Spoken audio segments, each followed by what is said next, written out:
Well, we'd like to welcome everyone out to the work session for the Highland City Council. It is, at this time, it is 6:11 p.m. on October 4th, 2022. We want to excuse Councilmember Tim Ball. He is traveling back, flying on the airplane right now. He'll be here late to City Council meeting, but will not be at the work session. Currently, we don't have Councilmember Scott Stephens with us. We anticipate that he will be joining us during the work session. So at this time, we have a special work session. We've invited Utopia Internet to come and present here for the Highland City Council and also for the residents to be able to chime in. As a council, we have been looking, probably for several years, a little bit more intently, checking with different providers here over the last 9 months. With those providers, we've been looking at what they might be able to do as coverage for Highland, what type of commitment they're looking from the city, as well as what type of service they can provide for the city and speeds.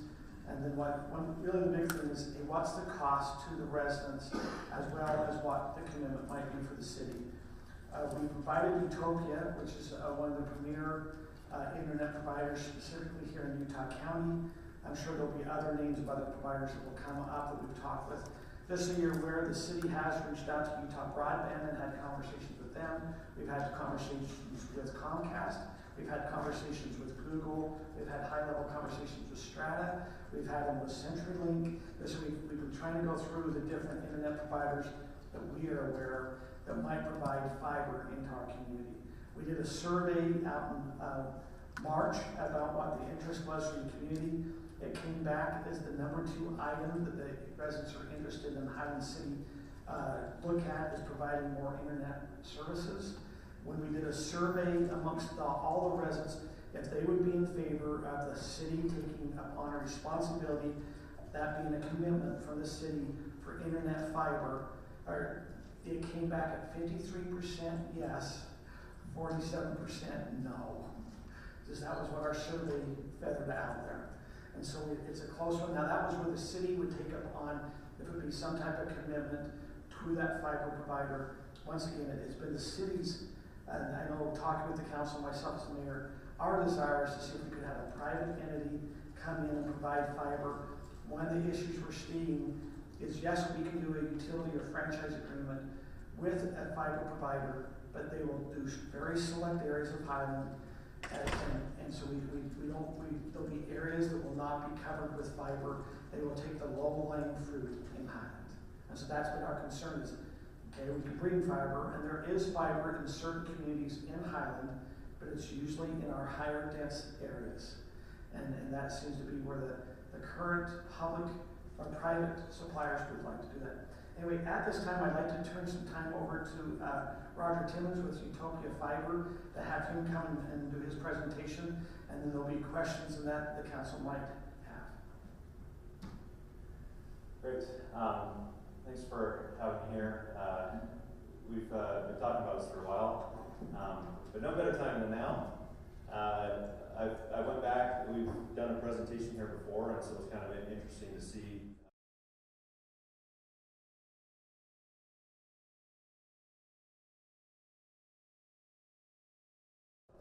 we'll just kind of do the update and kind of get into some of the details, but I'll do a little bit of recap, just the Reader's Digest version. Just real quick, when we presented to you guys last time, there were fewer cities on this list.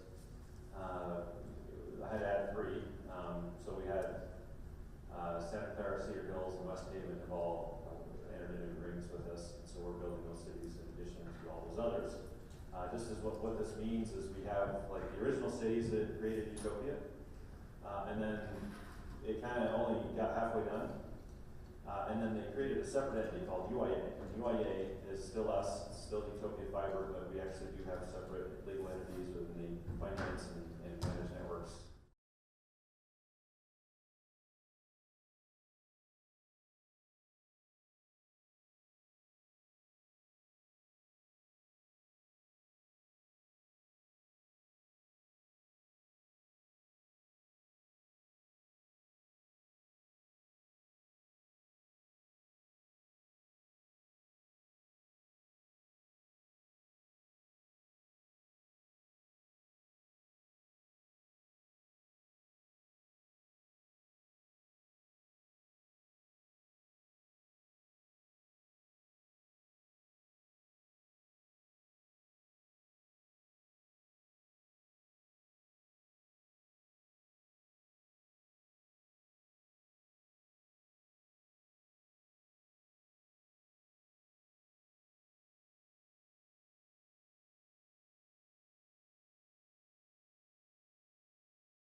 partnering with is these other communities. That's who we are. We work for them. We say, who do I work for? I don't have investors. I don't have shareholders. I report to city managers and mayors of the projects that we work for. So, Roger, if you're going to answer this later, that's fine, but I'm curious on the UIA ones, you say they've all been successful. Has it taken how many years for them to be successful for like take rates and things, or? Yeah, each one is done as an independent project financially. So we create a financial model and we say it's going to cost this much money, and we issue the debt, we build it, and we go get customers, we get money, and we pay that debt. If we don't get enough customers, there is a guarantee on the city, and we use that guarantee to go get the financing, but we're in it with you. I mean, it's kind of like a mutual thing, like you don't want to see that happen, we don't want to see that happen, but there is a guarantee to the city. None of the cities have paid on those, so all of the UIA projects, and that's everything we've done since 2009, and it's actually many, many times larger than anything Utopia Phase 1 ever did.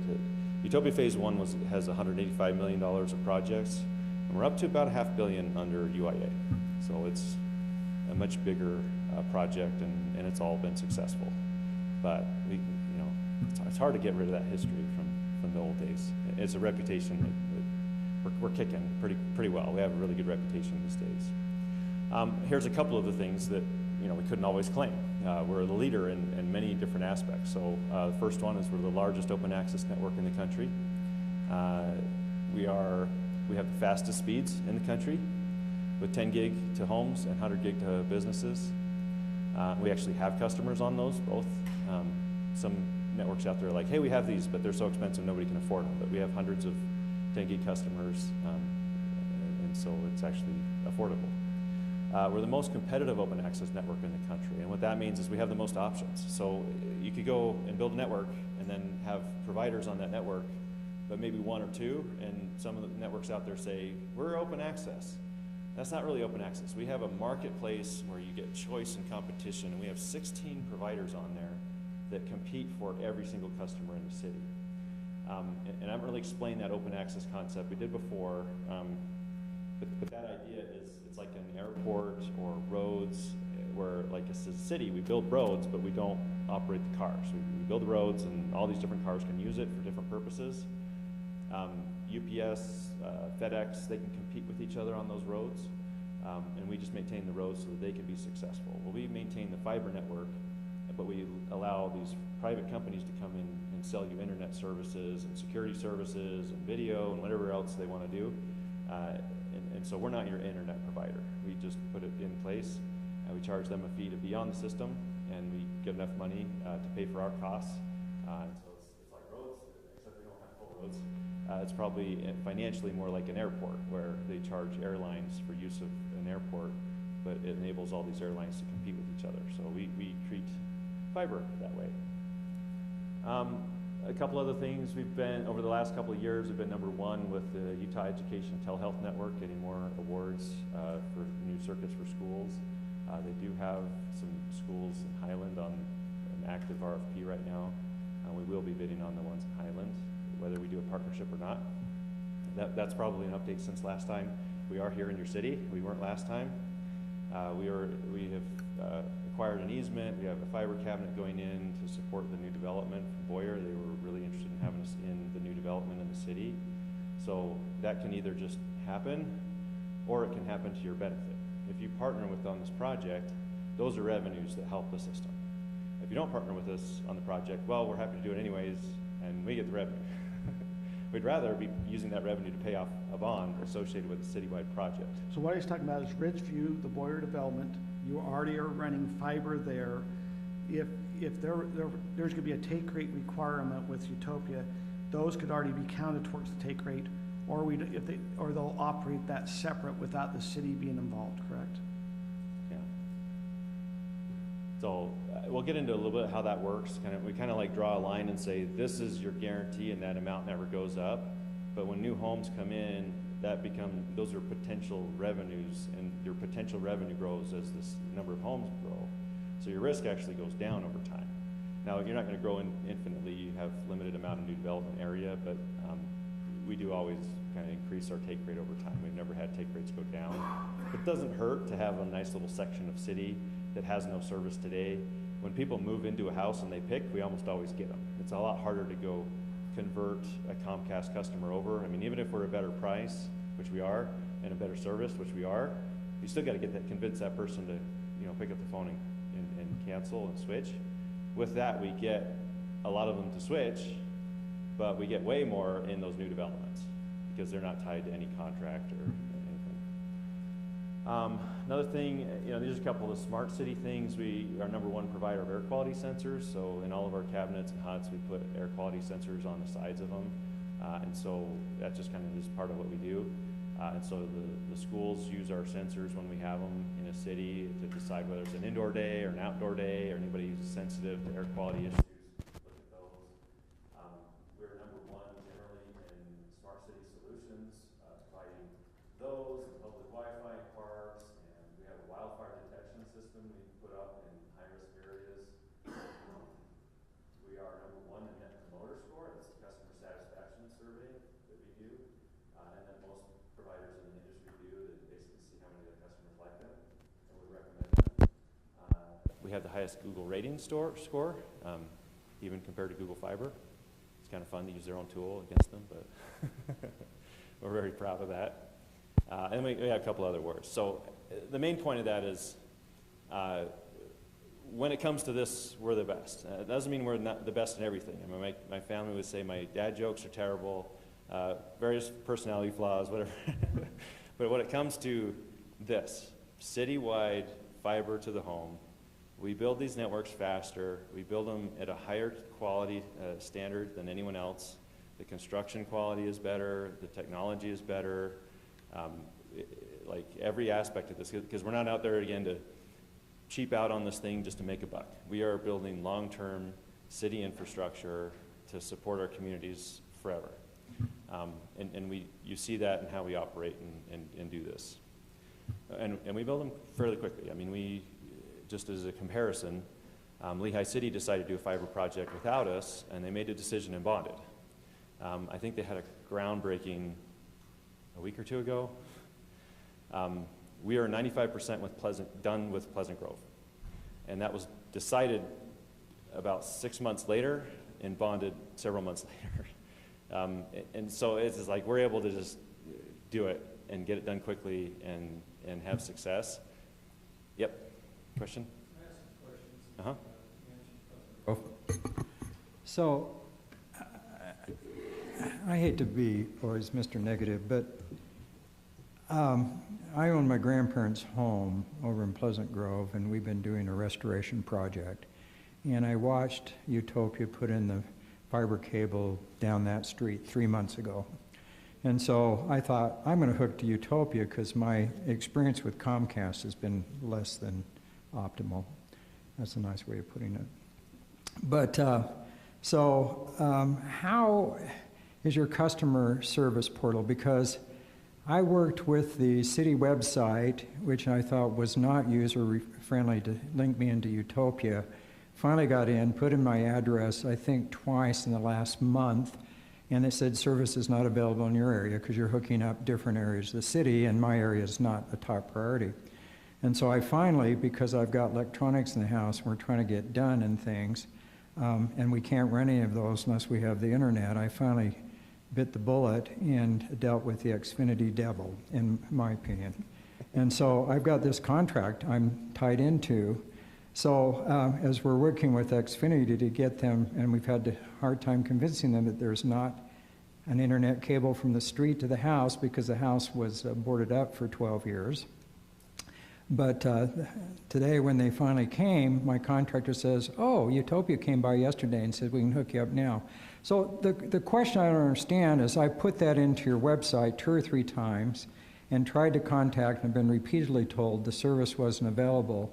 And then after I get linked into another contract, all of a sudden it's available. So how is your customer service portal and stuff? Because you can have all these fiber optics and stuff, but it's frustrating for people to use it or try to figure it out. I mean, how do you make that better? It's difficult. And I wish I could say I was surprised at your experience. Because the timing of the day of when you can get service is always moving on us. Like Right. we get, it'll be like, we're almost done, and then some permit is holding us up, or something has to be redesigned and rebuilt, and something can vary in when we're gonna be done by several months by just a simple obstacle. But there's a lag time between when the fiber optics are in the street, because they've been in front of my house. There's a for 3 long lag months. time. In Yeah, fact, a lot of people yeah. get frustrated because they'll be like, they came in and they dug and put in conduit, and then they all disappeared, and I'm 2 or 3 months later, and I still can't get service. And that will happen. Because the timing is that we do go through and install a conduit system, but then we have to come in and put the fiber system into the conduit system, and then we have to make all the connections with the fiber, and then we have to test all of that, and then we have to connect all the electronics, and then you can get service. So it gets a little bit frustrating from a time perspective. We're very fast. Very fast means that we would have this done in like 2 years. Not very fast is like 5 years, like other projects out there. So there's definitely a lag time. And you're Definitely. saying up to 2 years. Well, so when we do these partnerships, we guarantee the whole thing will be done in 2 years. We usually do much better than that. So like Pleasant Grove has schedule. These other cities, we try to under-promise, over-deliver on the schedule, but that can also be frustrating because we say, hey, your area isn't scheduled to be lit for 6 months, and then the next month we say, hey, we were actually able to do that ahead of schedule, and we get that phone call from people like you who are like, I just signed a contract with Comcast. And it's like, we don't always know when we're going to be able to come in early or later, and it's a difficult problem. And I don't really know how to solve it other than that we try. We do put a schedule. There's a Pleasant Grove schedule with every area of the city. We call them footprints and the estimated release date. How and often do you map. update your maps? Because I think that's a problem. They get updated every month or two. I mean, it's as far as the city-specific build-out projects. So. Just, and I don't want to try to Yeah. stop too much of your presentation, Yeah. but you brought up a comment there that you said if a city enters into an agreement with you, that you'll finish that city within 2 years. What's that penetration? What are you guaranteeing, what percentage of the city will be covered? So I'm guaranteeing that 100% of the city would have availability of the service. So if I have in 4,900 2 homes in Highland, you will connect to all 4,900 homes in Highland? They will be able to be connected.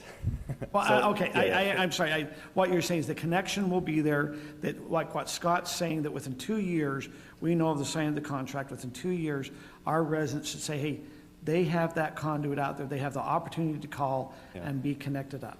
Yep. And like we would have the first area done, usually we finish the first area after about 8 to 10 months, and then the next one a couple months later, and the next one, because we'll do several in parallel. So you'll have kind of cascading areas being completed. But, we would say, we estimate that's like 1.5 years, but we're going to guarantee 2 years and try to pull it in closer to 1.5 years. For the last area, the first area, more like 8 to 10 Because that's one of the months. things I think that's a concern for a lot of the residents. Some have, like what you're saying, it might be that in some areas, they actually going, hey, I'm okay with my service currently, I'd like to have it maybe upgraded, but there's some areas of Highland, they're not. FYI, 93%, and it may be a little higher now, is covered by Comcast. And so I go, okay, so it's surprising that our residents are still saying we wanted more internet options. Even though there's 93% by Comcast, I think it's what Councilmember Smith's talking. Some have had customer service issues. Some have maybe had lag time issues where they start to have some lagging. Yeah, I'm going to jump to a fun slide. So when we first started talking with you guys, we did a survey in the city. I know you did a more recent one, but we asked that net promoter question, like how likely are you to recommend this to a friend or a neighbor?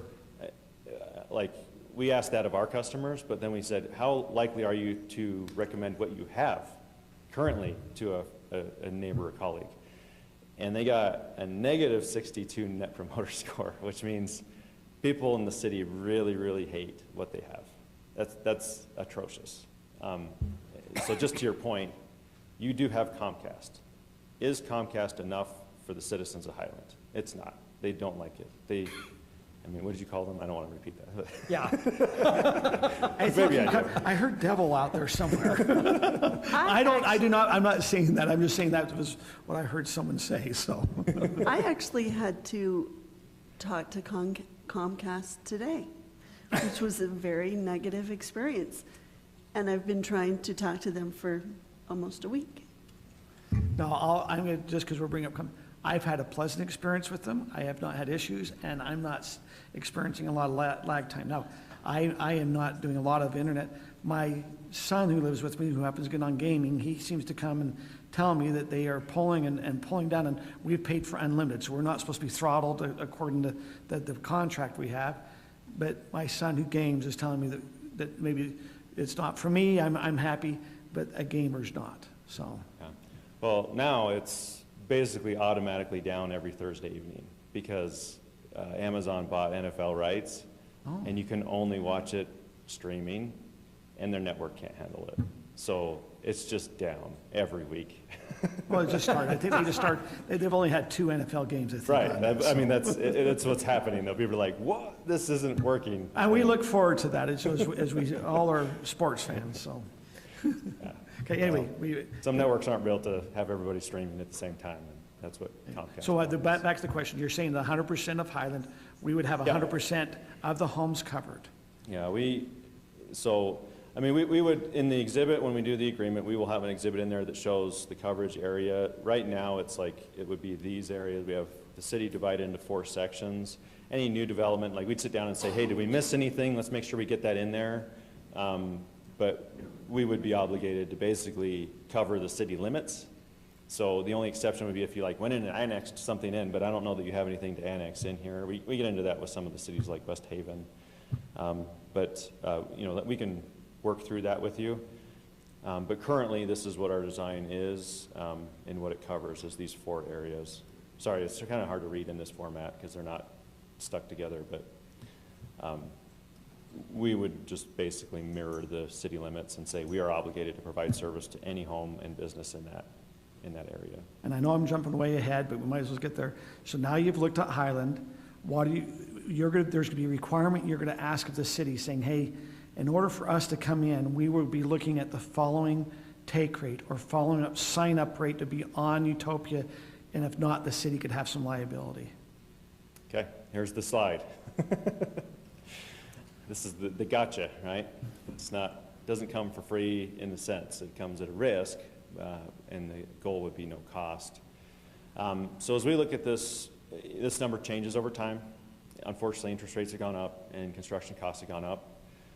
So we've had to update some of our numbers, but we're now looking at, for us to do this, which we price at cost, right? Somebody else coming in here is going to mark it up 30%.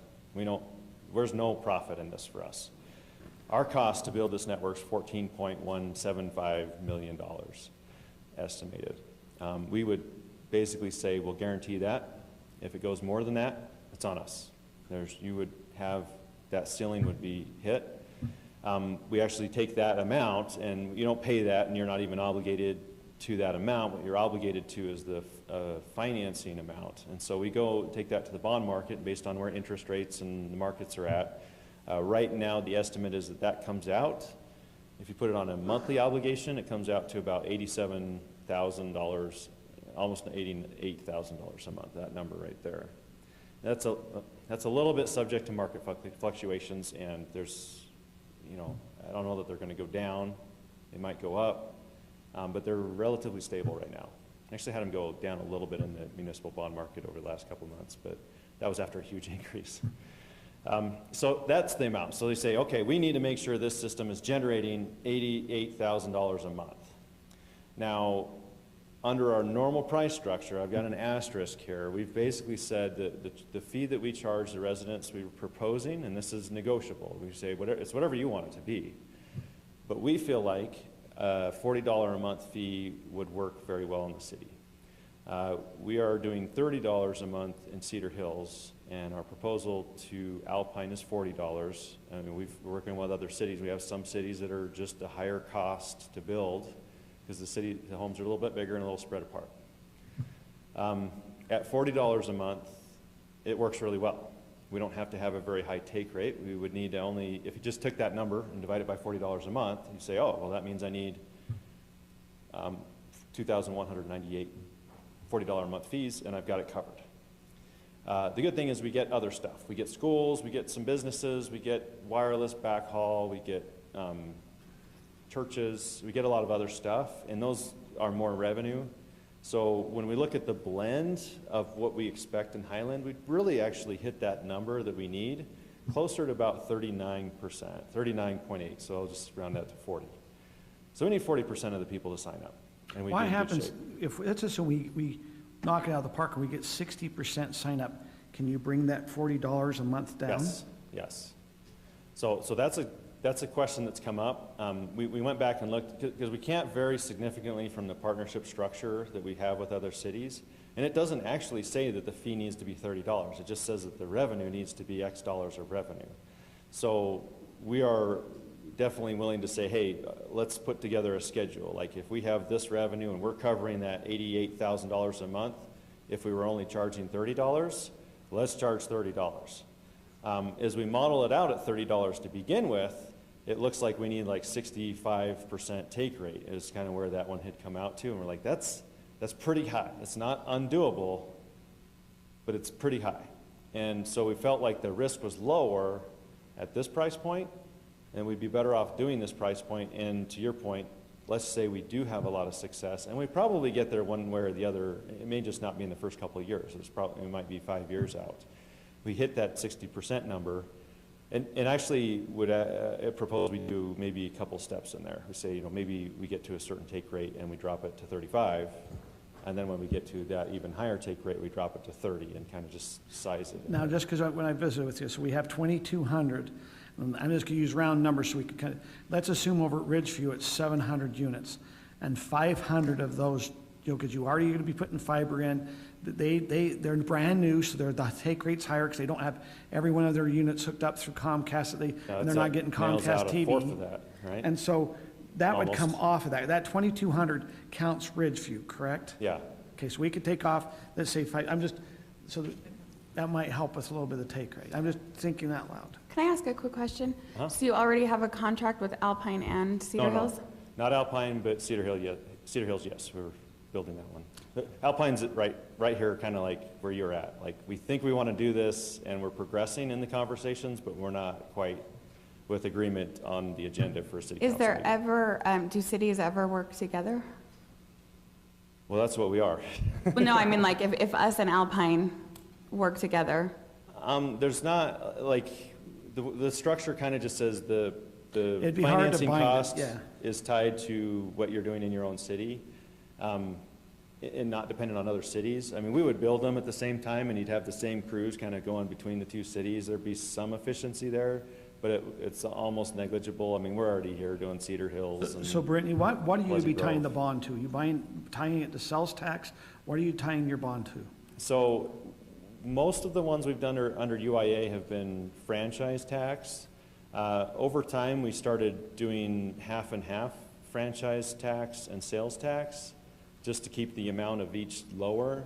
And then the last one we did with West Haven, it was just sales tax. They didn't really have franchise tax, so they just did sales tax. Again, this isn't a thing that would actually raise your sales tax rate. People get real nervous when we start talking about sales tax.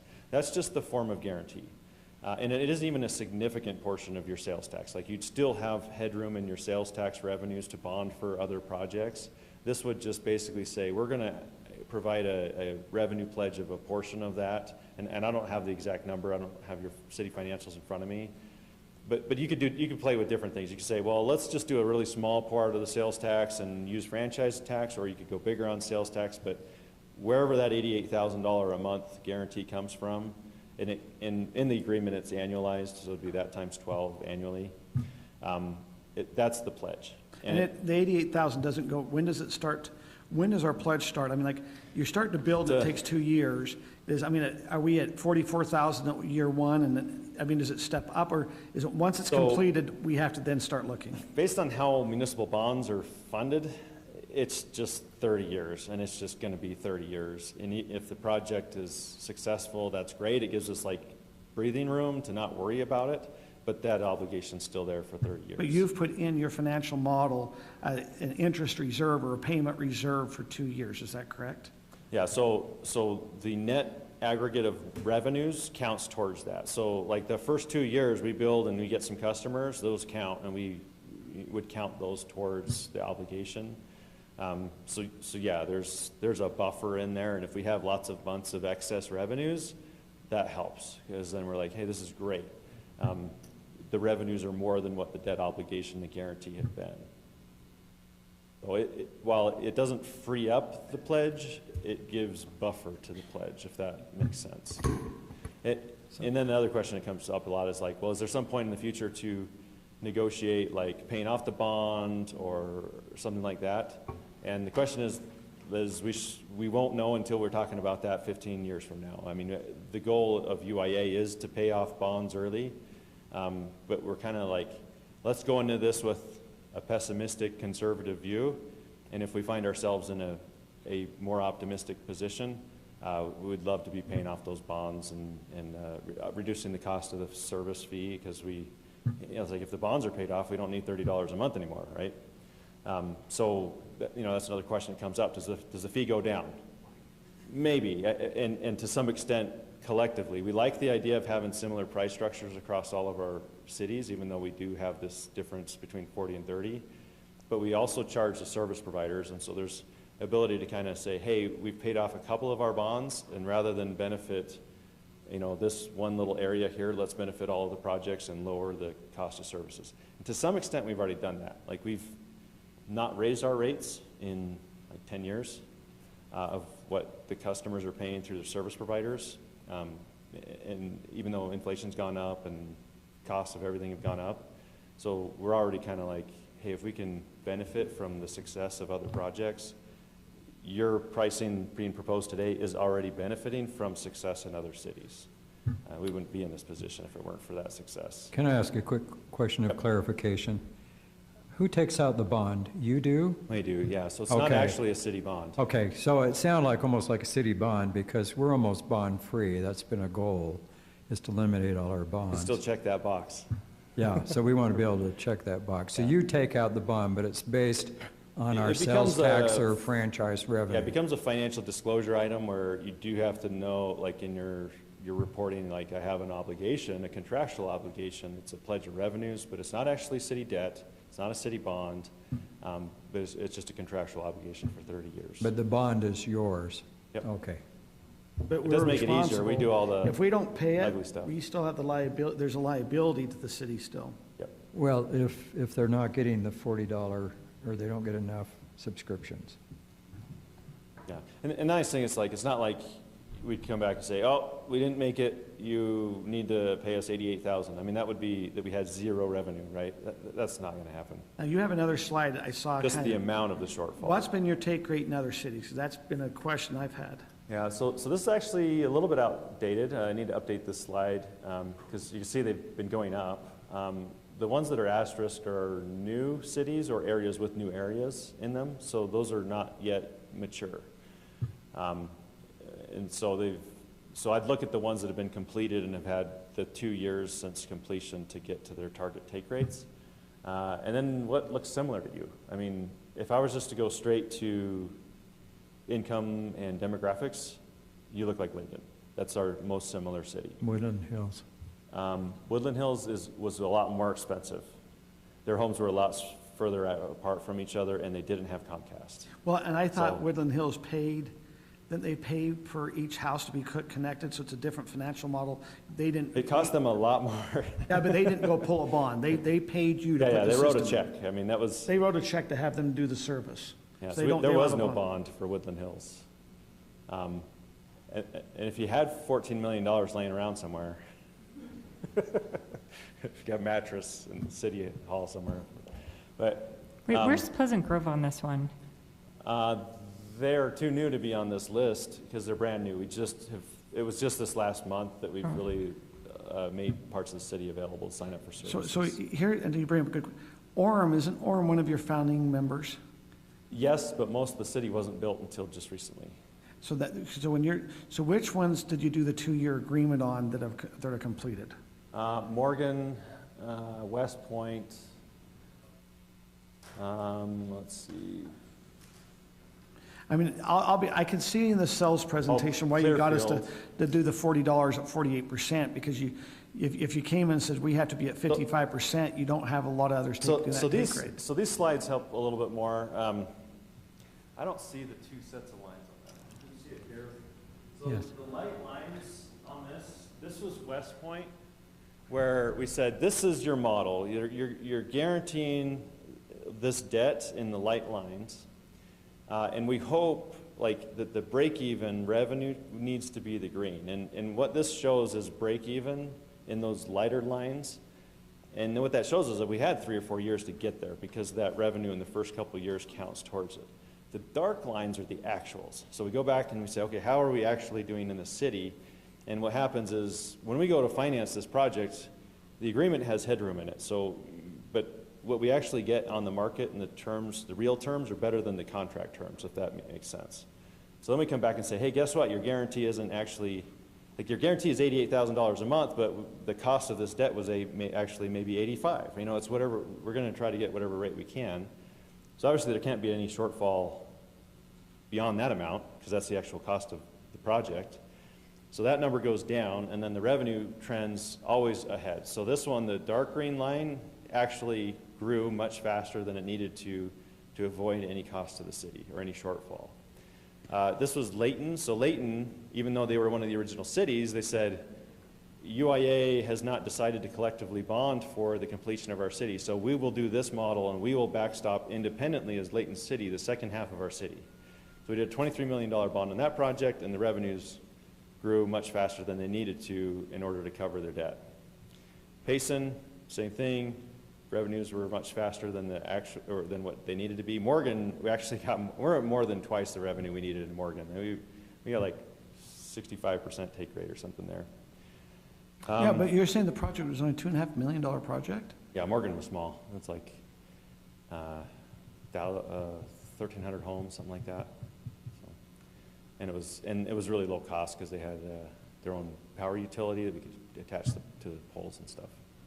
I wish we could do yours for that much. West Point, that was another example. Again, all of these have been successful, but to differing extents. Clearfield's probably been the most challenging.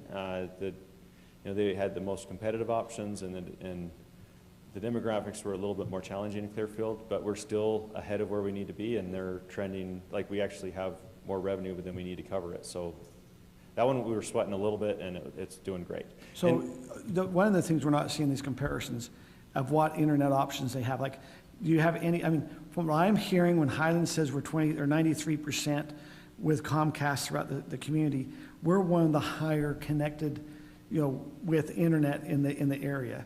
So have you had other areas that have had competitor, where they're at 93% take rate, or to 93% where they already have service available, if through Comcast or that, and how they've compared with that? Yeah, there's a couple of our cities that are not good comparisons from a competitive perspective. Obviously, Idaho Falls and Bozeman are very different.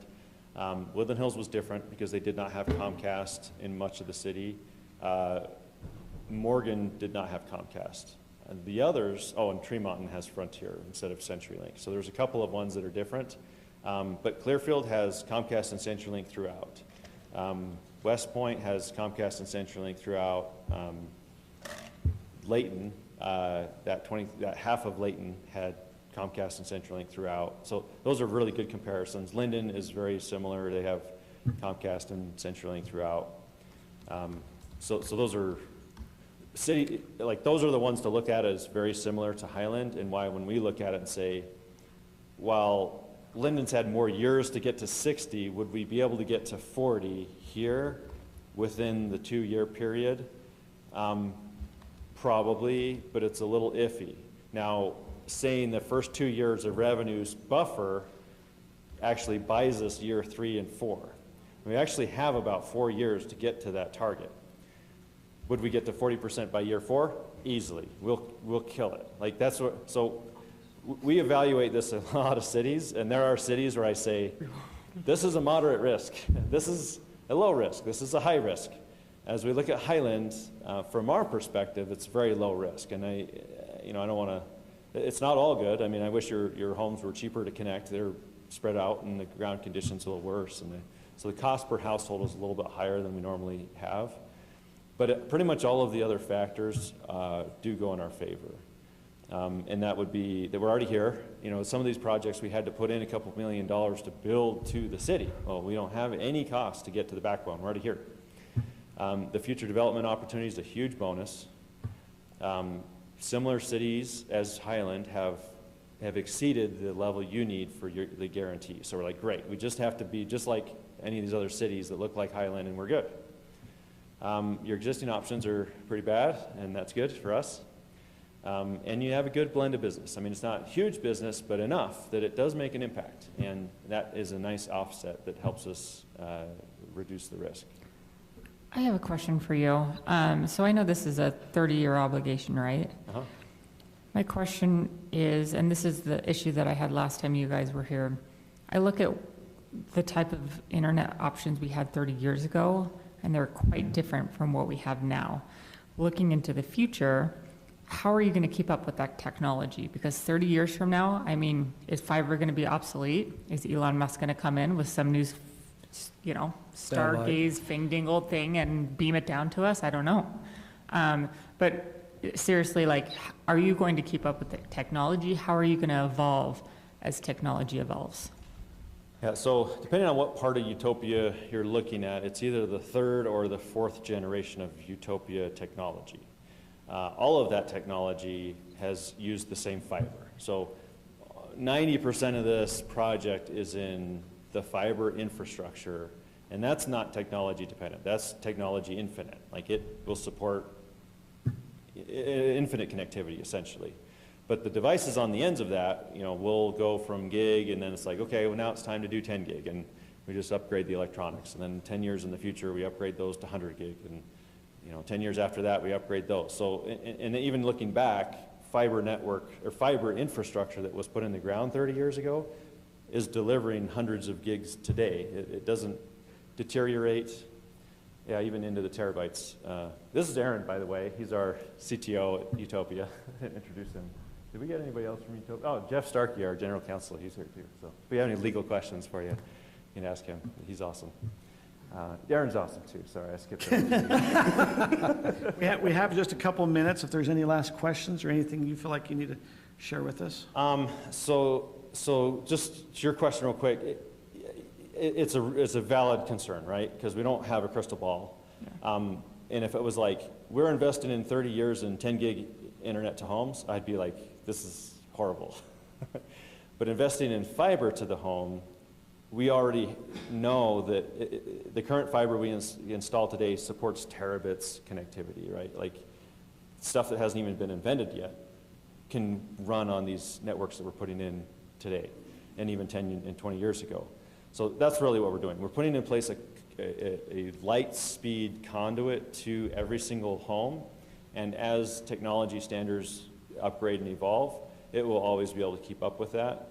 And then when you look at it and say, well, what about other stuff? There's other stuff like Starlink and things that do cool stuff. This is actually much better than Starlink and any other. And even when they say, we're going to upgrade Starlink 100 and 1,000 fold, you're like, we deliver, that 10 gig that we deliver to homes, that's more capacity than Starlink has per satellite. And each satellite covers about a third of the area of the state of Utah. So, like, we do that today to every house, and we'll be able to do 10 times that and 100 times that. And Starlink is already slowing down, right? Like, we're beta, and it's like, okay, well, let's put thousands and thousands of users on there. They could do 100 times more satellites up in space, and they still wouldn't be able to provide the connectivity that fiber to the home does. It's super cool. Like, I love Starlink because it's the best thing you can get when you're in the middle of nowhere. But they have latency, like the distance to get up and down from space and back and forth is terrible compared to fiber. Their operating costs are worse, and those are disposable. They go up for 5 years and they come down, and they cost a fortune. And so it's actually way cheaper to do fiber than Starlink or anything else. But anyways, there's just a couple points on that. I know we're running out of time here. So just a couple things, like, it's kind of like, where do we go from here? I mean, we're more than happy to answer questions. Sometimes there's like town hall meetings and whatever.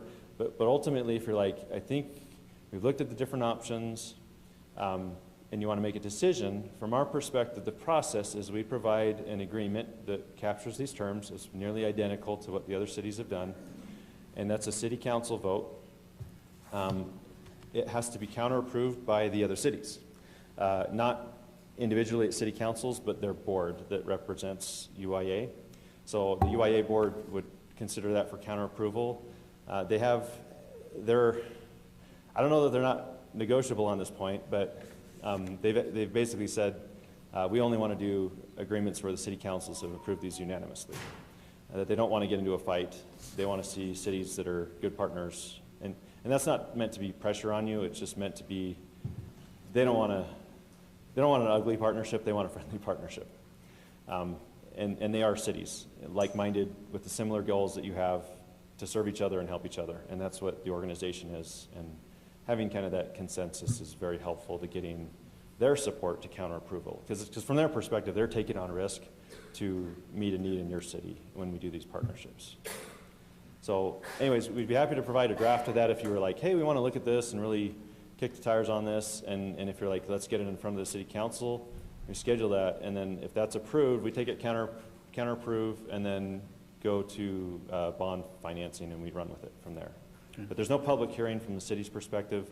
Since we're the ones that actually issue the debt, run the project and do it all, that's all our public hearings, our process, our bond issuances and that stuff. So that's kind of where it goes from there. Okay, we appreciate you coming in. Just so you kind of know maybe where we're at in the process, we do have one or two others. Like, and I'm just going to be very transparent. We had reached out to Google, and Google had at the very first said that they did not feel like we met it. Google has reached back out to the city in the last couple of weeks, and so we are going to have we want to at least have a meeting. We recognize that you guys deploy through a ditch witch system where you're doing it, and they do kind of more of a micro trenching. A lot of cities pick us just because of the construction standards. Yeah. I mean, Google Fiber does micro trenching, and that tears up all the roads, and it's short-term experimental. Like, this is not an experiment. This is long-term city infrastructure. You should not allow micro trenching in your city. And that's the way a lot of other cities feel too, and a lot of the cities that they haven't gone into, that's been a pretty big issue for them. Some cities allow it, and no, and I appreciate, as you mentioned, so Google is fairly heavy up in Salt Lake, so Draper, Riverton, South Jordan, Sandy, I think Murray might be. Oh, there you go. With you, yep. But they're doing a lot of Google. Provo and Springville seem to be doing Google down in this area. I'm just, we have American Fork and Lehigh have done Strata.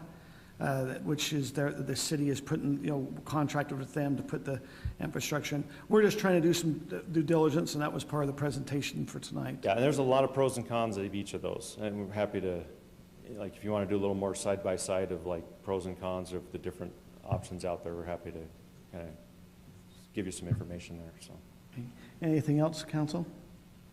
Okay. Thank you very much for coming. Roger, we do appreciate you coming and taking the time, and I think the take rate, the information, is there a way to get those slides where you have down what the cities, the take rate, and then what you have specifically for Highland, what you saw the financial breakdown would be for Highland? If you could send that to myself, then we can disseminate it out to the council.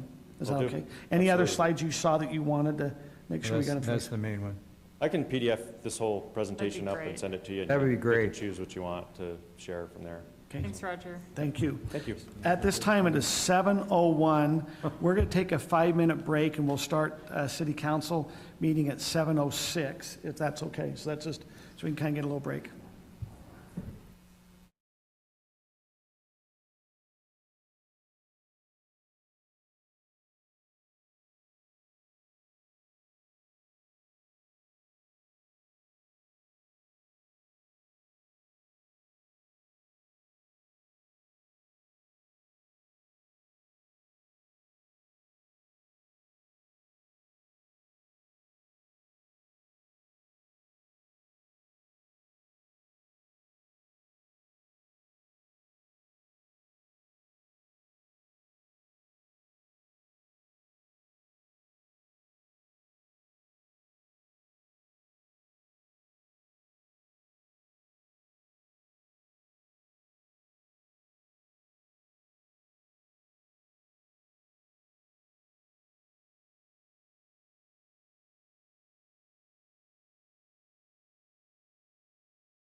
looks like everyone else is gone, so I'm gonna go get me water.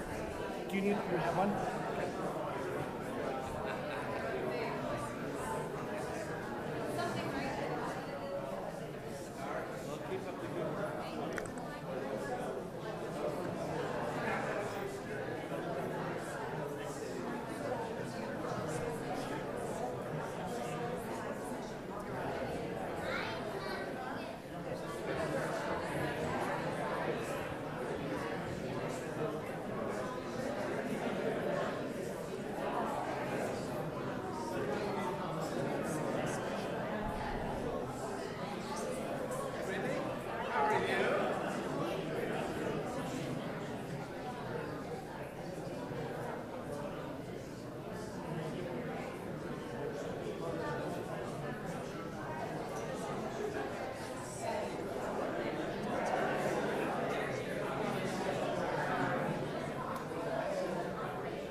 If we can begin in 1 minute, we'll begin in 1 minute.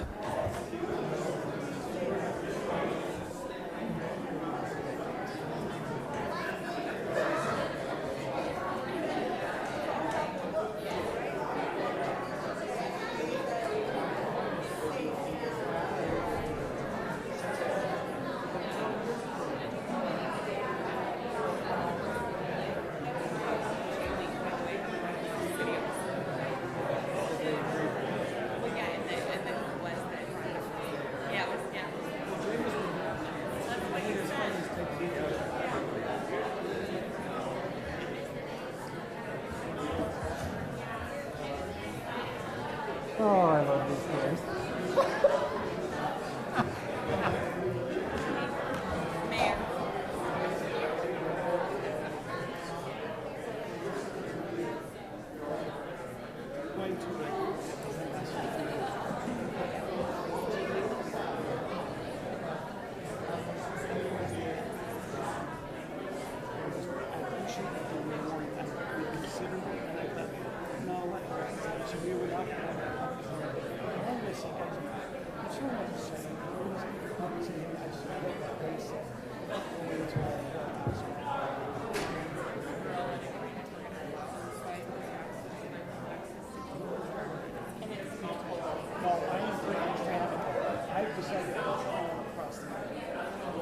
That's even better. Environmentally friendly. I love it. It's so good.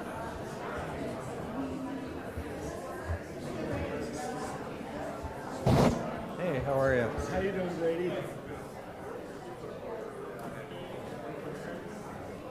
Okay, let's get moving. It is now 7:11. Think about that, 7:11, free Slurpee day.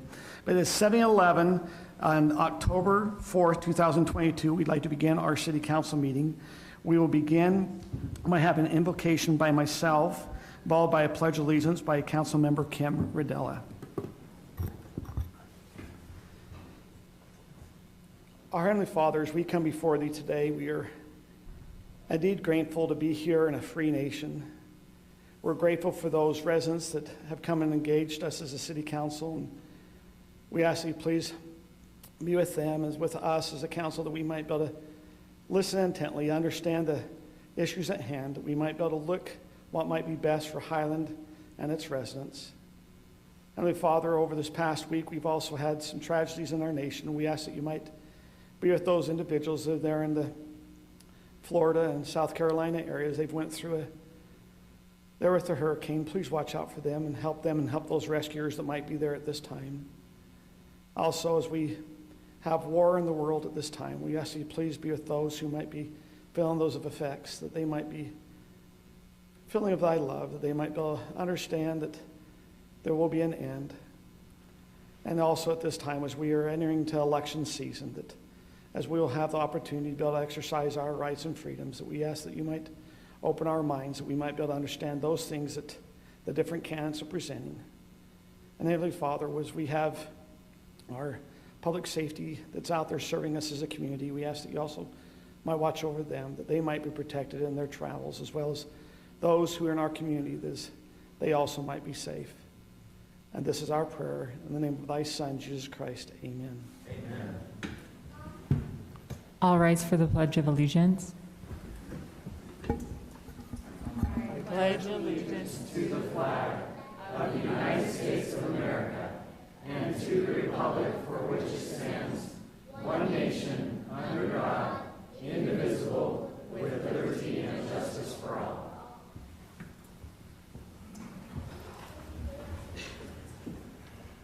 So since several of you have been here before, we had public comment cards at the last meeting.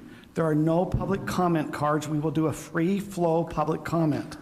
But at this time, just so you're kind of aware, we are going to be having a time for unscheduled public appearances. But I want to let you be aware of the following items that will be discussed and have public comment at the time of those items. Item number 4, we will have a public hearing on an ordinance and text amendment for the fence near a golf course. That will be a public hearing. We'll have public hearing on a text amendment of the fence materials.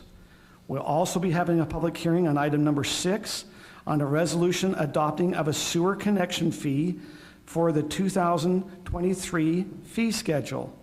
We also will be having a public comment period for item number 7, which is an action item, which is the Viewpoint Subdivision Park Drive access. All other items that are on the City Council agenda will not be having a comment period. So at this time, we'd like to open up for an unscheduled public appearances. If you're here for any of those items I did not mention, they'll be set apart for public comment, that you would like to address the council on anything going on in the city, you're welcome to come up at this time. We just ask you to keep your comments to 3 minutes. Is there anyone that'd like to come up at this time for the unscheduled public appearance?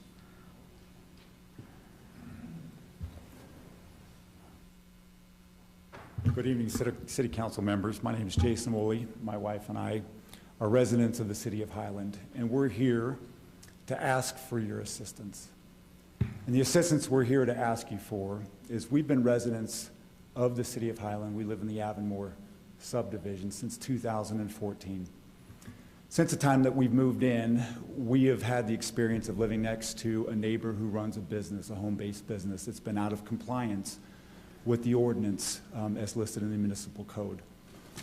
We became knowledgeable of the requirements and started the process to submit formal code complaints in early 2021. That was February 26th. We've had many exchanges. We found out that there were prior code complaints submitted in 2017. With that being said, one of the things that we're here to request from the City Council is that we believe that you all have the opportunity to help us as residents enforce the codes and allow us the privileges that Highland affords as residents by not having to mix commercial activity with residential neighborhood. The business at hand, All About Service, has been operating since 2004, and the entire time that we've lived in our property has not been in compliance with the home business license. Through many exchanges with multiple city officials that date back over the last 18 months, there's been very, very little progress in enforcement.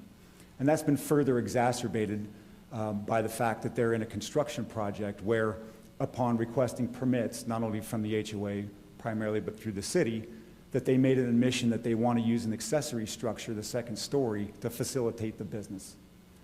We ensured through correspondence with city officials that that wasn't something that would be allowed per the current home business license, but we have ongoing concerns that this individual continues to use smoke and mirrors when engaged by city officials and detract from the facts at hand.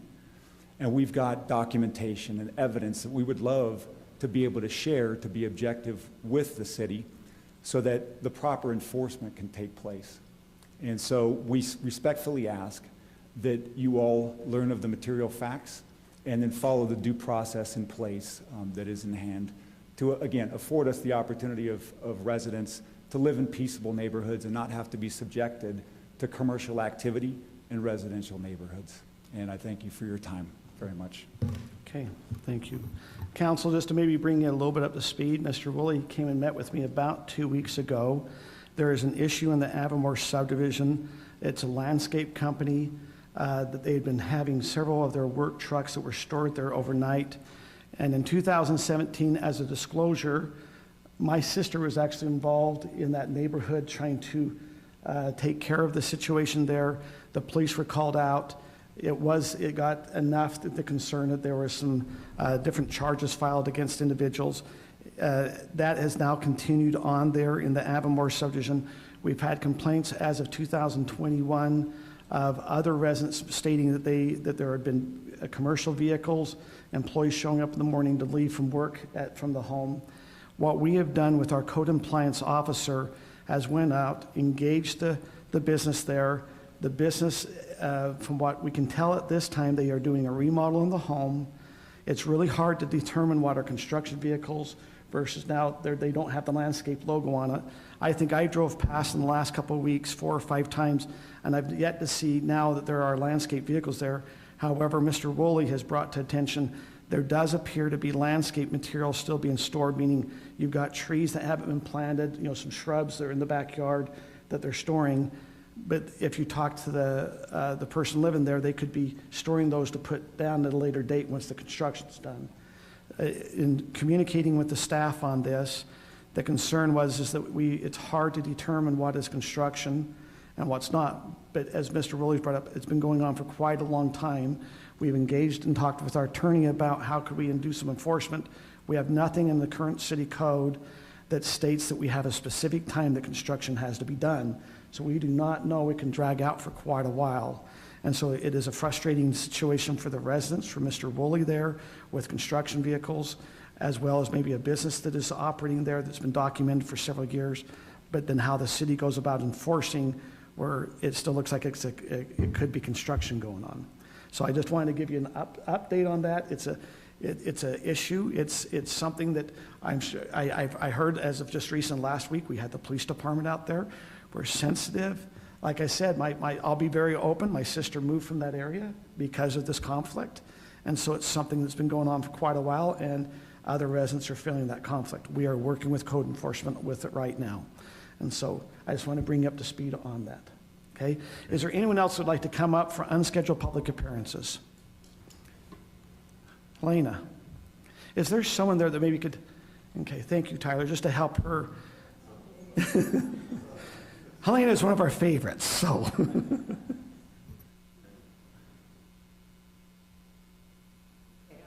fighting another battle. You'll state your name, I'm please. Helena Pockris. I'm a Highland resident of 28 years, and I hate to see the city falling apart, and I'm seeing a lot of it. My biggest concern right now is you're losing one of the top things in your city. you're losing the symphony. And we heard the reason why at the symphony the other night.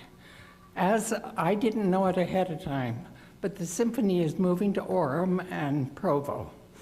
And they said because there's money down there, not more people, but money. So the seniors don't have a lot here, but there were about 500 seniors at the symphony the other night. And the thing I'd like to see the city do, which wouldn't break you, is start a shuttle service on those nights, or figure out a way to get the bus service down there. If they could meet at the grocery store, for instance, and take a shuttle down there, because most of them don't drive. They're either dropped off or they walk. And don't lose that. There are a lot of Highland people that play in that, talented people. And I just hate to see it leave. We lost the museum, and Hurricane now has got the museum.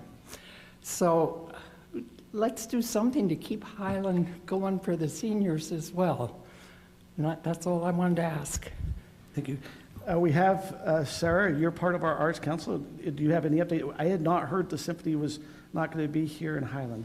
This was the first I had heard of it. So we have another meeting tomorrow night, so I'll definitely inquire about that. Okay. The last I heard that they were happy that they were still using the building, and so that's the last I heard, but let me check on that tomorrow. Okay, thank you. Is there anyone else who'd like to come up for an unscheduled public appearance time?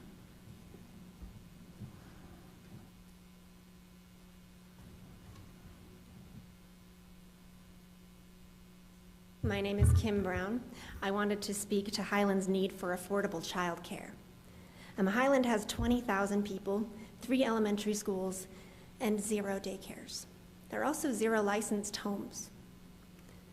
So home daycares are the most affordable childcare option Highland has. Commercial daycares cost twice as much as in-home childcare. Private care in homes with a nanny or a private babysitter costs 4 times as much per day for childcare. Home daycares will help Highlands families and can be done in a way that helps our community be healthy, and also can be done in a way that's not going to impact our neighborhood in negative ways.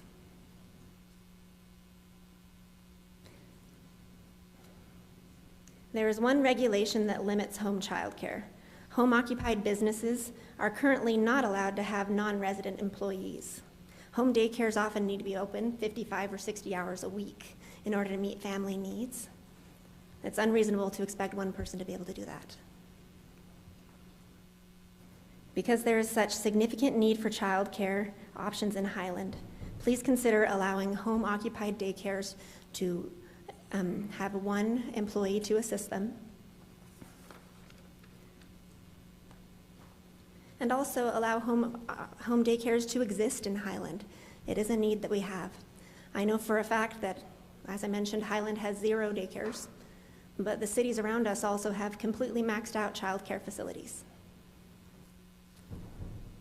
Schools belong in residential areas. Affordable childcare belongs in Highland. Please consider Highlands families as you decide on whether you're allowing home-occupied daycares or within homes. Thank you very much. Okay, thank you very much.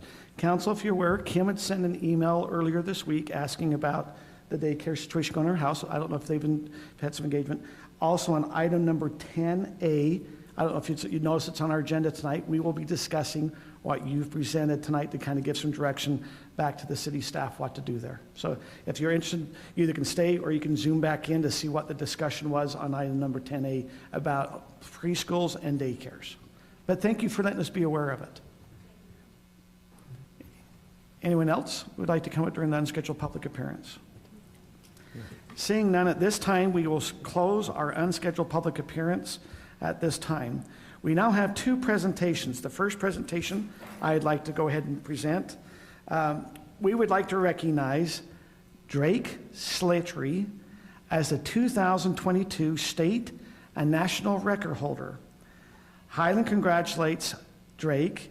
in his recent accomplishment as the state and national record at the Utah State Powerlifting Association of the Utah State Champions, and recognize him as a Highland hero and as an example for our youth. If I could please have Drake come forward.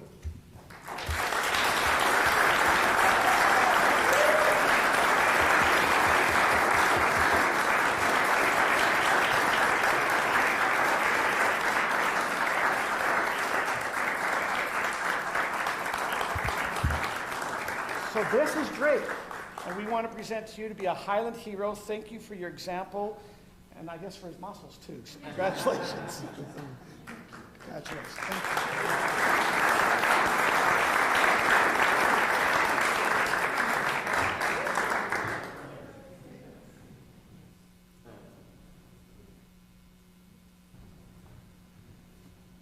Thank you.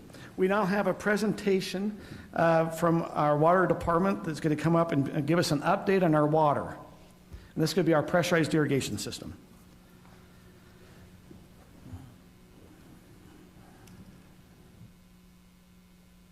Good evening, Mayor and Council. This presentation just keeps getting shorter and shorter every time, which is good for me.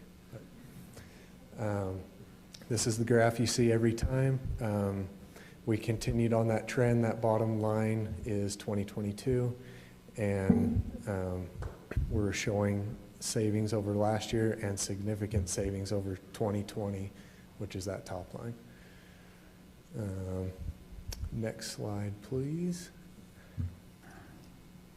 So what that graph was showing was we've saved 6% over last year, 21% over 2020. And that is in great part to the conservation efforts of the residents. There's a bunch of them here, so thank you from me. It makes my job a whole lot easier when we all participate in the conservation efforts. And these past few years have been extremely dry, so thank you for trying your best. The American Fork River has kind of leveled out. It's about as low as it's going to get this year. It did a lot better than we expected.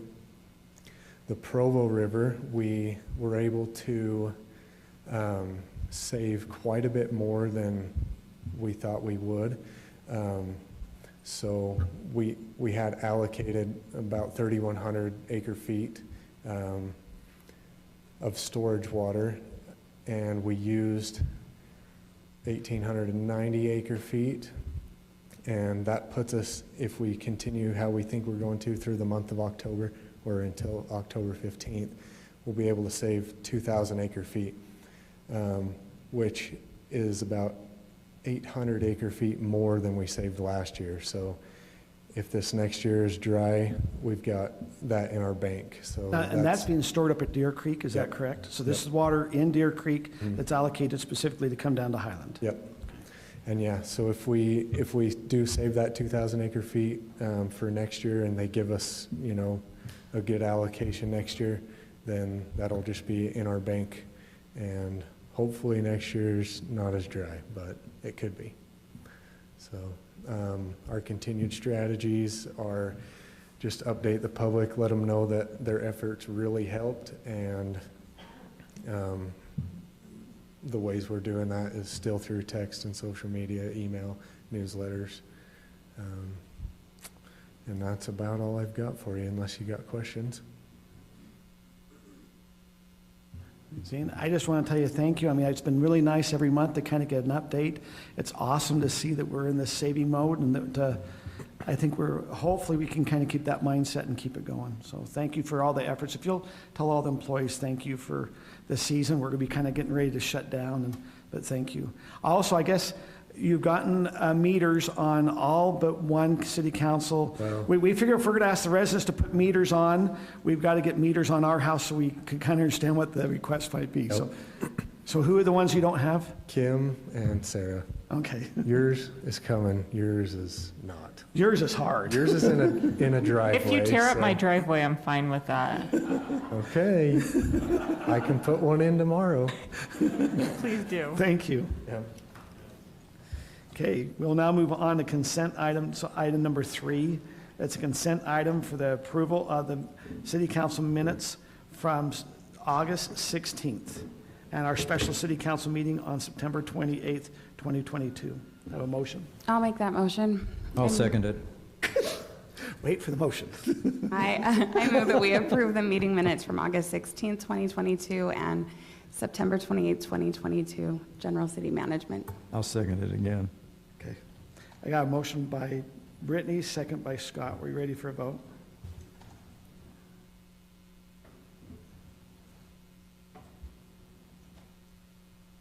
Councilmember Tim Ball is not with us at this time. He might be joining us a little bit later. He is flying in from a conference he was at, so he could join us anytime after 8:30. So what is our vote? That passes 4-0. We will now move on to a public hearing. It's item number 4. It's a public hearing of an ordinance and text amendment to the fence near a golf course. And I believe, Kelly, you have that. Yes, thank you, Mayor and members of the council. I will do my best to make this quick, as I know majority of y'all are not here for this. Just some prior council direction. If you remember, on August 2nd, Mr. Maureen Eberhard came before the council during unscheduled public appearances to discuss his concerns. He lives on Caddy Lane next to the Cedar Hills Golf Course, and he explained the dangers of the golf balls hitting his house, and he showed a lot of evidence of damage to his home, and he was looking for a way to protect his property. And the mayor at that meeting described the process so that he will need to apply, go to planning commission, and then come back to the city council for the review of the proposed text amendment. This initially came because of a complaint that was actually submitted on August 2nd, so that day he came before the council. And he has since, basically the complaint came because the poles for the netting were up, and he's been put on pause the last month or so while he's been waiting for this to come before the council. And like I said, after he spoke with the council during the unscheduled public appearances, he decided to move forward with the request for an amendment. This is some evidence that he provided in his narrative as far as the damage that has happened to his home. This was his exhibit for the frequency, showing how often this happens with his collection of golf balls in a couple of drawers. These are more golf balls that have hit his home. You can tell if it's penetrating the stucco, it is coming at quite a speed. This is his proposed solution. Like I said, the poles were installed and they are just waiting to be able to put the netting in. This is the proposed text amendment that we as staff are proposing. If you look at the narrative that he provided that's attached in the staff report, he did suggest something that had a lot more detail as far as distance from a tee box.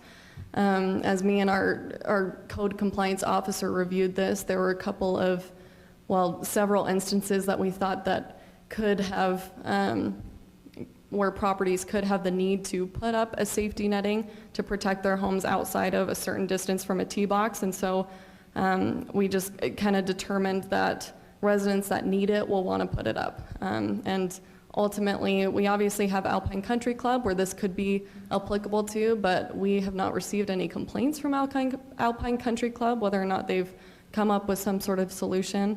But we have gotten complaints adjacent to the Cedar Hills Golf Course. So this is our proposal. In section 3612 in the development code, we have specific lot considerations where there's specific fence regulations for specific types of lots. So the proposal is to add a specific lot consideration for lots with side or rear property lines adjacent to a golf course facility. Like I said, this would be honestly applicable for 6 to 10 homes.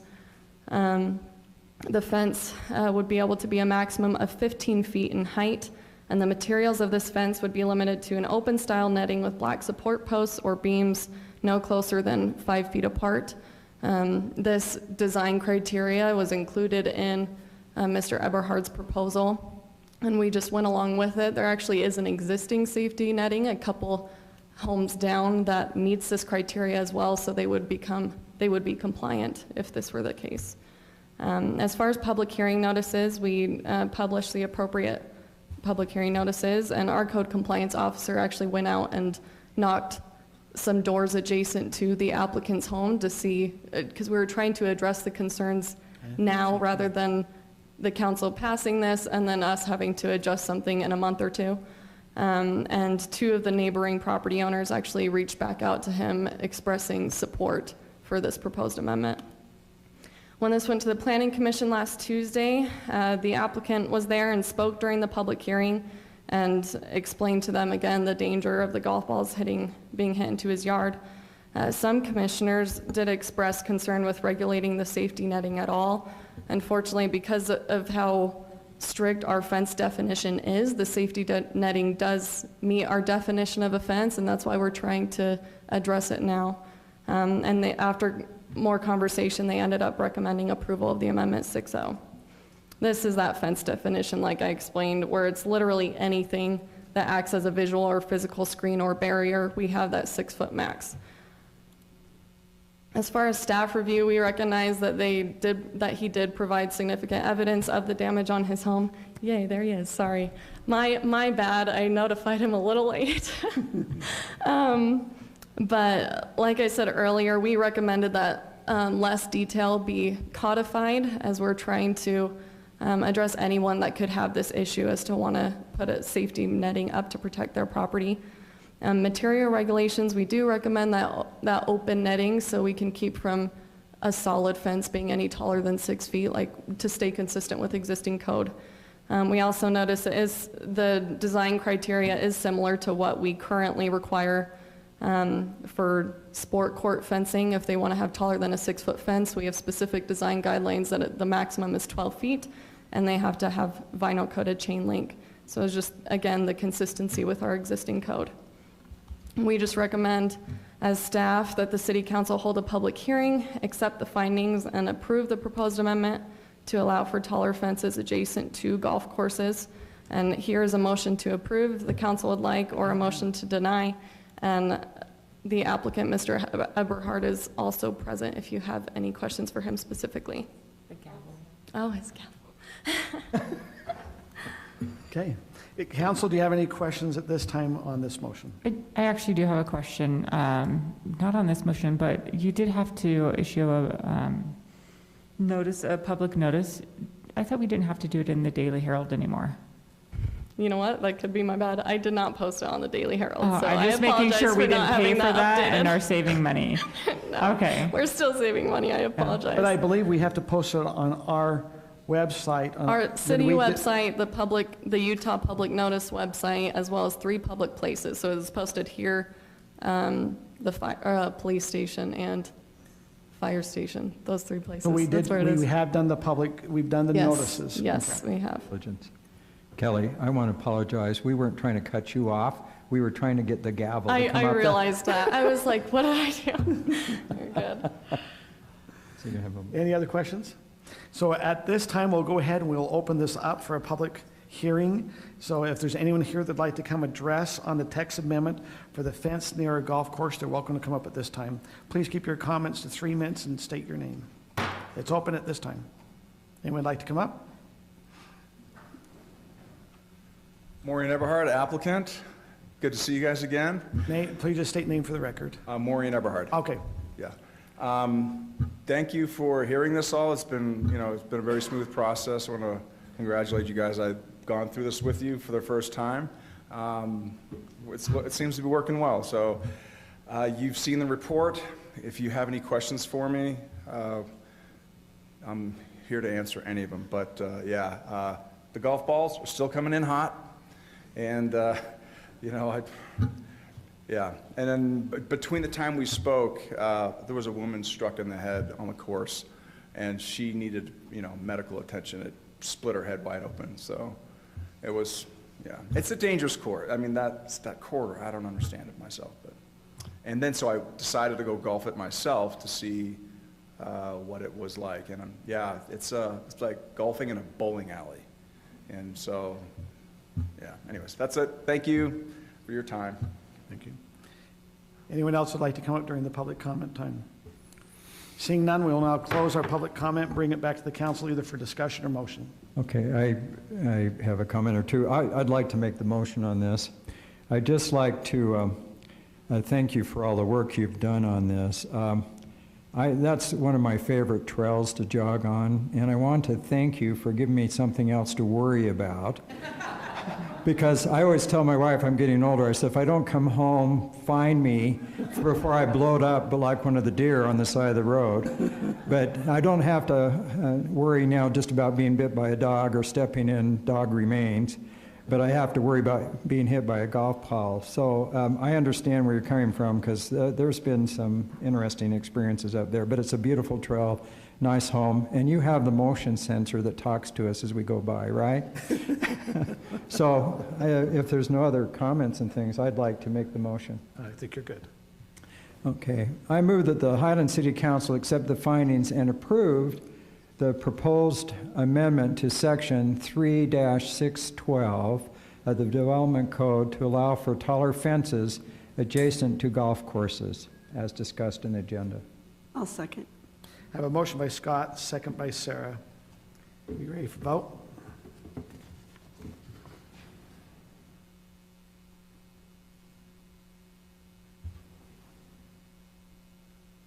That passes 4-0. We'll now move on to item number 5, which is a public hearing and ordinance. It's a text amendment to the fence material. Kelly, I believe you have that one too. Yes, I do. Thank you, Mayor and members of the council. Again, I'll try to keep this one short as well. It's my last one right now. So on September 20th, the last city council meeting, in a communication item, we went through a few fence materials just to get the council's initial impressions or opinions on some certain fence materials. The existing code in for fence materials, we have specifically permitted vinyl, wood, wrought iron, and precast concrete, and then prohibited is chain link. Recently, we've gotten some applications with fence materials that are not permitted nor prohibited. Currently, we have a stop work order on a gabion fence, waiting on this decision. As far as a proposed text amendment, we're not necessarily recommending certain permitted or prohibited materials, but there are some that have come up in applications that we would like that says Planning Commission, the City Council to look at. This example is based on the council's initial opinions, adding a few permitted materials and then adding the gabion fence to prohibited. We also noted initially we were thinking of including images in the code as examples, but after more discussion we decided it might be better just to add the images in our fence help sheet rather than having specific examples in code. And so we can discuss a little bit more about that later. Also not in the Daily Herald. I promise I'll update this next time, Kim. But the appropriate or required public hearing notices were sent out and we haven't received any resident correspondence. Planning Commission, this went to the Planning Commission on September 27th and they held their public hearing and didn't have any resident comment. They ended up adding a few more materials that they were recommending to be permitted. And they voted 6-0 to recommend the following. So permitted, I have not bolded just what's existing in the code. And they requested to add, so concrete is something that the council also agreed with. Steel cable, the council also agreed with. After discussion, they decided to recommend to add chain link with horizontal top pole supports.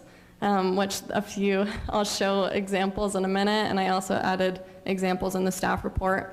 They wanted gabion to be permitted, and then they also added stone and masonry walls, which is one that we haven't gotten an application for, but is just seen as a very aesthetically pleasing wall that could be used for a residential fence. And then the Planning Commission also agreed with the hog and horse wire with the conditions that the council discussed as well with the top and bottom beams, and then when those aren't there, it would be permitted for animal enclosures. And then the proposal was that for prohibited, it would just be all materials not listed above.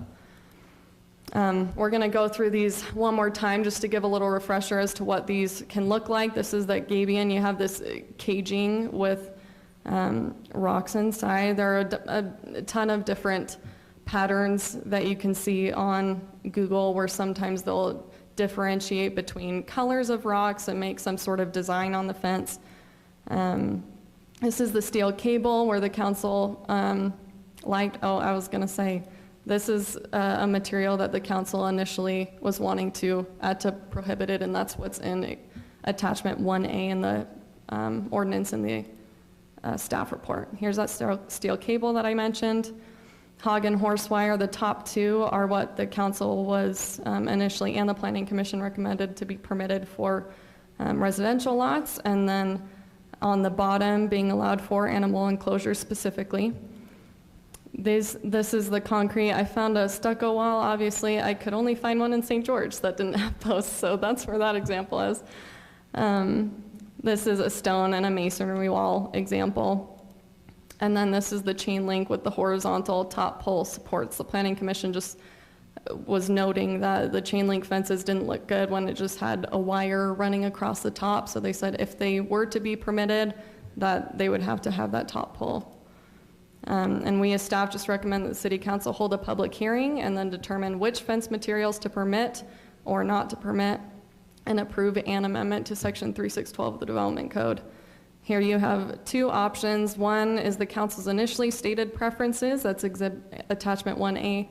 And then option 2 is based on the Planning Commission's recommendation, or you can come up with a combination of both. So on the Planning Commission, I believe they were recommending to go ahead and allow gabion and also allow the chain link fence as long as it had the top rail, correct? And Yes. that's the difference between the two proposals, that understand? And then they also added the stone and Okay, masonry so then as adding well. the stone. So option 1 does not have the stone and mason in it? That's correct. So you'd have to Okay. combine it. Okay, So can I ask a quick question for the Of course. public hearing?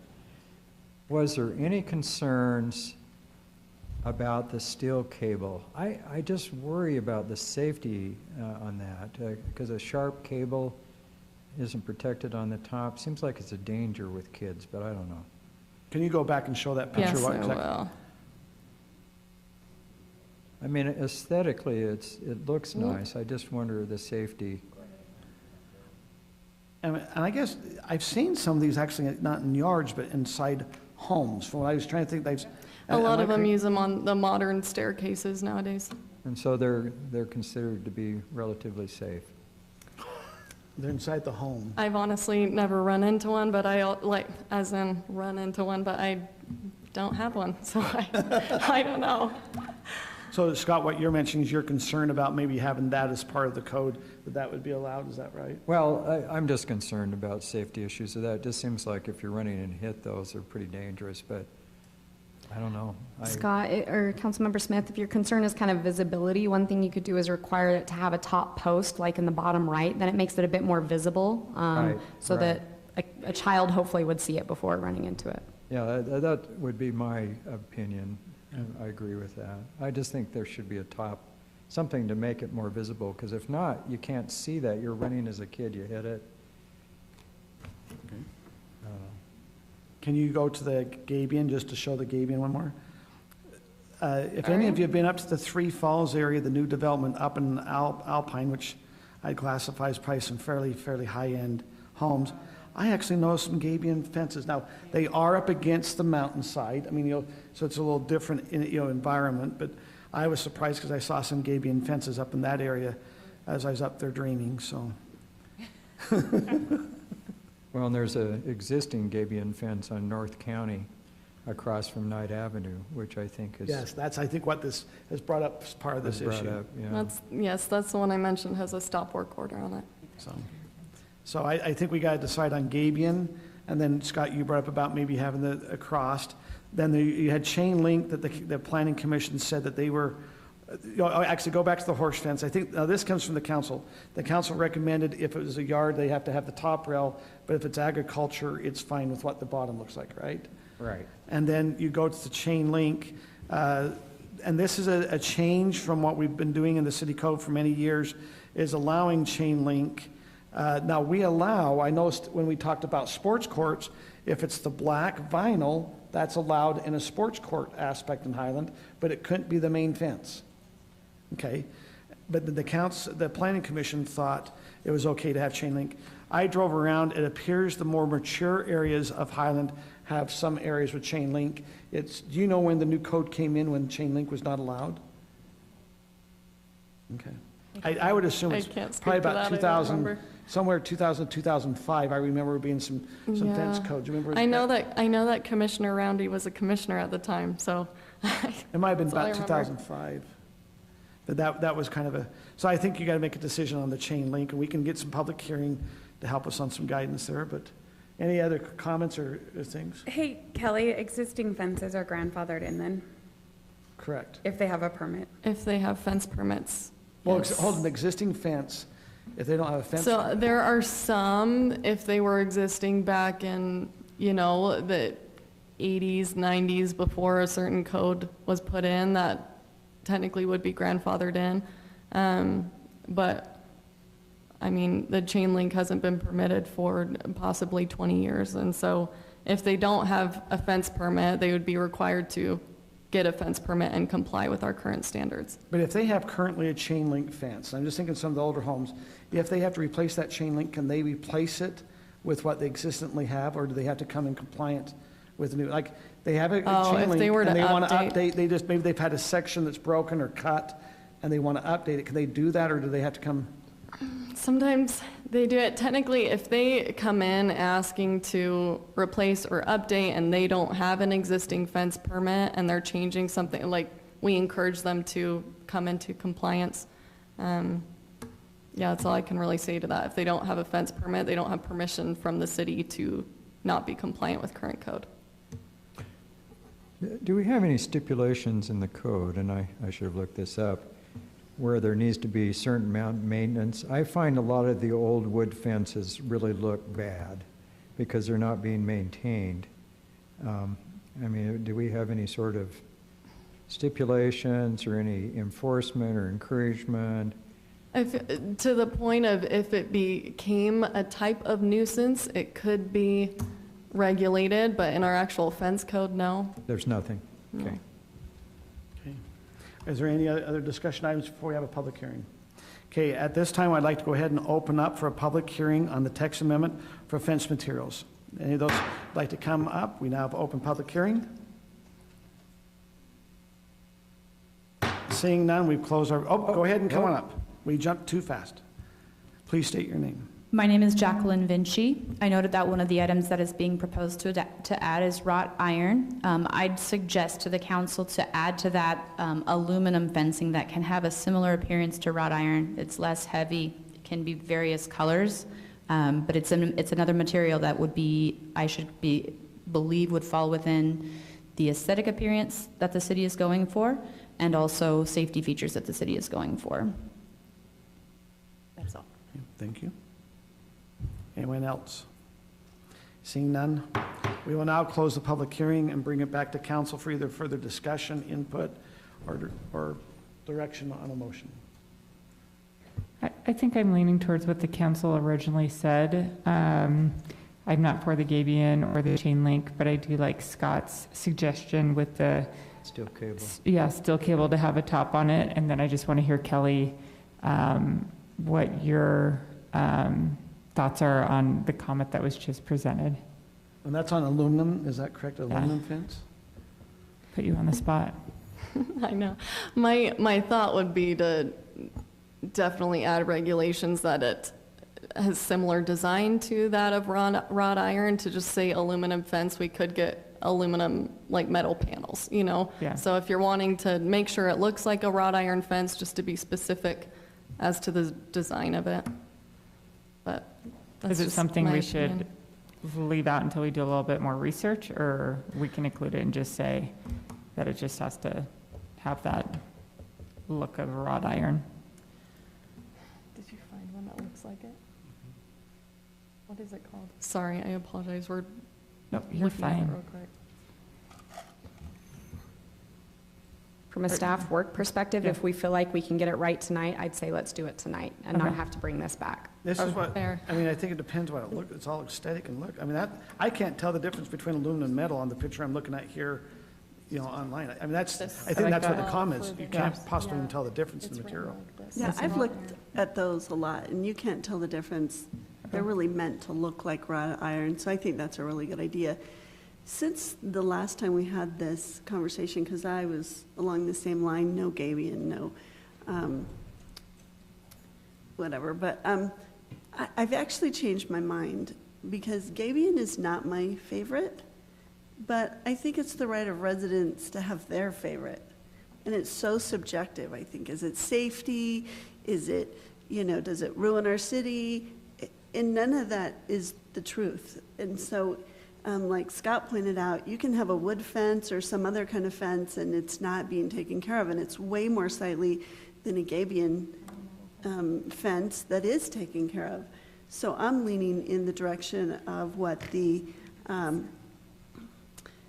Planning Commission suggested, and allowing residents to have the kind of fence that they prefer. Just because it's not my favorite doesn't mean it's not somebody else's Are you favorite. just mentioning on the Gabion, or are you mentioning also on the chain link also? I think they should be able to have the chain link or the Gabion. Mhm.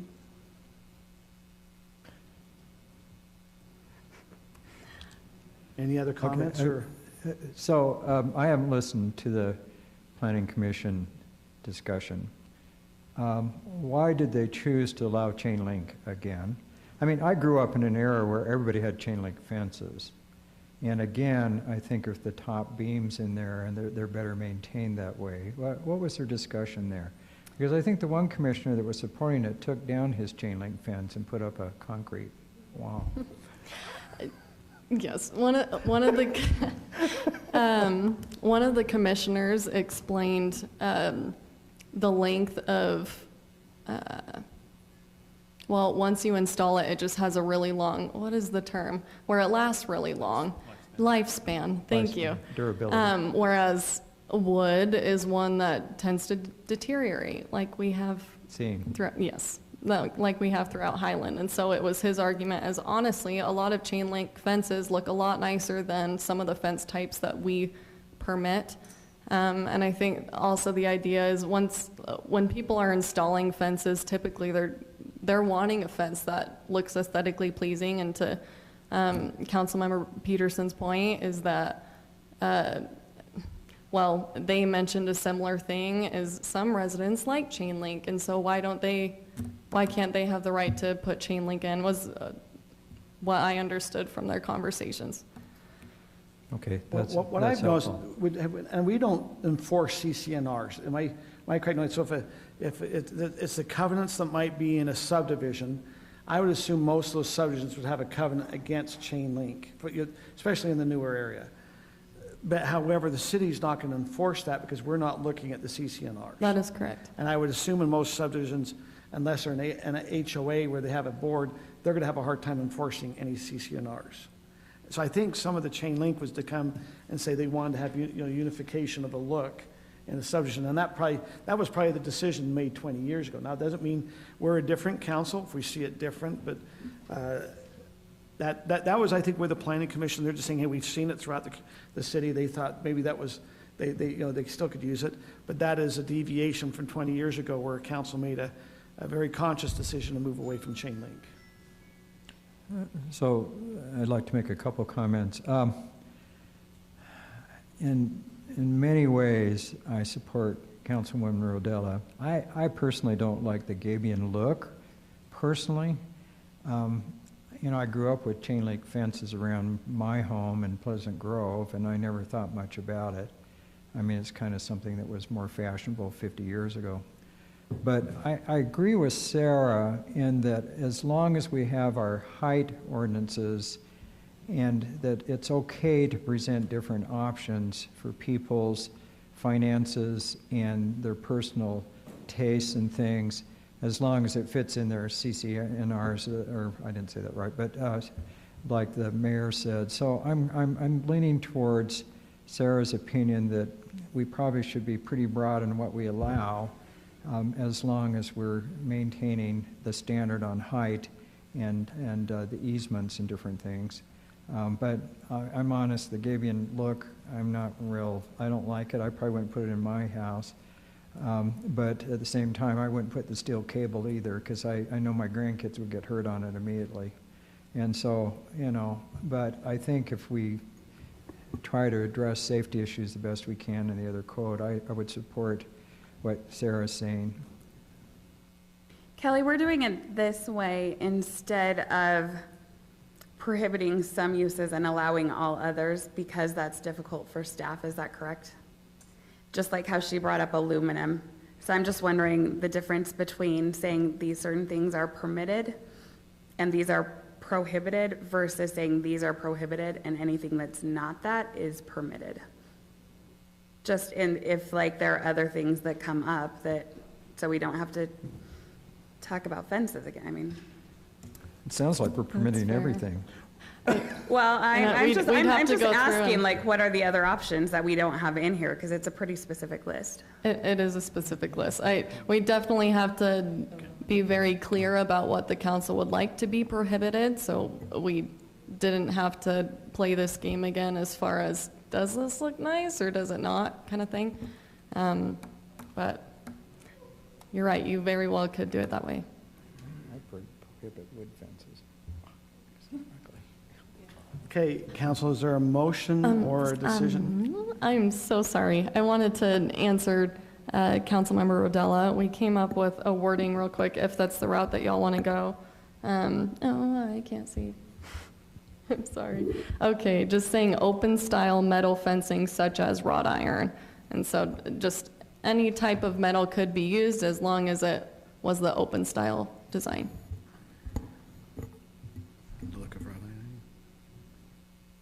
I'll make a motion.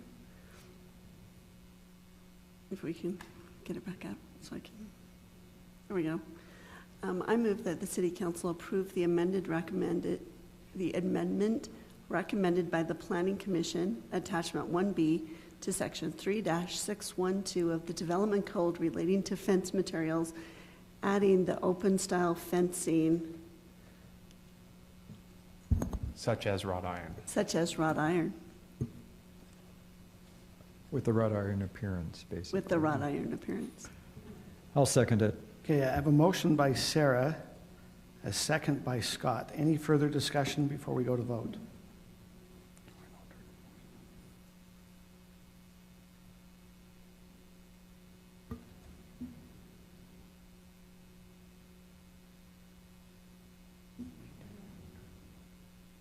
Is the vote coming up? Okay. I want to see who I've got.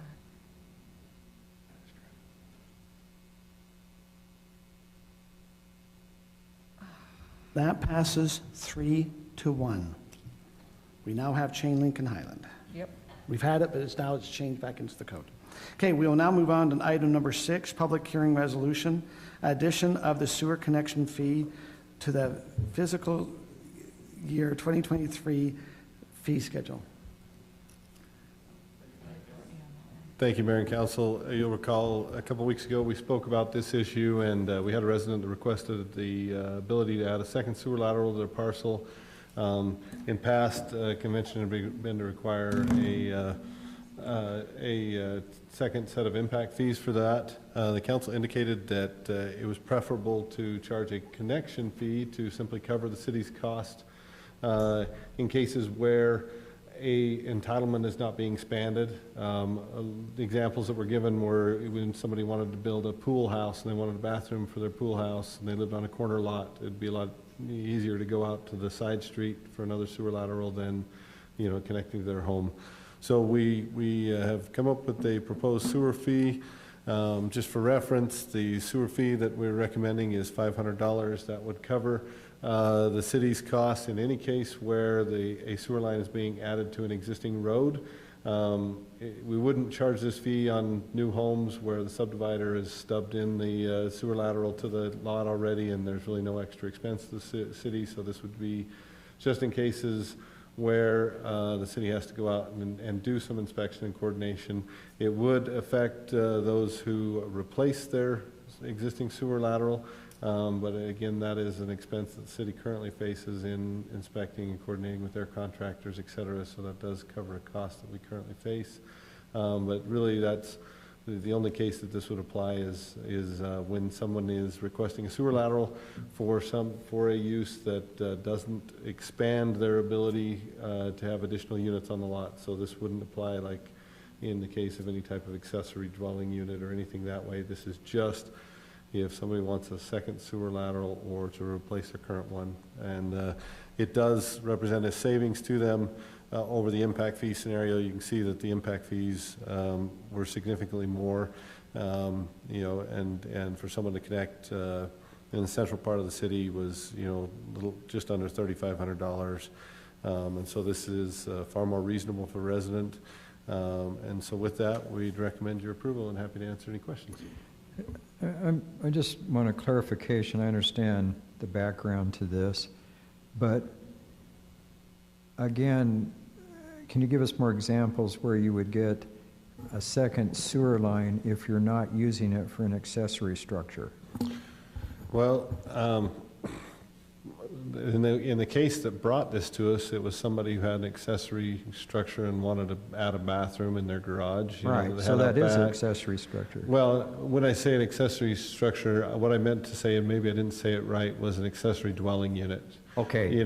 Sorry, So I probably used the wrong dwelling, words, yeah, trying to okay. rush things along, knowing that we've got a long night. But yeah, what we wanted to get at very specifically in the resolution is that the wording is very specifically geared towards this only applies when you cut into the existing city street and thereby cause the city to incur some expense, but you don't receive an additional entitlement for additional dwellings or additional uses on your parcel than you would otherwise have had.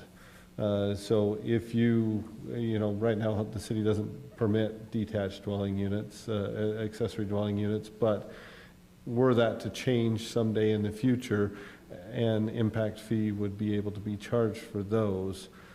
This is just those cases where somebody has, and I should have said accessory dwelling, I apologize, a second. I can't see somebody wanting to add a second sewer line to their home, so it's always probably going to be something in the backyard, some type of accessory structure, pool house, et cetera. Or a workshop or something where they wanted a sink and maybe a little bathroom or something. Right. Something of that nature, to where it's something that they could connect to their existing sewer lateral. It doesn't give them any extra uses on their parcel that they're allowed to have, but it just, from a construction standpoint, makes a whole lot more sense to run a second sewer lateral to the street and then connect to their home for various reasons. Okay. Any other discussion items? I'd be happy to make a motion. Well, we need to go to the public hearing first. Public hearing first. This is item number 6, public hearing on the addition of a sewer connection fee. We'll go ahead and open up the public hearing. Anyone that'd like to come address this item at this time? Seeing none, we've now closed the public hearing and bring it back to council. You can do the motion. If there's no more discussion, I'd like to make a motion. Okay. I move that the Highland City Council approve the resolution adding a sewer connection fee of $500 to the fiscal year 2023 city fee schedule. I'll second. Motion by Scott, second by Kim.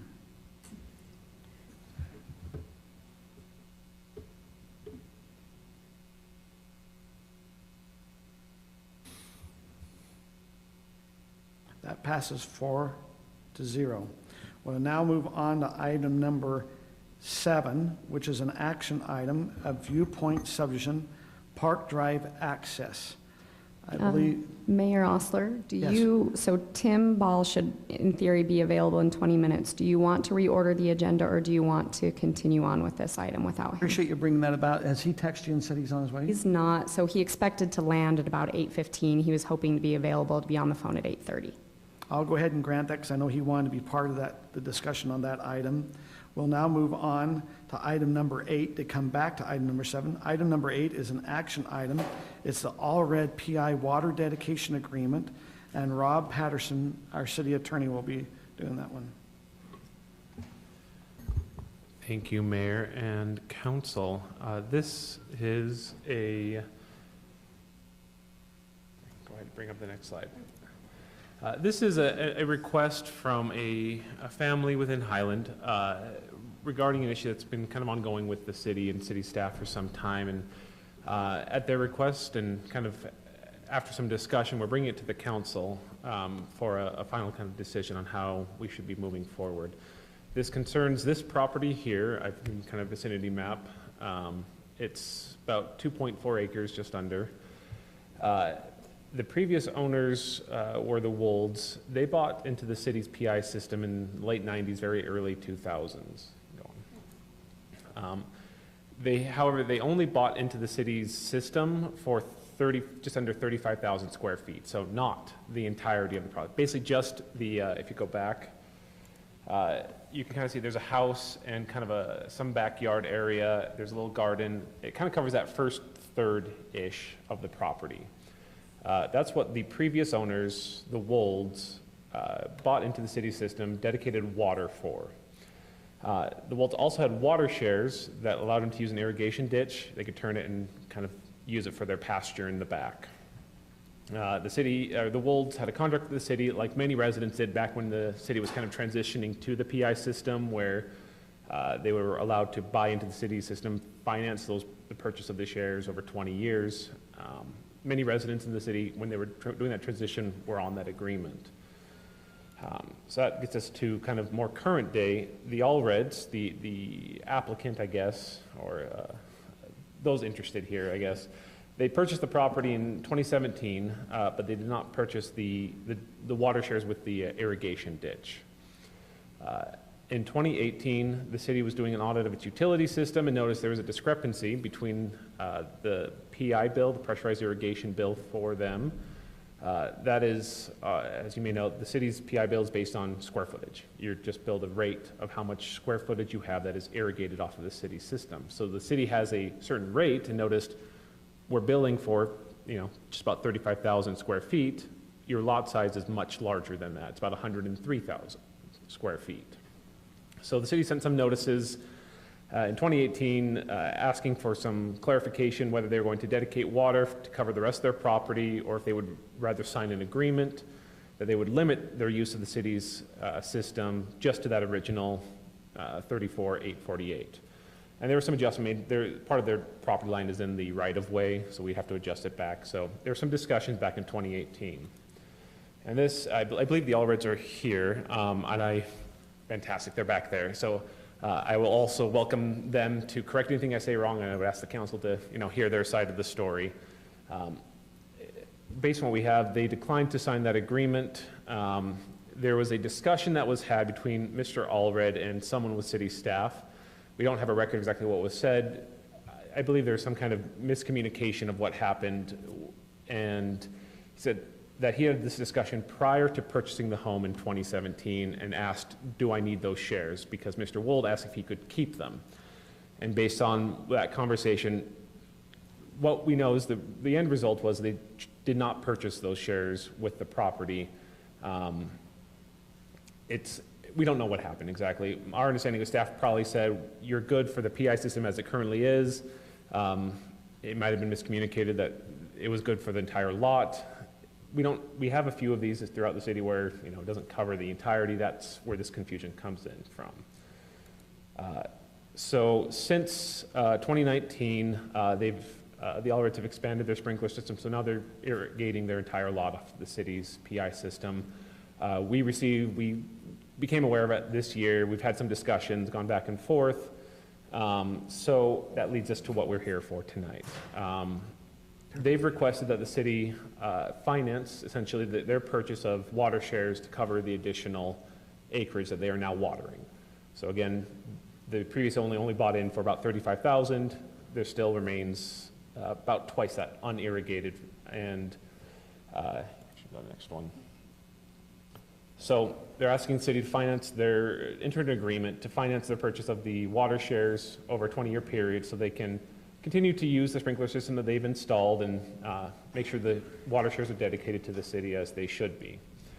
Under city code, we have requirements that whenever someone connects to the city's pressurized irrigation system, they have to dedicate water shares, you have to pay certain fees, and the city council can essentially approve agreements to change the terms of how that works out.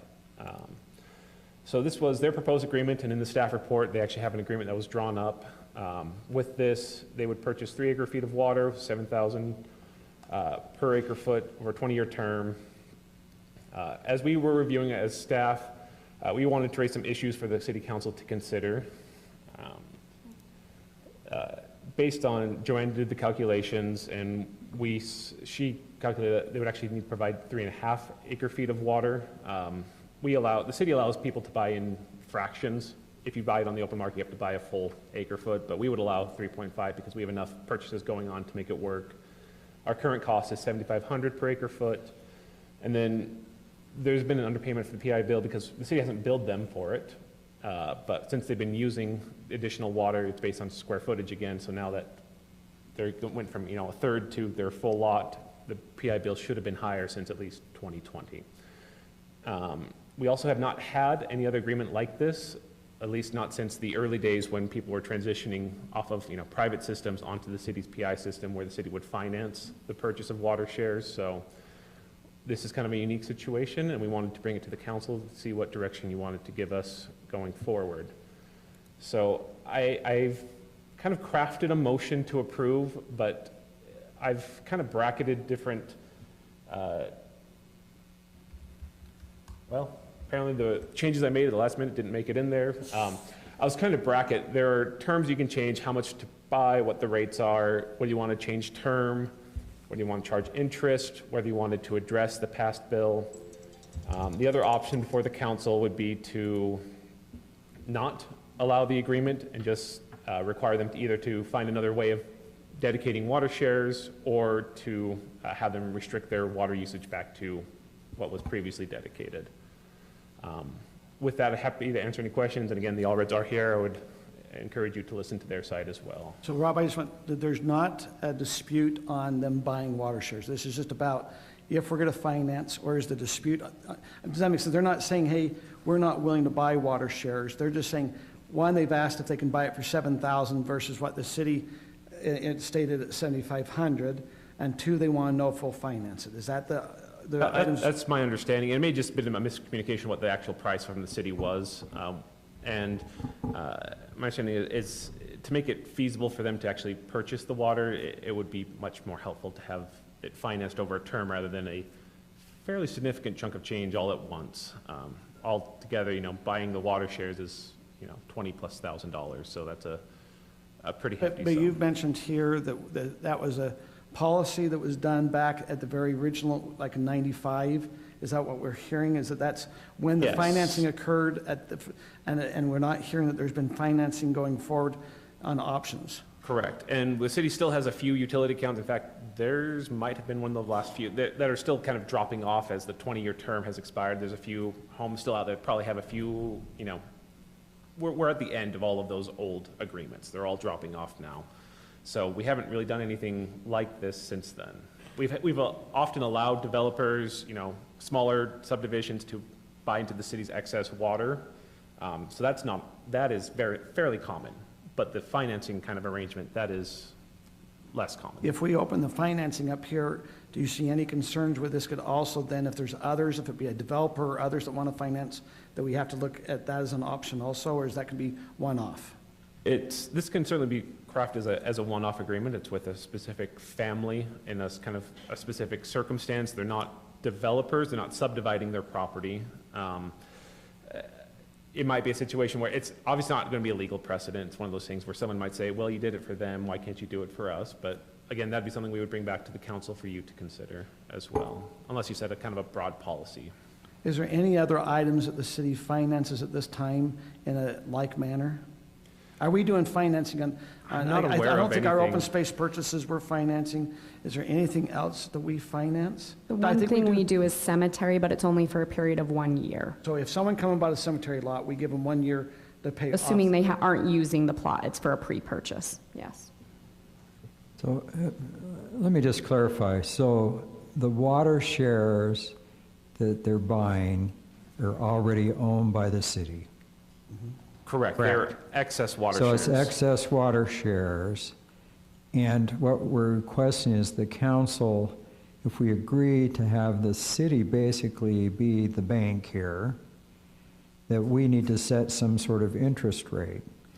Or Now- none, you don't have to. Or none. So, I like to do everything I can to help residents, but at the same time, I'm a little uncomfortable because we're in an inflationary period, and I think it's hard to set a good interest rate, especially if you look at interest rates now, because interest rates have been going straight up. I mean, a lot of people are paying 8% or more just on mortgages now, 7, 8%. And the other thing I'm a little concerned about is I'm not sure that we're agreeing exactly what the price is for the shares. I think that needs to be clarified. But if we finance it over 20 years, those water shares are going to be worth a lot more, I bet, as with the growth in the city.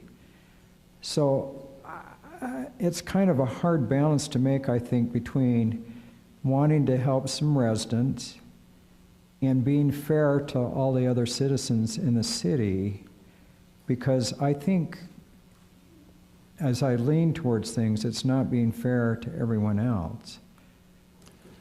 I think those are valid considerations. I would again encourage you to. We will be having all. I will be discussing it, yeah. So just, I had reached out to water brokers out there, because I always get nervous when you see the 7,500.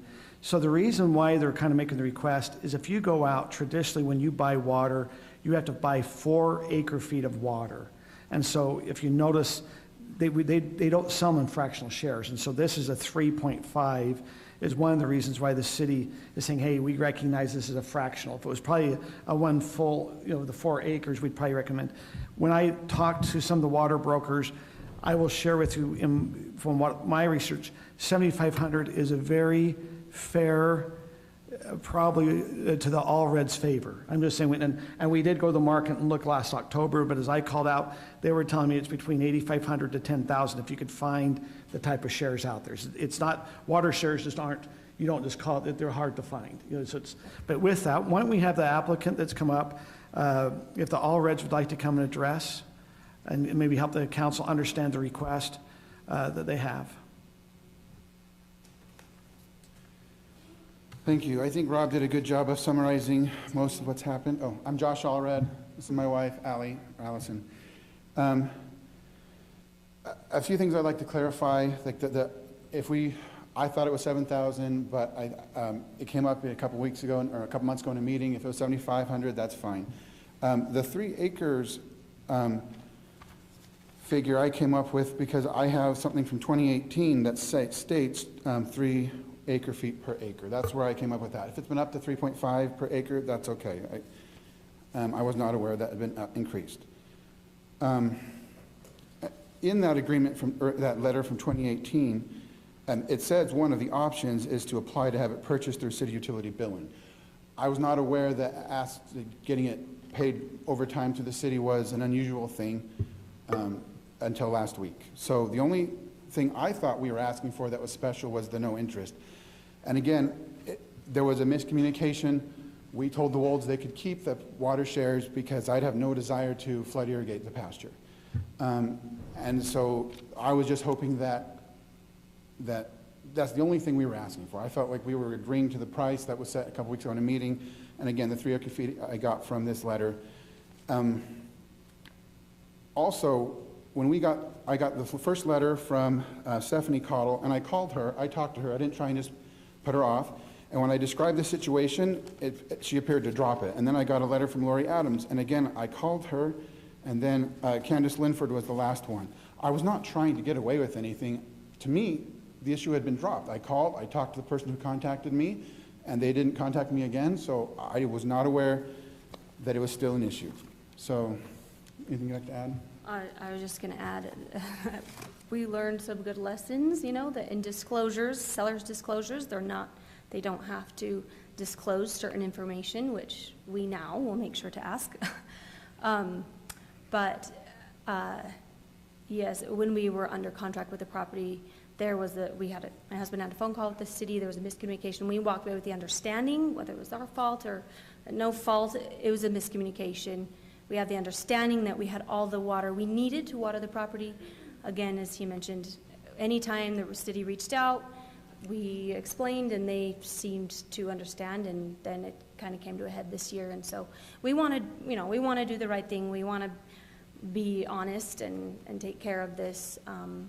But obviously, I understand, Mr. Smith, your concerns about the shares may be worth more.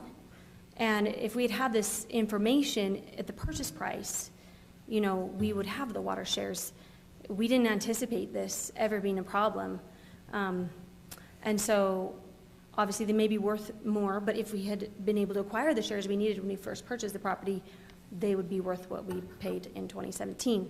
And so we're just trying to figure out something that will work for the city and work for us that we can do.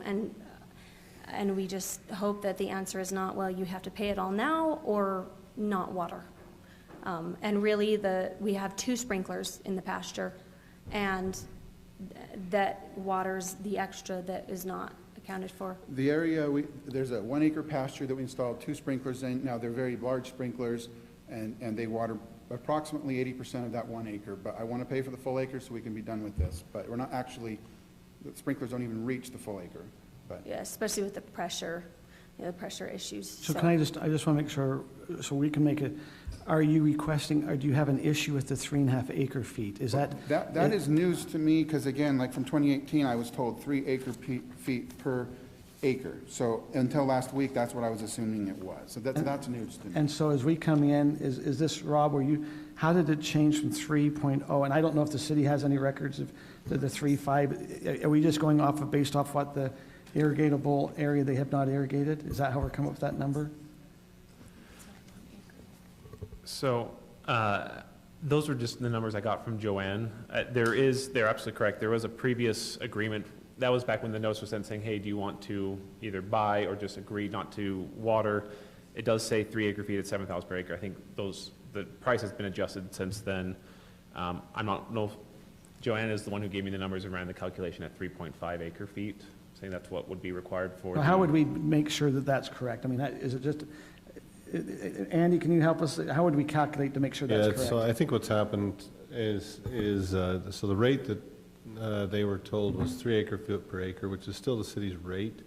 There's just a little bit larger than an acre that needs to be covered by the additional share, because what was initially purchased, didn't quite cover the full half acre, if you will, because you've got like an acre and a half.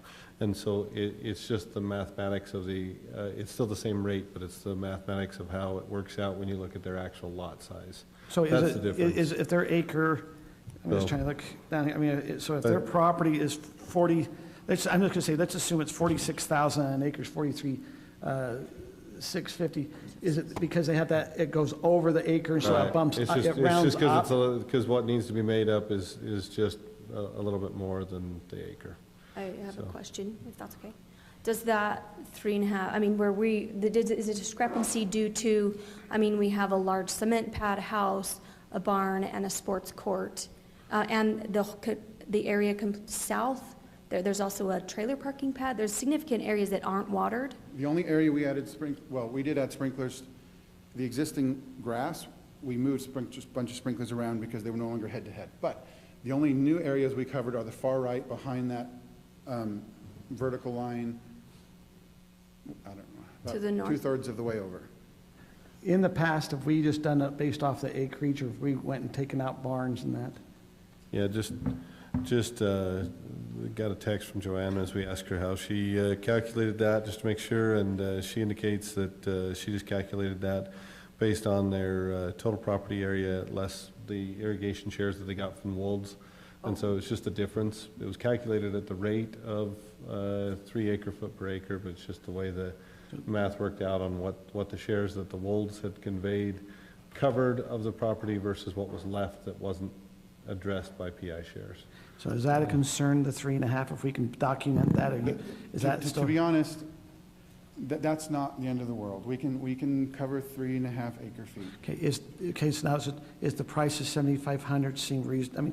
To me, you've heard me state, that seems more than reasonable. Sure. Are you agreeable on the $7,500? We're okay with $7,500. We're okay with 3.5 acre feet. we don't have the cash to pay you, and we probably couldn't qualify for loan elsewhere, which is why we're hoping to go through here. Okay, so now the request has been broken down for the council to look at. Are they interested, is the council willing to do a finance term for the 3.5 acre feet?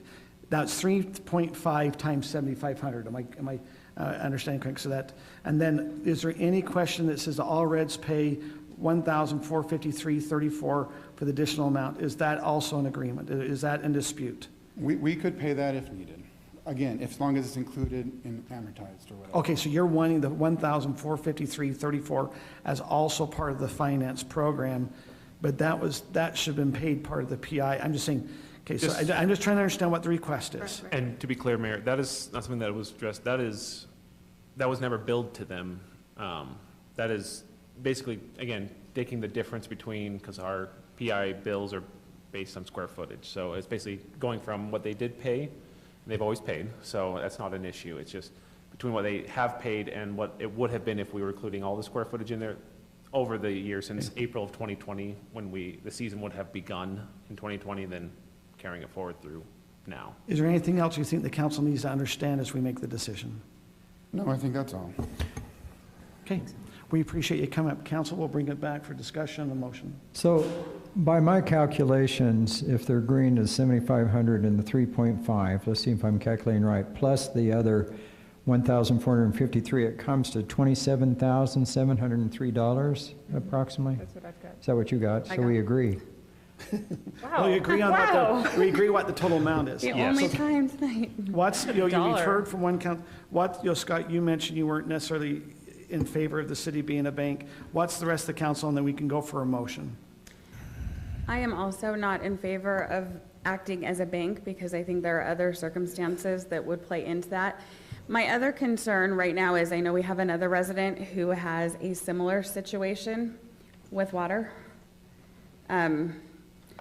where they have not paid for shares that they've been using, and they are thinking about asking for an exemption because of how much of their land is not irrigable, like they're not watering it. So I think that, based on that comment, we would need to be very careful about that decision because I think it would have ramifications. I think both decisions have ramifications. And I'm not comfortable financing something at 0% when the city, we don't get 0%. I'm in agreement, Brittany. I just think it opens up a can of worms to do this, and it's just one thing, we can't be a bank. We do a lot of services for our residents, but that's one service that I don't want to get into. And I agree with Councilmember Smith.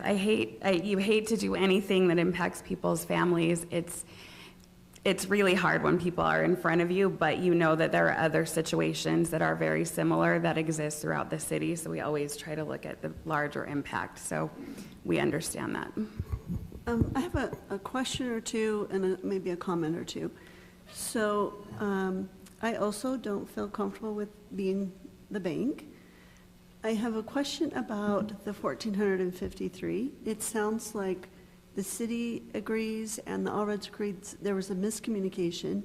They've never been billed for this. They, in good faith, communicated with the city. So I'm interested in how we think we can charge them without them, all of a sudden we come up with a number and say you owe this money, when shouldn't that have been taken care of in April 2020? And again, so I need some clarification on that. Also, the watering season is about over. So can the city allow them some time until the next watering season to get the financing worked out so that they have a little leeway to figure that out, where we don't want to be the financing, but we're also not going to allow them to continue watering. Really, the watering season is over. So there's two things. One, you understand why they owe the $1,453.34. Well, not why they owe it. I understand that was the calculation, but it also sounds like there's this miscommunication that they weren't aware that they were going to owe more. We never billed them for more. I think and I'm not staff, you my understanding is we didn't know they were watering extra. And so they've now put the burden upon the residents, because they were started watering, and am I understanding that correctly? Is that? Correct. The previous notices, the first set of notices were more of the audit of your PI bill is for X square feet, but your lot is this, help us figure that out. We became aware that they were watering much later, which is why we've gotten to this point. So this is, from our understanding, we don't have meters, so we don't know when water is increased on a lot until someone makes a note of it or staff sees it. So that's how this came up. So we didn't know for 2 years that there was additional watering going on. But that explains why that, and I'll say to your point, normally we don't, go back and bill for something that the city misses on this. This was just an issue to raise for your consideration. You wouldn't have to include it as part of any type of agreement if you didn't want to. But would they still, if we don't put part of the agreement, is it still going to be owed? We haven't billed it, so I would say no. Okay, so it needs to be discussed in the motion that they would owe that if they're going to be owing it, correct? If there's going to be an agreement. Okay. And then the next one was, is there a deadline if we said, hey, you just need to have it paid by the next irrigating season? Is there a reason why there's a time period? So I'll answer this maybe in two parts. Our PI bills go every month, even though the season is only from April to October-ish. But the bills are still every month. In terms of water dedication, we just require those whenever, usually it's with development that comes in a subdivision. We require someone to just dedicate those water rights up front so they're available and ready for the next season. I don't think this has been an ongoing issue that, a few months the other way doesn't really affect that much. Would that be appropriate to put in the motion that we need to state when that can be done? I'm just saying, you'd recommend to have that as part of the motion if we're doing something? Correct. If you're going to do something along those lines, you'd give direction to staff on our next steps. Okay. So can I make some comments? Boy, I really struggle with things like this because I'm always been of the philosophy that if you do what's right by one citizen, you do what's right with everyone. And I think I had some valid concerns there at the first that other people have agreed with, but having heard the Allreds, it seems to me that they're trying pretty hard to make things right, and it's kind of a major financial obligation in order to do that. I mean, we're talking about $27,000 if you include the 1,453. I personally would eliminate the 1,453 because I don't think that was ever communicated with them. And I think to maintain trust between the city and citizens, we need to be sure that the communication is clear. I'm really hesitant about having the city be a bank, but at the same time, I think they made a little compelling argument that you don't have other options to finance this right now. Am I mistaken? Can I ask that, Mayor? You may, but Scott, realize to me, I understand this could be a one-off agreement. I always say you have to treat all residents the same. And I'm just going to be, they were using the water that all the rest of the residents had to pay for. Right. And if it would have been known, they would have had to pay the $1,453. It was unknown. We have to also treat the other residents, so be aware if we have other requests coming in for finance, we've got to be careful saying, well, this one has this hardship, and maybe we can say, okay, there's a hardship, but if you could look at hardship, there's other criteria to look at. But that's the only concern. And be aware, they don't have, this is not a forced upon them. They don't have to water the back area. This is an option that they're choosing to water the back area, which brings about that they need to bring the water in. Because they made a choice, that's where the 1,453 has already been occurred. There was a choice made at that time. So that's how I see it. Well, but, and I understand what you're saying, but it's like we haven't communicated that too well. And but did they communicate back to the city that they were going to start watering? I'm just saying, who has to communicate? The city usually relies on the person to come and say, hey, I'm going to start watering, and this now starts to happen. Sure. It was an agreement with the Wolds, and it appears that was the prior owner, and it appears the Allreds understood they weren't supposed to water that area, and maybe I misunderstood that, but I understood they understood that they weren't supposed to water. They started watering, and there was not water there, so. So your opinion is we should charge them the 1,400. I appreciate I'm your just opinion. worried that there might be other residents that we have to look at that we're asking to also pay for the water that they used at that time. So let me just clarify, and maybe Kelly or that, is it absolutely true that we have never financed anything else in the city? Because I think that when we've sold some of the open space properties, there has been some associated financing. There had been. Yes, that is correct. Currently, the council's policy with the sale of open space is no more financing, but that is correct. In the past, there were properties sold that were financed. And we have properties we've sold that are over 27,000. So I'm just saying, but the council here made a decision that we did not want to be a bank, and so we've not done that as we did the open space sales in this last year. But that's something in the council, if you want to make some changes, you can. Is there a motion or a direction? I don't know. I'm starting to lean towards financing it, but I'd like to make a motion. I move that the city council deny the Allred's request to finance the purchase of water shares. The Allred shall either restrict the use of the city's PI system to previously allowed square footage, or shall purchase and or dedicate water shares for additional square footage without city financing. I have a motion by Kim. Can we alter that motion a little bit to allow them some time?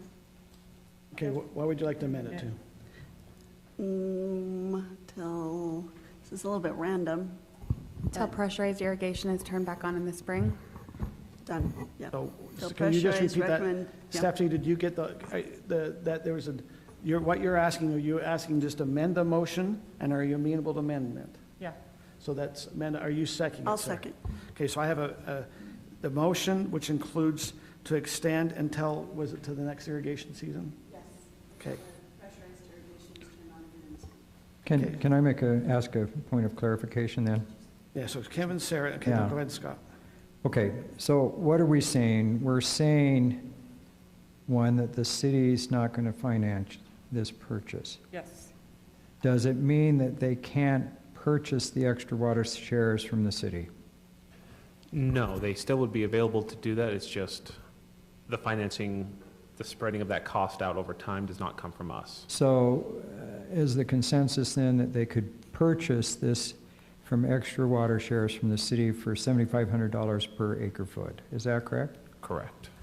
Okay, Yeah, but, and I would want, as part of that, a motion that they are able to purchase at that amount is locked in, even though water shares because might be a they're little bit going more. straight up. Right, but So what, let's you'd lock like that to in. add to that amendment that the price of $7,500 per acre foot is locked in until next irrigation season? Right, let's not give the So Allreds that's any a- more Are surprises. you okay, Kim, with that amendment also being added? Yes. Okay. And So- then we need to address that 14. Yes, the 1,400. The 1,400.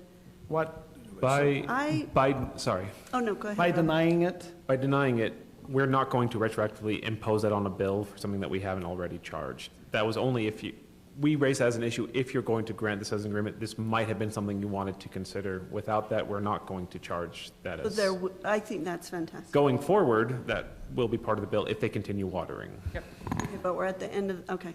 So we're going to eliminate the 1,400. Is that Correct. part of the It's motion? They're not just billing it. buying or dedicating from the open market water shares. Either they get it from the city or somewhere else. Yeah. So is that all part of the motion? Okay, Let's just okay, review the Stephanie, can you motion. just repeat back so we make sure we understand the motion and the amendments that are part of it?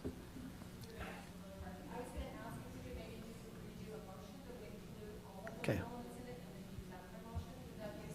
Let's go ahead and redo it, because there's two amendments. I think it's been confusing on that. Okay, Do you want to do that, Kim, or do you want me to? You can do it. Okay. I move that the city council deny the Allreds' request to finance the purchase of water shares and require the Allreds to either restrict their use of the city's PI system to previously allowed square footage, or to find another means of purchasing and or dedicating water shares without city financing. They have until the pressurized irrigation is turned on in the spring. And the 1,473 You don't have to put that in there. will not, yeah, So so, put in the 7,500. Is lock in the locked prices. oh, and lock in the price at 7,500. So the price is locked until the 2023 where the irrigation season opens, correct? Yes. Is everyone clear on what, so I have a motion that's now by Sarah, because we've not, the old motion's no longer. We have a motion by Sarah. Do we have a second? I'll second. I have a second now by Kim. Any clarification that's needed before we vote? Okay, we will now ready for vote.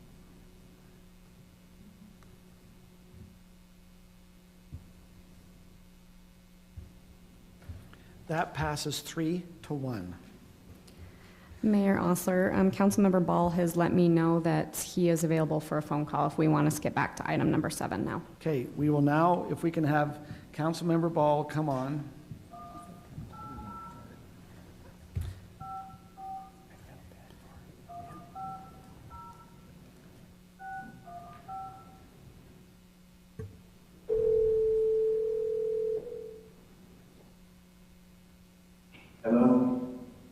Hello, Tim, are you there?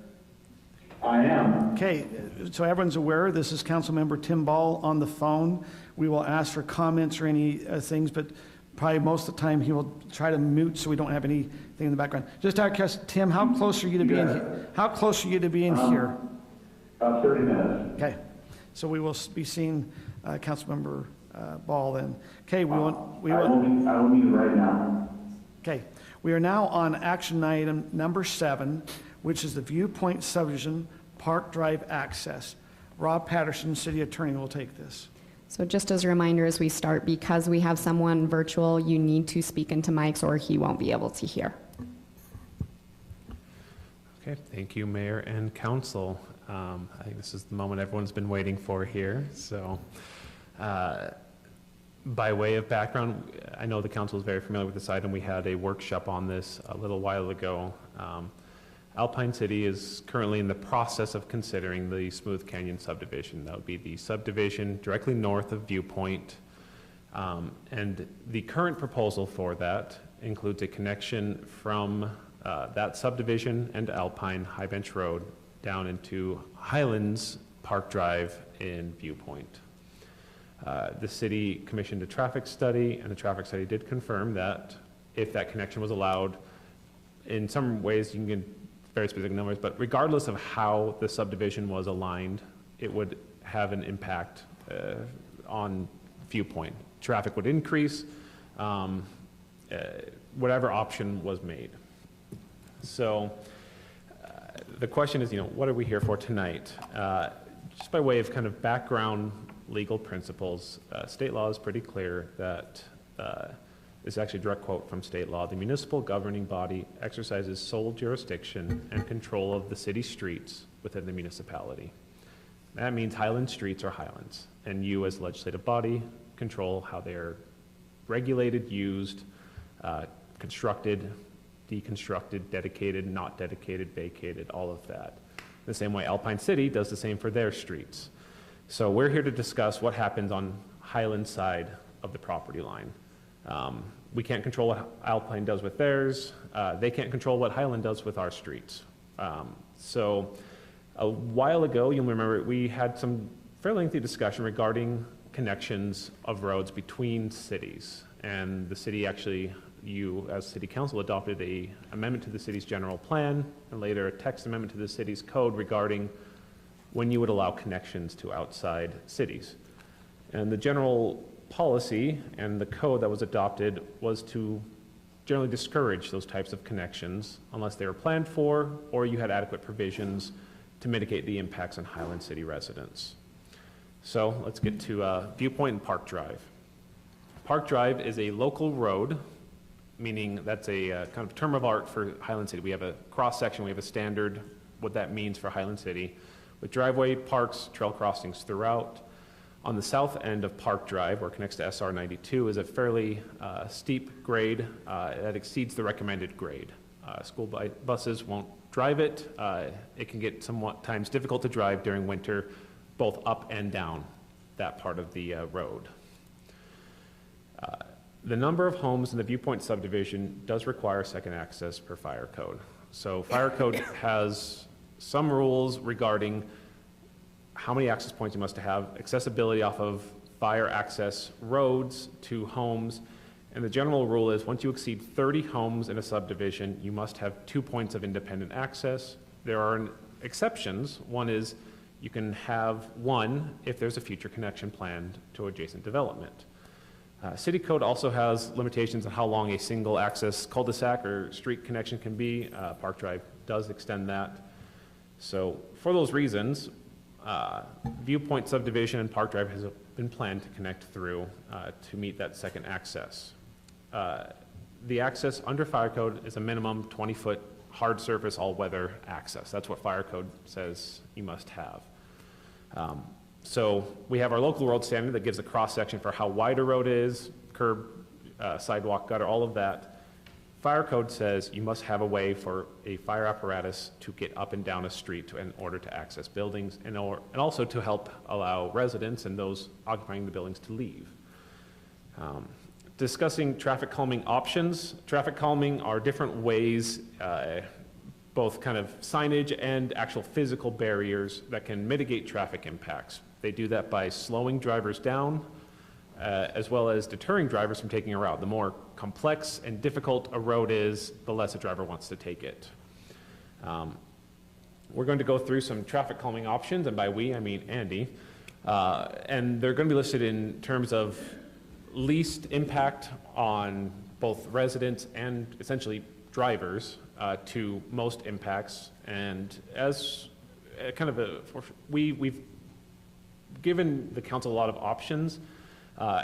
You'll see the motion that we've kind of crafted is more almost like a buffet of, council, here are some options. Please pick the ones that you feel are appropriate based on the information that you have, as well as some conditions that you may or may not want to have on it. So we're trying to present the information for you to make the decision that you need to make for Highland City streets and Park Drive in particular. Okay, council, and we're going to, as Rob indicated, we're going to step through some of the traffic calming options that have been suggested for the road. And as Rob indicated, those could be somewhat of an a la carte, where you could pick one you like and others that you don't, or pick them all. And also, it's important to note that as we talk about some of these, that, I think there's a lot of focus on the northern end and the connection on the northern end, but the connection and some of these restrictions could also be placed at the south end, meaning that you could actually restrict, if there is a restriction, that you could actually restrict the steep part, if you will. And we haven't focused yet on identifying a cost, source for these costs, because we really don't know what the cost is going to be until we know what the options are that are selected.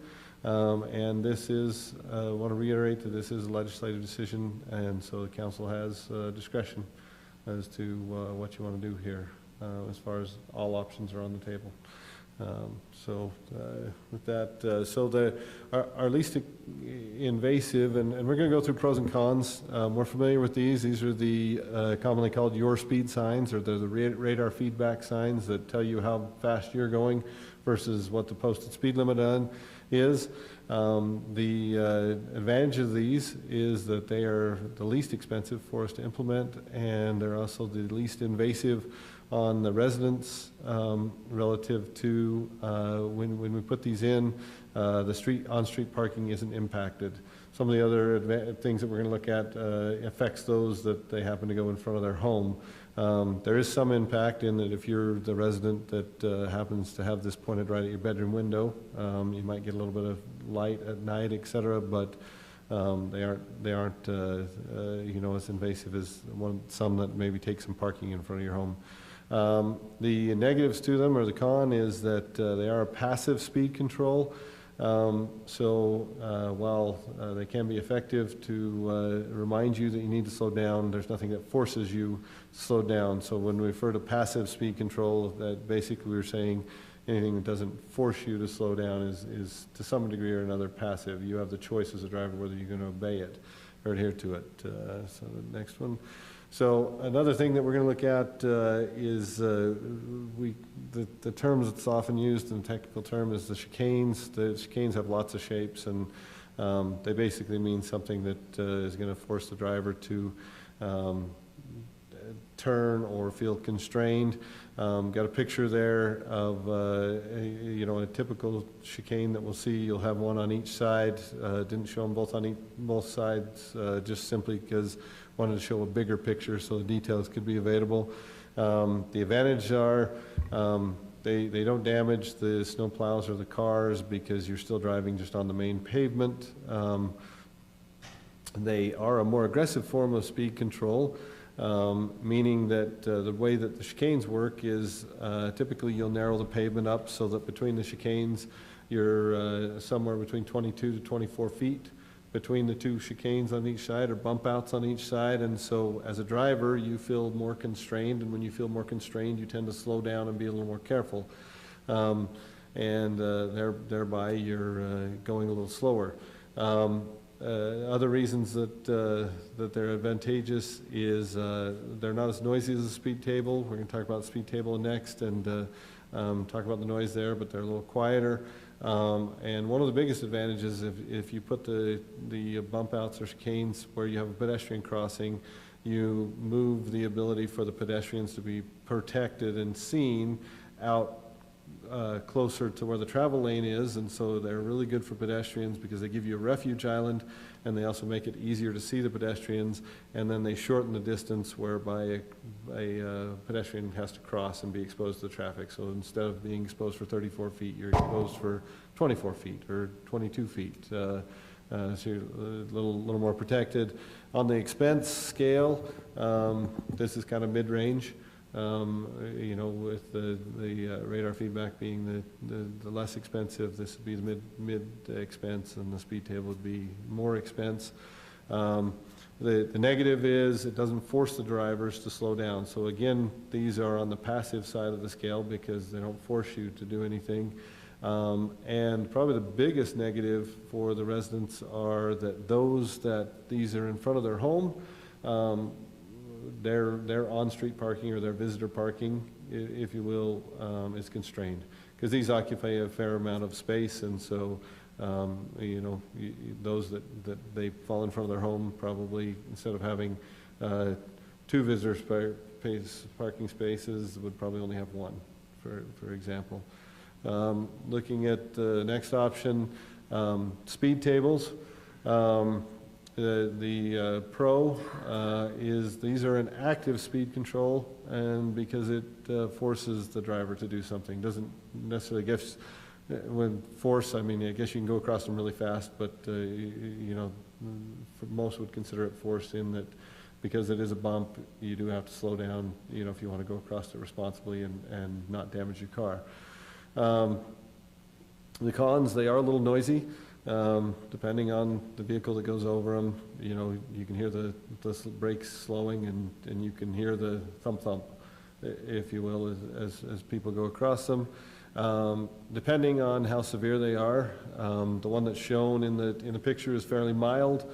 There are ones that are a little bit taller, and depending on that height, they can cause damage to the snowplows or cars, depending on the speed that they're taking. They are difficult for buses, and especially the people that are in the back seat of the bus, depending on how the bus takes it.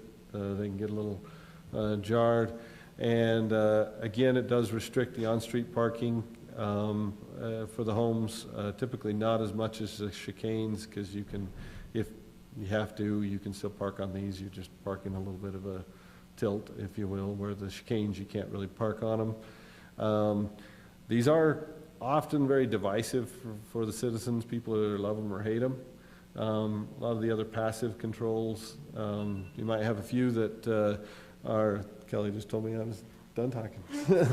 But you might have a few that are, that have strong opinions, but most of the passive controls people, aren't quite as outspoken on. The speed tables tend to be, like I said, either you love them or you hate them, and you tend to hear comments on both sides. And they are the most expensive to install. We can do them out of asphalt, but they're most often done out of concrete because they take the beating a little bit better in concrete, and they are a little more predictable to place depending on how severe we want to make the height of the table and the people to stop. So let's go on. It has also been discussed, the option of placing like a breakaway post or bollards. The ones shown in the photo are ones that fold down. So if you drive on them, they bend down and touch the ground. So the advantages or the pros to them are they discourage the use of the roadway, and thereby reducing the number of vehicles, meaning they appear to most to be a barrier that can't be crossed, and so people tend to stray away from them and not cross them. The detriment to them is it does not allow for the second access to be a full and functional second access, meaning that while it discourages the use by those that are unfamiliar with it, it'll also discourage use by those that live in the neighborhood. And so the second access won't truly be functional as a second access. Depending on your vehicle and, you know, how you feel about it, you'd either go across them or you tend to stray away from them, but most will stray away from them. And they don't allow the snow to be fully cleared. And so they'll tend to be snow stick around in these a little bit longer. We have learned that we are able to clear them better than we thought we would be able to, but there still would be, you know, probably 7-8 inches of snow that surrounded them for a period of time till it melted off. But we have spoken with other cities, and they are able to kind of basically drive over them and fold them down, and then, but it does leave, like I said, a patch of snow that's, you know, 7-8 inches tall until that melts off for the length until they can drop the blade again. They do, to be installed in the street and be able to drive over them, you have to recess them, which means there would have to be kind of a hole in the street around them that would be filled with gravel or something else, because you have to be able to get to the bases to replace them, because when they break, there's kind of an insert that you have to stick in there and a pin, and so we'd have to figure out how to recess them. And the only thing I can figure out right now, although we'd certainly get very creative in how to figure it out, is we'd have to have them recessed and probably fill the holes around them with dirt or something that we could dig out if we had to replace them. So in a summary of what's in the staff report, we looked at these different devices, and the map that you see and that was in your staff report has potential locations for all of the devices except for the breakaway posts or the bend over posts.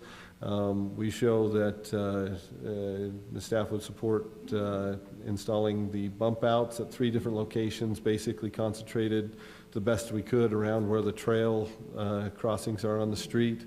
We would support placement of the radar feedback signs on each end of the neighborhood. We would support placement of a speed table that is lower in profile to limit the damage to the vehicles and to the snow plows, something similar to what was in the photo that was provided. And that would be placed just inside the city boundary. It's yet to be decided whether speed table is a tool that the council wants to use throughout the city or not. That's forthcoming in some of our traffic control toolbox discussions, but we think that in this case, placing one right at the city boundary would not set a precedent that would have to be proliferated in that case until we had more of a discussion.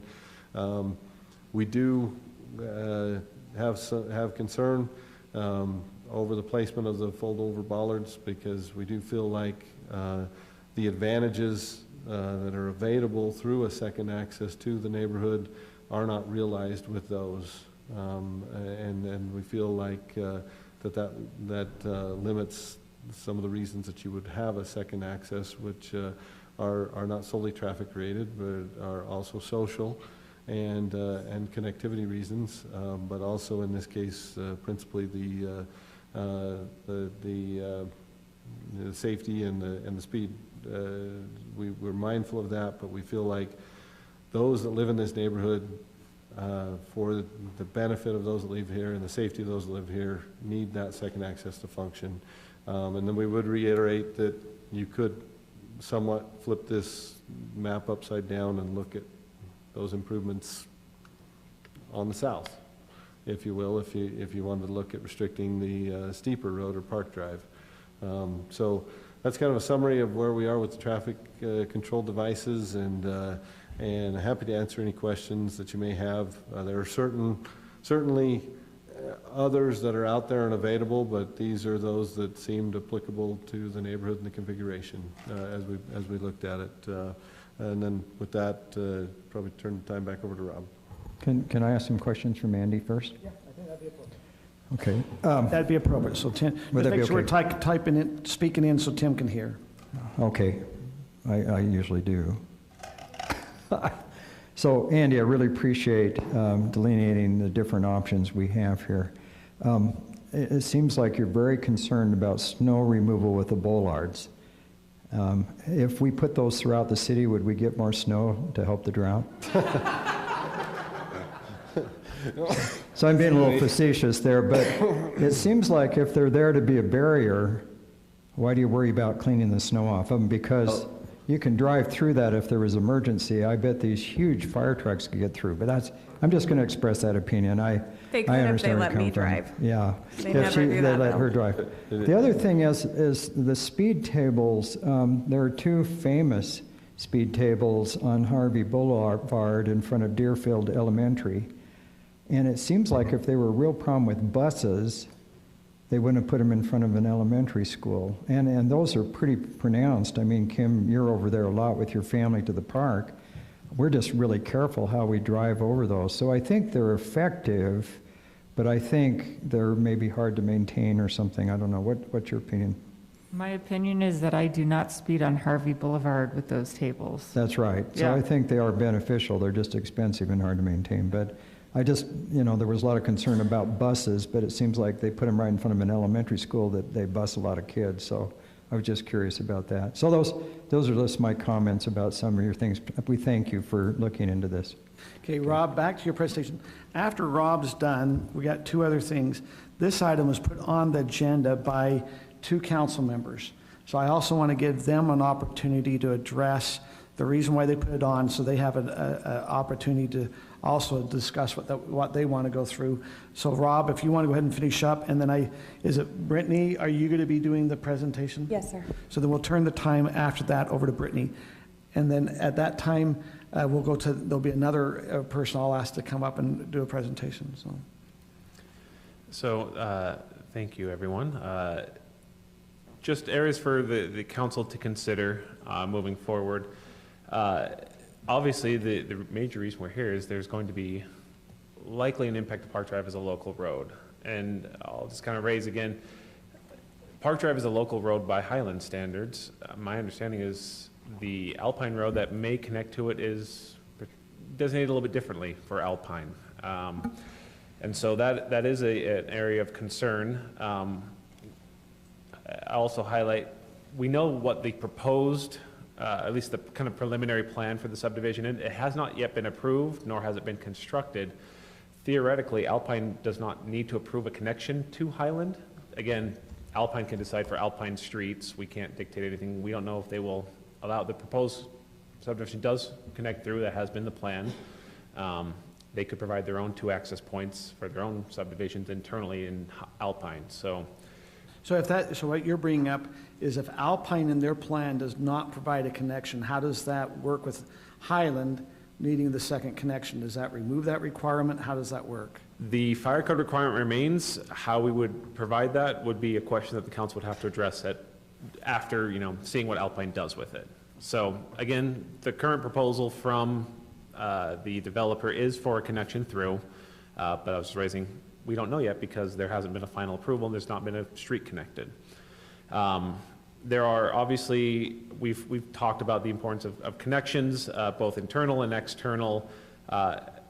As to precedent, again, this is a matter, as we've talked many times, there is no legal precedent set. There may be an issue where someone else may raise their hand and say, I think the council's often heard from different subdivisions where they have traffic issues, and there's been connections that increase traffic impacts, and they've looked at, part of the toolbox that Andy talked about is the council's asked us to, as staff, to provide a toolbox to you on how to mitigate traffic. So, So as you asked that, so in 2004, in October, there was a plat that was dedicated. And it states, hereby dedicates the streets and other public areas as indicated hereon and in perpetuity use of the public.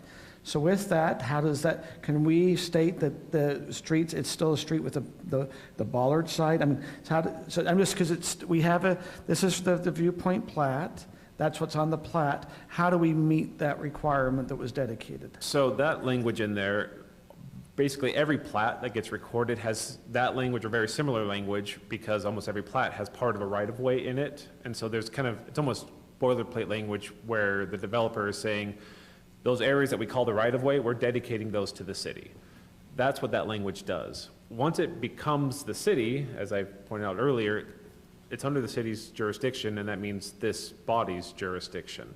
So state law talks about the ways of closing a road, of vacating a road, and closing can be temporary or permanent.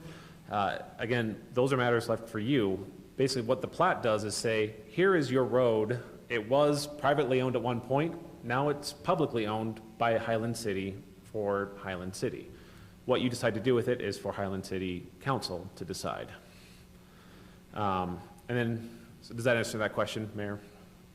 And the last couple of points on here, we've talked about these. There's emergency access, that is the fire code requirement. It's both a practical for fire apparatus, to the fire engines to get there, as well for residents to be able to get in and out. And then finally for construction, is we've had a fairly recent project where we've had one access point where we've done a sewer line and it's kind of broken it up and restricted residents.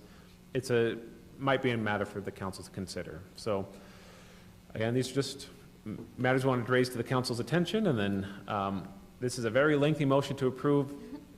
It's not meant to be that you are approving all of this. So maybe I'll try to explain it.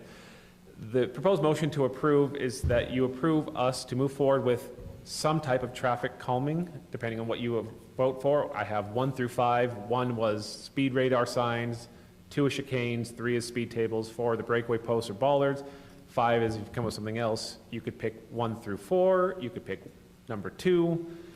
That would be the kind of buffet of options. You've had staff's recommendation. The second large paragraph, there are conditions on what we do with that. So if you authorize us to go forward with certain traffic mitigation, how and when do you want us to go forward with that? A is potentially want to put a condition that we don't do anything until we know that they're actually going to do the development on the Alpine side. B might be they had previously proposed a U-shaped road rather than a straight-through connection, if you wanted to make that a condition. Or if you want to put conditions on certain options to be installed now, put in a chicane here, and then reserve funding for a speed table at a future point, or whatever option. These are just, we're trying to present the options to the council of how to give you the information so you can give us the direction we need. Okay, thank you. Is there any questions of Rob before we now turn some time over? Once again, we've had 2 council people, Councilmember Smith and Councilmember Bills, that have asked for this to be put on the agenda. And so we will turn the time over to Brittany to go through a presentation they have.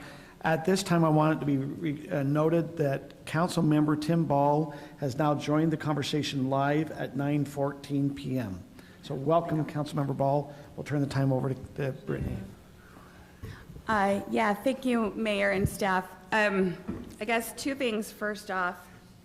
The first off is I want to say that this has not been an easy issue for myself, and it has not been easy for staff. And so the number one thing that I want you residents to understand, my neighbors, is that everybody who works here at the city is working for our best interest. And we have disagreed throughout this project, but Andy and Rob, Aaron, the mayor,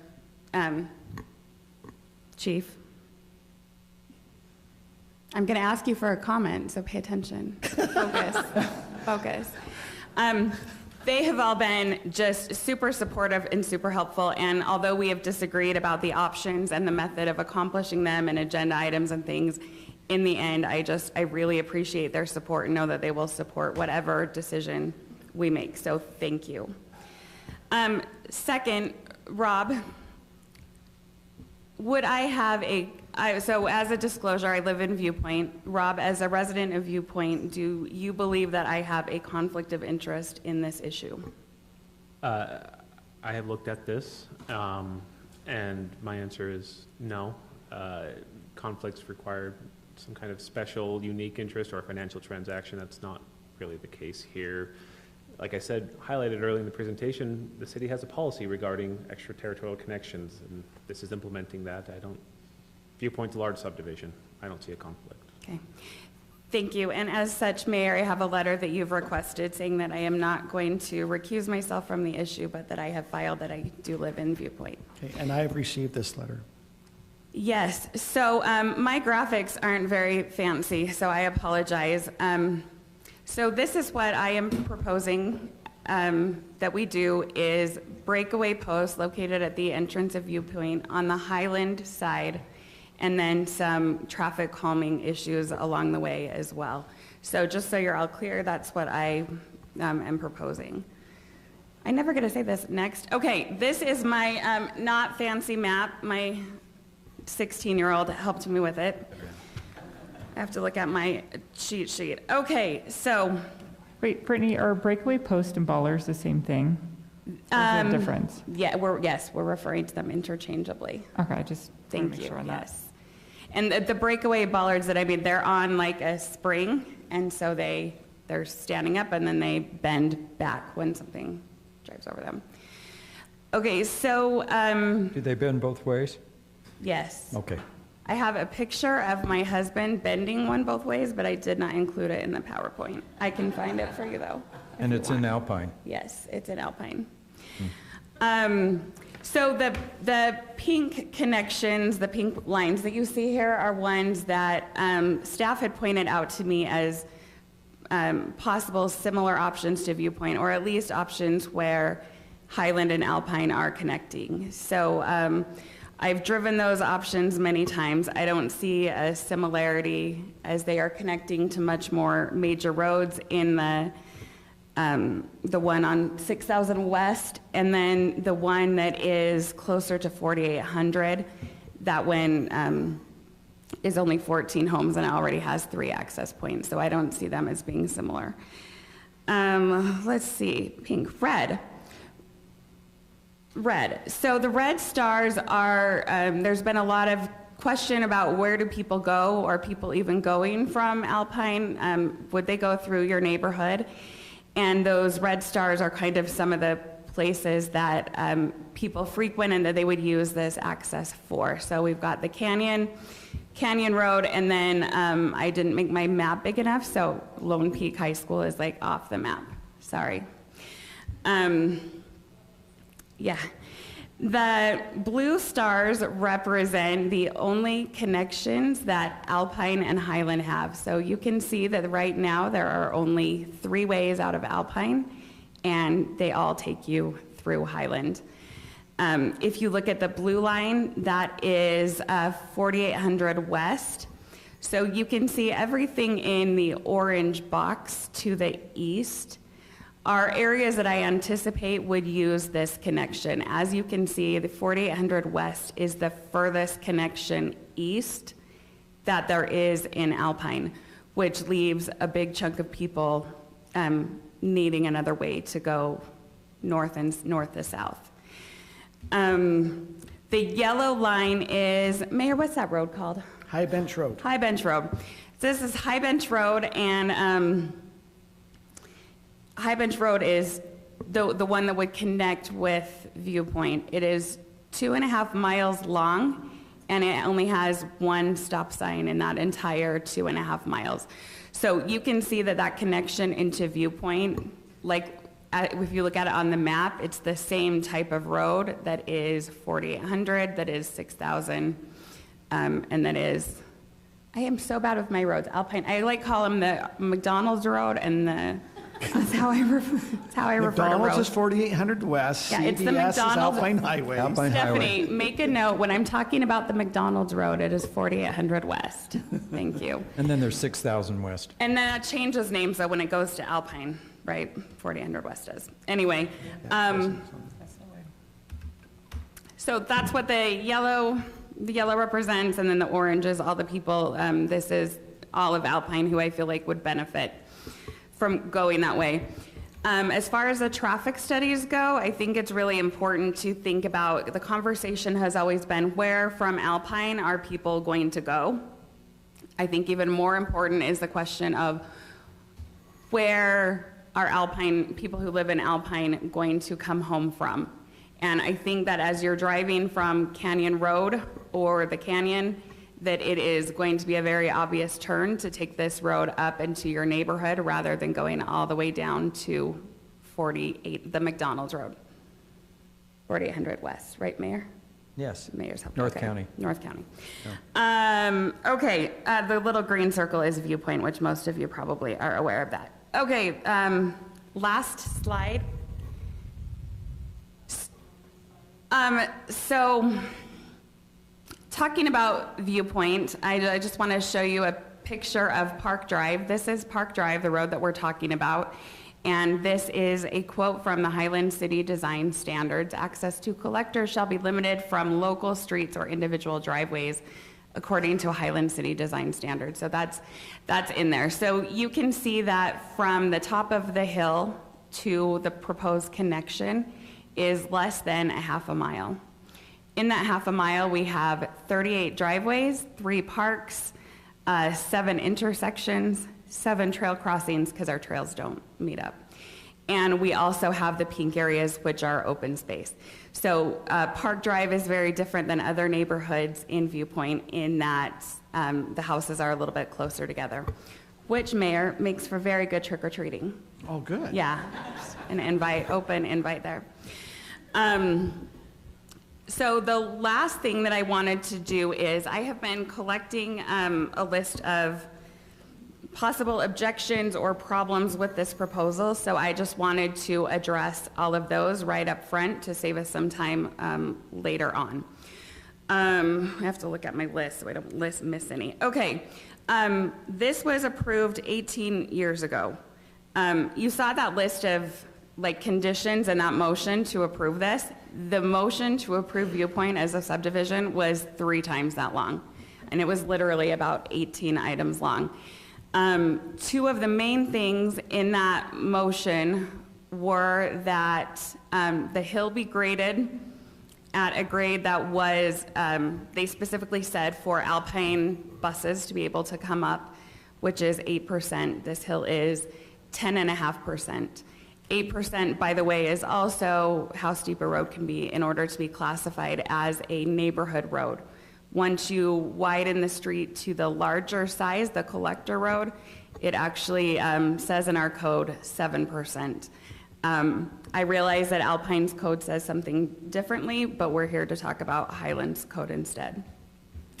The other thing that was in the motion was that there would be some kind of access to the north. It never specified that that was a road, that it was a trail. It never specified what that connection was. Yeah, let's see. Not that one. Okay, so the reason the buses can't come up the hill is not only because of the steepness of the hill, it's also because of the curve. The road narrows at its curviest point there on the hill. And I think not to be ignored is that it tees into Highway 92, which is a major highway, which you guys will notice as you're going up the canyon to enjoy the fall leaves. Often you can't even turn out a Viewpoint during the spring, fall, and summer. Also, Highway 92 is going to be widened. Thank you, Representative Brammer, increasing that road to 4 lanes, which if you think about making a left turn there, would be problematic as it is. I think kind of proof of that is the fact that they just installed a light at Canyon Road, and also that we're having conversations at 4800. So we can tell that that is a significant traffic impact. Let's see, I've already gone over precedents. This is not the same as other areas in Highland. If there is another neighborhood that has 100 homes, is the only way out of Alpine, and is on a hill with a 10.5% grade, we should consider that neighborhood also. Questions about what about the bus stop? I don't think that that is super relevant because we don't have any control over what this school district does. Lots of kids now walk to the bus stop on the other side of that field in Alpine anyway. There's nothing that says a bus would need to come through Viewpoint in order to pick kids up in Alpine. Andy kindly covered the snow removal situation for us, which was appreciated. And by the way, Andy, who plows the road, this is the first road plowed in this city every winter, and I recognize that, and so thank you. Let's see, the social aspect with no connectivity. I feel like Viewpoint residents value safety over connectivity. And the social aspect. And as far as emergency access, this would provide it. We've had plenty of emergencies in Viewpoint and have successfully evacuated the neighborhood before. Did I miss any, Kim, did I miss any questions that you had? I think just going back to the snow removal, because this is a big one for the city, I want to know the portion in which, I guess, the priority list of the roads that are plowed in this area. What is the priority of that section in which the snow is plowed right before Alpine, right there? Do you have that priority list for snow plowing? I'm not sure. How often does it get snow plowed? Well, this one gets plowed first, as Councilmember Bills had asked, as far as the Park Drive and the hill, and so they come up the hill and plow here first. And so I'm not sure, are you saying if the bollards went in, when would it be clear? Yeah, if the bollards go in, what is the issue with snow plowing there? Is it basically you're going to be pushing up snow against those bollards and then creating an issue with your emergency access? Initially, we thought that's what we were going to have to do. We went and actually talked a little bit to the driver in Alpine that actually plows the route where they're at, and he said what he's found that he's been able to do over time. Initially, they did kind of leave it and they cleared it with like a loader or a backhoe. We found out that he could kind of just raise his blade up and fold them over, if you will, and so he goes through them and the blade folds them over and lays them into the snow, and he leaves, you know, about 8 inches of snow on the ground for the length that he has to raise the plow, fold them over, and keep going. So there will be, you know, if those go in, there will be, and it depends on if it's in combination with a snow, with a speed table, because speed tables are also kind of hard to clear. As you come off the speed table, you tend to miss the snow coming down, if you will, just with the way the angles go with the blade. So if there was a speed table and then the bollards, there'd be somewhere on the order of about 20 feet where the snow would be, you know, 8 inches or so deep. And that is provided that we recess those bases. Like I said, we'll have to put those, we'll essentially have some kind of hole in the pavement around those. And exactly what we can come up with besides just kind of filling them with dirt, you know, those holes, you know. So are you saying that what you'll do is you'll snow plow over the bollards, they'll knock down, and you'll just keep plowing? And then, and I guess and then we plow through and they'll come back into Highland and knock it back down. I guess once they're down, if you come the other way. Once they're down and you go over, you know, they kind of hit against the bottom of the truck as you go through, and then they stand back up. And then would our truck have to go all the way down Healy Boulevard to get back down into Highland? Well, they'll turn around and come back. They'll have to figure out somewhere to turn around. That's the technicality. Yeah, Right, they'll have to plow we don't need to across, plow Alpine's roads. And then they'll go find a place to turn around, you know, and then come back at it, if you will. But where those bollards are for that 20 feet or so, there will be just, you know, about 8 inches that essentially doesn't get cleared. We initially thought we were going to have to pile them up against it, and it was going to be harder or more difficult. But that appears what they work, you know, what the way they work. Councilmember Rodella, I know your next question. Would you like me to answer it? Yeah, please answer okay. it. The next question was about the cost. I love the cost. I know you do, that's why I Who's wanted to going to bring pay it for up. this? Huh, I knew you would ask. You are? I know. I knew you would ask. Tyler, how are you? I'm great, thank you. How are you, ma'am? I'm so good. Awesome. Tyler, how much money has Viewpoint contributed approximately to the Open Space Fund? And I'm putting you on the spot because I haven't asked you this for about 3 weeks. I'm sorry. If it was yesterday, I'd still have to look it up, but give me just a moment. Is it close to $200,000? I believe that's accurate. I believe it's close to $200,000. Viewpoint has contributed $200,000 to the Open Space Fund. As a council, we've discussed before where that money should go, and we've decided that it does not all automatically stay in the open space, but that about 50% of it generally should stay in the neighborhood where it was collected. And I feel like this would be a fine way to use that money. Kim? Okay. I have another question here for you. Sorry, you know how I am. I got to look at it both All the ways questions. and make Well, sure Tim is getting ready to ask a legal question. I'm just waiting. Tim, liability. We'll talk about it in a minute. So we've talked about Alpine, how they can have 2 access points without having this access point through Viewpoint. So if they end up doing their development in a way that doesn't even connect to this, then how are we in Highland going to meet our code to have 2 access points out of this neighborhood? I will defer to Rob. Oh, I asked a legal question. Oh, now Tim doesn't Sorry, have to Tim. ask any questions. You're off the hook, Tim. I don't know how the city would be able to provide a second access point. There's been talk about access through the gravel pit. That's feasible or not. It's a very long-range plan. This is the most immediate access and what has been planned for it. If we did a motion to include the bollards, would it be recommended that we have something in there stating based upon Alpine having a connection here? Or, I mean, working with Alpine, I mean, because that is one of the questions I have is, if we put bollards, why would Alpine want to connect in? Because now from their residents, they go, well, how does that benefit them? They don't need it for the meeting of their code requirement for the 2 accesses. That was just one of the concerns I think I saw too. I obviously can't speak for Alpine. I will say that their transportation plan does provide for connection through. And I want to make a correction for myself. The transportation plan also shows that High Bench Road itself is what they call a minor local road. That's on there. That's how they've designated it on their transportation plan, just to correct. That was updated in 2021. Their transportation plan. I'm just saying that's what I was looking at it now. That's what it is, but it does show a connection through. Okay. Now, Brittany, what am I thinking? I don't know what you're thinking. I thought you knew my question.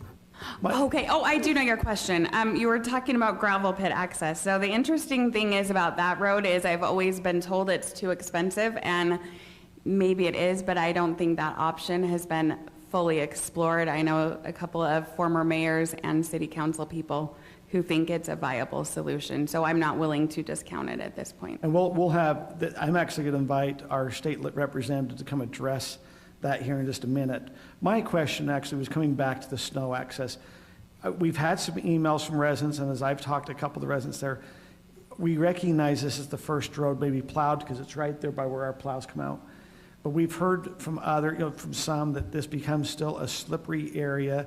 If it be that some have a hard time, and it might not have snowed, it could just be there could be melting and you get ice on that road. What is the thought process during the winter to make sure that, because we talk about the grade being a little bit higher, what's the thought process when this road becomes slippery? And I'm talking the grade at the 10.5. Oh, I have an answer for that. That's why I asked you. Oh, yeah, I do. So the genius about these kind of bollards is that they could theoretically be removed in the fall and put back up in the spring with, I've been told, very little effort. So if that became necessary, then that could happen. I mean, I think there are probably 2 or 3 people in the audience who have had to drive to the bottom of the hill to pick me up, probably 2 or 3 times over the past 15 years. Okay, my next one, how often have you had, if you look, so this has been in existence about 15 years as a subdivision, how many fires have been up in this area? Well, I mean, how many fires, Chief Beck, how many fires have we had this year? In Viewpoint, yeah. Huh, none No, this year. not this year, I in the know. last 15 I just years. was very proud of that for this year.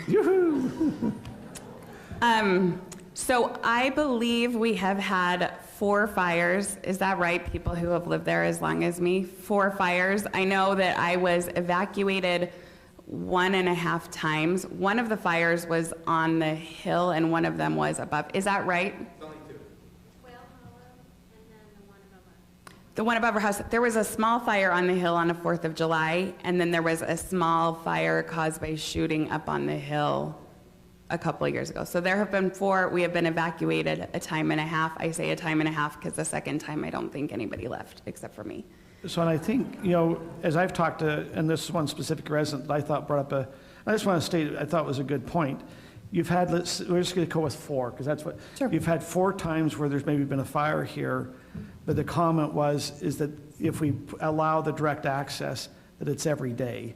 Do you Yes. think that that is where most of the residents there are saying, we recognize their concern with the fire, but we're more worried about the day-to-day concern of the safety? And that is why I put together this last graphic that you're conveniently looking at throughout the entire presentation, is because I think that day-to-day safety is the thing that we worry about the most. Lots of kids in the street. Tyler, was I correct? Were you correct? $145,000. 145,000. Hey, Brittany, I have another question for Yeah. you. So I know that on Alpine side with their development, there was a couple of different options that the developers presented, kind of a horseshoe road to deter traffic and add a little bit more to the safety. And then there's the option of just a straight through path, which then really makes it a little bit more efficient to get from point A to point B. Sure.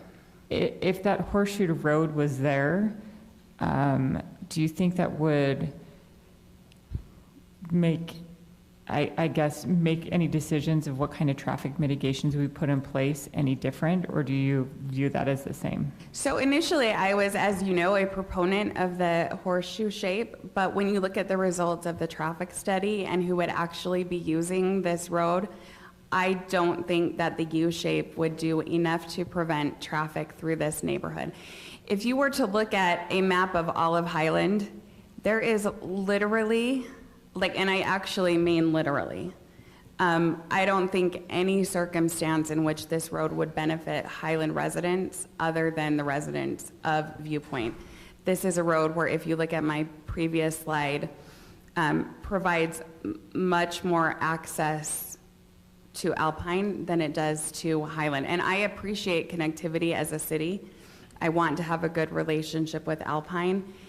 It's just, in this instance, the benefits for Highland residents are so far outweighed by the costs. Did I say that right? I think, No. you said it backwards. I said it backwards. Scott, what was I trying to say? The cost to Highland residents is so much Yes, higher. that's right, is much bigger than the benefit it would provide Highland residents. And, my kids have friends over there. They walk through that field. I won't walk through that field because there's snakes there. But my kids walk through that field. I mean, they're able to interact with friends there. And there's also a trail back behind, on the east side along the mountain. There's also a trail that I also don't walk on because of snakes, back behind the mountain as well. So there's plenty of, which is actually, by the way, supposed to be part eventually of the Bonneville Shoreline Trail. Just to help us with, Council, do you have other questions for Brittany, or Scott also put this on the agenda? Is there any questions or other things that, or maybe you can kind of share with maybe some of the residents here? We are going to have a time to have the residents come up and I have a share. question. Can I, okay. I knew you would. Do you want to ask your question? Can I'd like I- to make some I comments. know it's going to be a shock. Yeah. Can I direct this to Rob? I'm Is that okay? disappointed. Ask me one first. Ask you one first? Yeah. It just has to do with liability. Okay, ask Rob. Big shock. Rob, how are you? I'm doing well. How are you Are doing? you surprised I'm asking this question? Very. Very surprised. So does this create any kind of liability, either implied, any kind of liability? For example, if there's a fire and these measures impede the expeditious arrival of a fire truck, for example, by a couple of minutes, does this create some sort of liability for the city? Potentially. I know we have The to, level of risk, I could not tell you. I will say, there's the Governmental Immunity Act that applies, protects the city against many types of different claims. One of the specific waivers of that immunity, meaning cities can be held liable, is for defective, unsafe, or dangerous conditions of roads. So that is, whether this would fall to that level, I could not tell you. it seems like it raises the level of safety. You have the balance of, obviously there's impact to residents from allowing traffic to go through. I haven't seen this done quite this way for fire access code. So whether putting say that these breakaway posts in meets the, standard, industry standard for fire access would be kind of a question that could potentially go to a jury of something of that nature. It just seems like because it's a municipality, it would insulate us from that type of litigation. However, I can see one of your associates in your esteemed profession filing a lawsuit against the city. So. It's one of those things where it would be heavily litigated, and it would be a difficult, one of those protracted types of arguments where even if the city wanted, I can easily see that the argument that an attorney would make of, you made this condition worse when you had the chance. The arguments would be focused on, you actively chose to do something that impeded access when access is required by fire code. Even if a preponderance of the citizenry is asking for these measures to be put in place? Yes, because the council's responsible. So I have a follow-up. So let's assume that we have the bollards, and a car hits the bollards and it damages the car. Because it doesn't move, maybe they've been sitting there too long and they don't go down. Is there liability on the city because that person hit the bollards? Potentially, that one's, I'm worried less about that. That's more of, don't drive over them if as long as you've marked them up appropriately, you Have a sign. You should be able to see those. I mean, but you see that often. We actually have this with a different, a couple other places where we have a chicane that have those kind of lighted posts, make sure people are aware that the lane does narrow, so be careful about riding in the shoulder. It's a similar type of issue there of, someone could say, oh, I couldn't see it in time, therefore you made a dangerous condition. The fact that, someone might hit this and might damage their car a bit, that's lower on my feeling of liability. Just one last point. I did some study on this, and I know that a municipality can be held responsible if the signage is considered insufficient or inaccurate. So if we provide that type of signage, would that insulate us further from any kind of litigation or liability? That would certainly help. If you're going to put these up, you want to make sure they're well lit, very reflective. Maybe you have a sign, that's the type of thing that you have litigation. There's cases where, UDOT has construction coming up on a 2-lane highway and half the road's marked off, and did they adequately mark it off for new drivers coming up? That's the type of thing where if we're going to do this, you'd want to put sufficient signage and lighting to make sure it's visible. Okay. Tim? Yes. You can also balance that with the increased risk of sending more traffic down a hill that's graded at 10.5% when city code says 8. Okay, I know it's a fine line and a balancing act here. I just wanted you to ask me a question. Okay, That's good, we're good. No. Okay. Yeah. okay. Because I just want to hear, I still have that concern about making sure that we have that second access point. And if Alpine decides to do the development differently, so that's one thing that I wanted Representative Brady Bremer to just address, because I know he said that he's been talking with MAG about that second. And we'll have access him point. come up in just a minute. Okay. With, just as you bring up, one of the things, the developer, and I don't know if you know, just so you're aware, I contacted Patterson Construction, Ross Welch last week. This was going to be on the Alpine Planning Commission agenda tonight as well as ours. I let them be aware of that, and they made a decision as the developer to pull it off of the Alpine Planning Commission, so it was the developer that pulled it off. The request probably to keep the road connection there, as Alpine City might have some, we could ask Patterson if they could put in their design to keep that design, at least to have a road there if there's bollards. Because I think the developer, if they meet code, that would be another way to kind of go that way. And I will tell you, I think that Patterson, I'm not going to speak because we don't know exactly what they would do, but they have been attentive to listen to the concerns of both cities. Yeah. And I've appreciated that, so. Okay. Can I make some comments? You can't. I've been incredibly quiet. So I supported putting this on the agenda. I'm just going to make some comments. I'm going to talk about a couple things we haven't talked about yet. So first of all, I'm on the Developmental Center Governing Board, and in 2017 we commissioned a road study that was performed by a company for UDOT and for the east-west corridor, which runs through my neighborhood, which was very controversial for a long period of time. And that road study projected that the traffic flow on the east-west corridor, or Canal Boulevard, that people know, would be 6,000 to 8,000 vehicles by 2050. We've already probably hit that amount. And so I think these road studies are not all that helpful because they project traffic in 28 years ahead of us, but oftentimes it comes to pass much sooner. My personal feeling is if there's a direct connection of this road with Alpine City, that the traffic would double. And my concern is that, and no one's brought this up, is we have all of our public works located at the bottom of this road, and it connects to, Timpanogos Highway, which is going to be widened to a 4-lane highway. My concern is the traffic congestion coming off that hill if there's a direct connection, and with our public works trying to get out of this area. Also, we briefly mentioned the fact that because the school buses can't go up this elevated road, that's the wrong elevation, that the people bring their kids down here to the school bus. So you've got a lot of traffic congestion and potential problems as you exit from this road onto Timpanogos Highway. And I think we need to really look at that, and that's a reason not to have a wide open direct connection to Alpine. Now, my personal opinion is that there should be a road for whatever happens west of Viewpoint in the gravel pit area. And I think that's the ideal thing, because I agree with Kim and the concerns. I think you need an emergency exit on the north side of Viewpoint, but at the same time, it seems like the ideal resolution this would be put a road down through there. And I've walked with the former mayor, and he feels like it should go there too. So there's various plans that are being thrown about for what's going to happen when the gravel pit is mined out.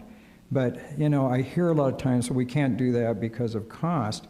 But again, referring back to Canal Boulevard or East-West Corridor, I know that we spent close to $9 million that came from MAG and the city and UDOT to build that section of road. And then we just spent $1.5 million to connect Canal Boulevard on the west side of the city to Madison Avenue. So Canal Boulevard now goes all the way across the city. So to me, yes, it's expensive, but I think it's much better than the safety risks by putting a through road here. So I like the Ballard idea for emergency exit. I don't care if you get the snow removed off of it, because I don't think it's going to be really a through road except for emergencies. So I kind of lean that way. I support the presentation that Brittany's done, and I appreciate all the work the staff's done on this, because one thing I will say about our engineering department and Andy especially, that he listens to the citizens and he tries to work with them. And I've seen it time and again in the city. So I think the folks that are here from Viewpoint realizes the city staff and the council want to make the best decision we can. Any other questions before? One thing I had not brought up, is there a way to go back a couple slides to show the whole Alpine area where it has Village Way Drive? It might be 1 or 2 slides back. Yes, it's Brittany's. I only had 3.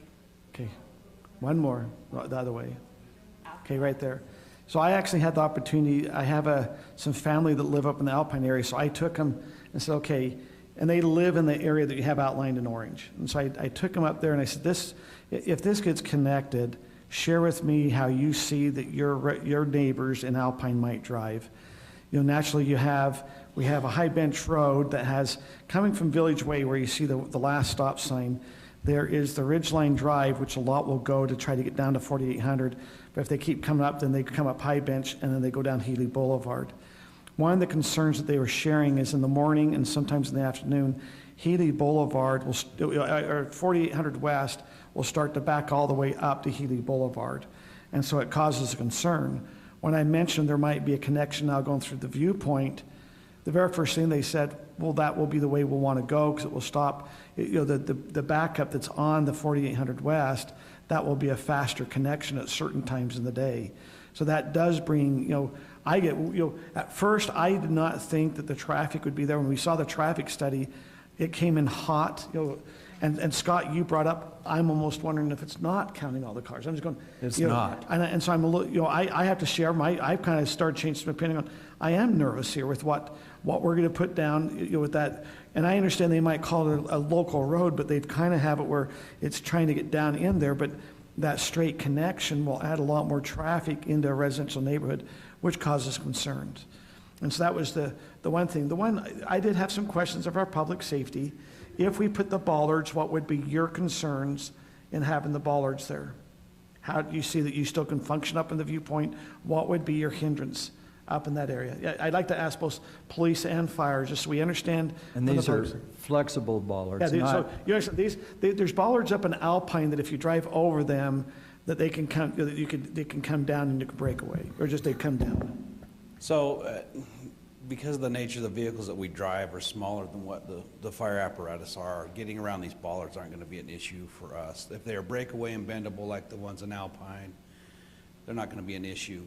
We have had issues in the past, not recently, but we've had issues in the past being stuck at the bottom of this hill, being icy, not be able to get up it until the snowplows make it out there. But we have a great relationship with your roads department, and they're pretty quick about getting out there. It is nice that their shed's right next door to that hill too. So, but I don't have any public safety issues from the police department. So with if, those when you're breakaway saying you couldn't bollards. get up a hill, would they then go and you take your cars over the bollards to get through if it's the snowy conditions? Sure, yeah. If we need to access it, we can't get up the hill, we need secondary access, we'll certainly use and get through those bollards. If they break away like the ones do up in Alpine, we have no issues with those. Okay. Chief Beck, are you aware that I've been issued a challenge to slide down the fire pole in order to be able to drive the fire truck?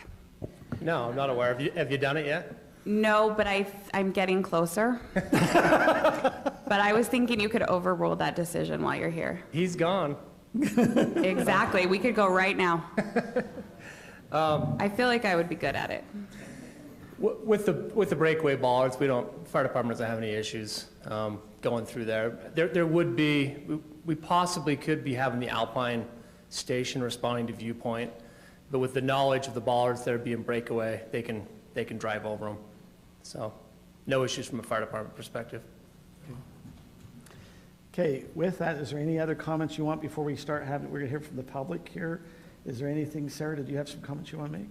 Well, I was just ready to make a motion. Oh, we're going to Do we need to do? we don't have Do a. we need a public hearing? It's or- not a Public public input. hearing, but now there's two things.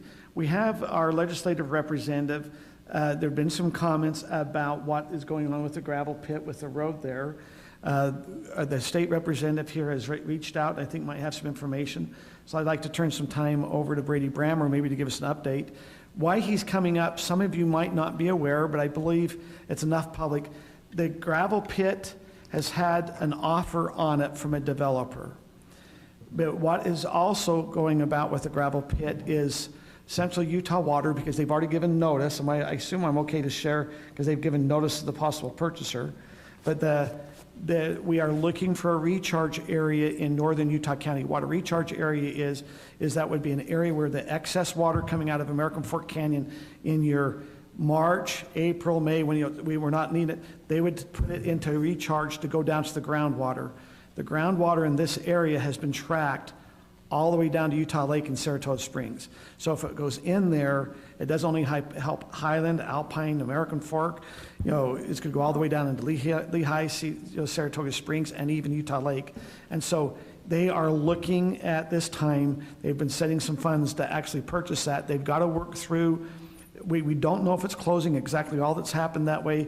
There might be also, they've given notice to the purchaser they might be doing eminent domain. So they've let them be aware that they're looking at that. So that's what's going on with the gravel pit. Now, we have our representative, Brady Brammer. You called and talked to me during last week about maybe an option you've been looking at for the gravel pit road.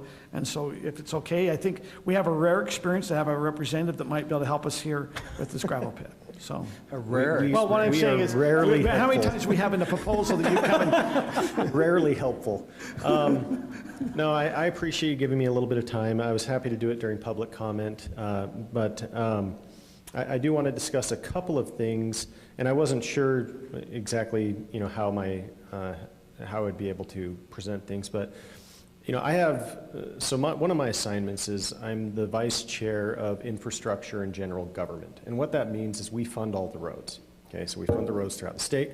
I happen to have one state road in my district. I think it's like the fewest amount of state roads that you can have in a district. And I've got one, and that's SR 92. So I try to take care of the road that's in my backyard. And so now a few things that we've done on SR 92. So in terms of the overall picture of how this looks, these are the connectors between Highland and Alpine right now, okay? And you can see that they're straight shots. They each have lights. Now, if this becomes a connector at Viewpoint, there's not enough distance between the light at the canyon and Viewpoint to place a light at that intersection, okay? So that's going to become a major problem. And if you're looking at things from a long-term perspective, that's not something we can solve if this goes through. Like if it becomes a public access, no restrictions, no bollards, nothing. Okay, and so that's a fundamental change in how, in what we can do on SR 92 to alleviate traffic and address traffic. We're creating a long-term problem there. Now, we've been able to get traffic studies on each of those lights over the past few years. We were able to get a left-hand turn lane moving from SR 92 onto North County Boulevard because that was a site of numerous accidents. We've since had, especially lately, a rash of accidents moving eastbound on SR 92 after North County Boulevard or 4800 West on the map by the gravel pit because it's not wide enough, and so either cars turn into the development right before the gravel pit or at the gravel pit. There was a devastating crash where, and I get texted pictures from people that drive past. Because the lane isn't wide enough, it's a single lane. They're stopping to turn left because of the amount of traffic that is increased out of the canyon, and then cars rear end because it's a 50-mile-an-hour road with a dead stop in front of them. And some of these are Geneva Rock trucks, and there was an older vehicle that crashed into the back of a Geneva Rock truck. And so we've been able to get approval, and MAG and UDOT have done everything possible to find money so that we don't have to go through all of the horrible process that oftentimes is incident to this. They've worked with me a lot to get funding, so those traffic studies, those were just kind of pocket change that they found for us. The light was pocket change that they found for us. The extension of the double lanes through till the canyon, that's another one that they found a way to work into their system without us having to wait. And so we've done a lot of work on SR 92. Now, once you get off of SR 92, my ability to influence things starts to diminish a lot. And that's largely because there's a pretty significant funding wall between the state funds that go to state roads and then any B and C roads for counties or cities. And so there's not a lot that I can do, but I can help work with MAG and UDOT, and I've got the numbers of the people to call to make sure that that process keeps moving. So that's kind of, bigger picture, that's what we're talking about, but this is the area that we're talking about, and that's the proposed through road. Now, this section I'll go through pretty quickly because Brittany just did a masterful job of going through these issues. But Rob, in terms of city liability, the amount of lawsuits that arise from faulty street design versus emergency access, can we safely say that faulty street design lawsuits are much more common? Okay, yeah, I mean, it's pretty, like, if you're looking at weighing risk, it's like the difference, my father-in-law one day, I was about to go for a run, he said, don't go for a run, I heard there's a mountain lion out. And I said, well, I'm going to go for a run because that's such a small little, risk. The risk that comes from having a road that's out of compliance and then an increased amount of traffic on that road is going to be much higher.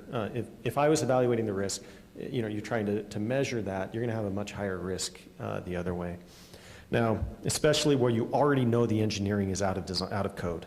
Like, that's especially like a lawyer's dream, if you're talking about a plaintiff's attorney, okay? You know, the design, it's not similar to the other streets. It's curved, it's not a straight shot, and it doesn't have enough room for a light to the canyon. The safety, you know, as far as being able to, you know, fire danger is a big thing for that neighborhood. We don't have real fire danger in the winter. There could be if there was a residential home on fire, but as far as that hill catching fire, it's not happening in the winter. The snow plows, this is the little green area up at the top. That's the priority 4 area for snow plows. Now, our city staff is wonderful and they just plow the whole thing because they're already up there. But in terms of priority, that area up by where they're plowing hasn't been a huge priority zone because there's basically there's Elk Cove Circle and that's it. And by the way, just for disclosure, I live in this neighborhood, so I have that full conflict of interest, so just so you all know. Now, the traffic report, one of the things that hasn't been talked about yet is the type of traffic. Now remember, you can't have buses go up this hill, so you've got kids walking down this hill and walking back up from this hill every day during school let-out times.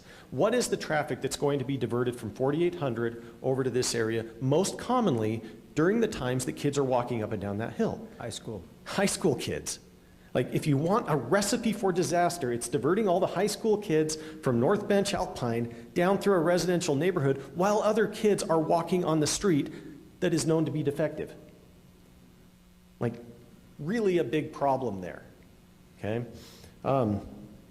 So, you know, staff has done a wonderful job, and their job is to say, these are the standards that we set, and they toe the line for those standards, and I'm very grateful that they do. Now, city councils are here to exercise wisdom on the implementation of the standards, okay? So there was a rule made in the 1880s in Thailand. They said, don't touch anyone in the royal family, and that will keep the royal family safe.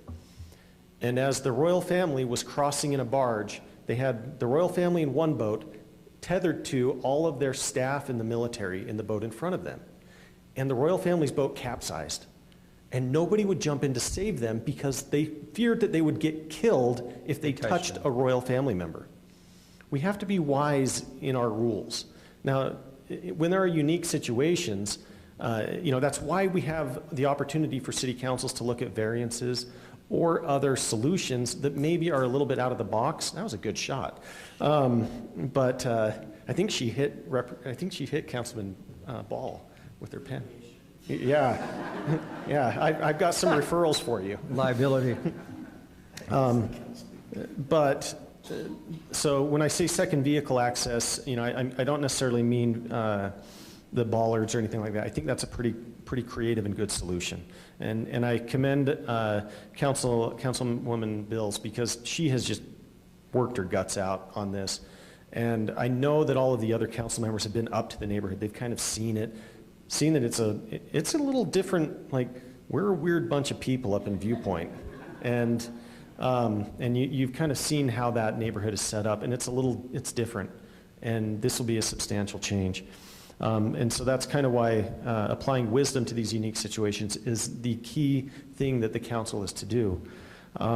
Now, in terms of the potential alternative, this, like I said, I can't really push a lot on things off of state roads. But I am working with MAG. They are working to find the money to do a concept plan for a road that would run through the gravel pit. Essentially, instead of that, this is kind of what they thought based on the topography that the road design would look like. This is my beautiful green line that is non-scientific. That's why we would have them do the concept plan. They're still working on finding the funding. It's probably $30,000 to $40,000 to fund, you know, what they would need. But the nice thing is, one of the major road concerns is the tipping fees and movement of gravel to build up a road. We happen to have it already there. It's a gravel pit, okay?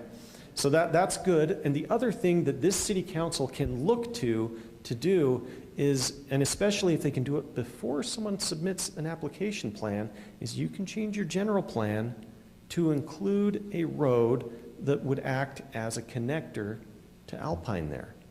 And the developer would likely bear a lot of that cost were it a private if it were a private developer.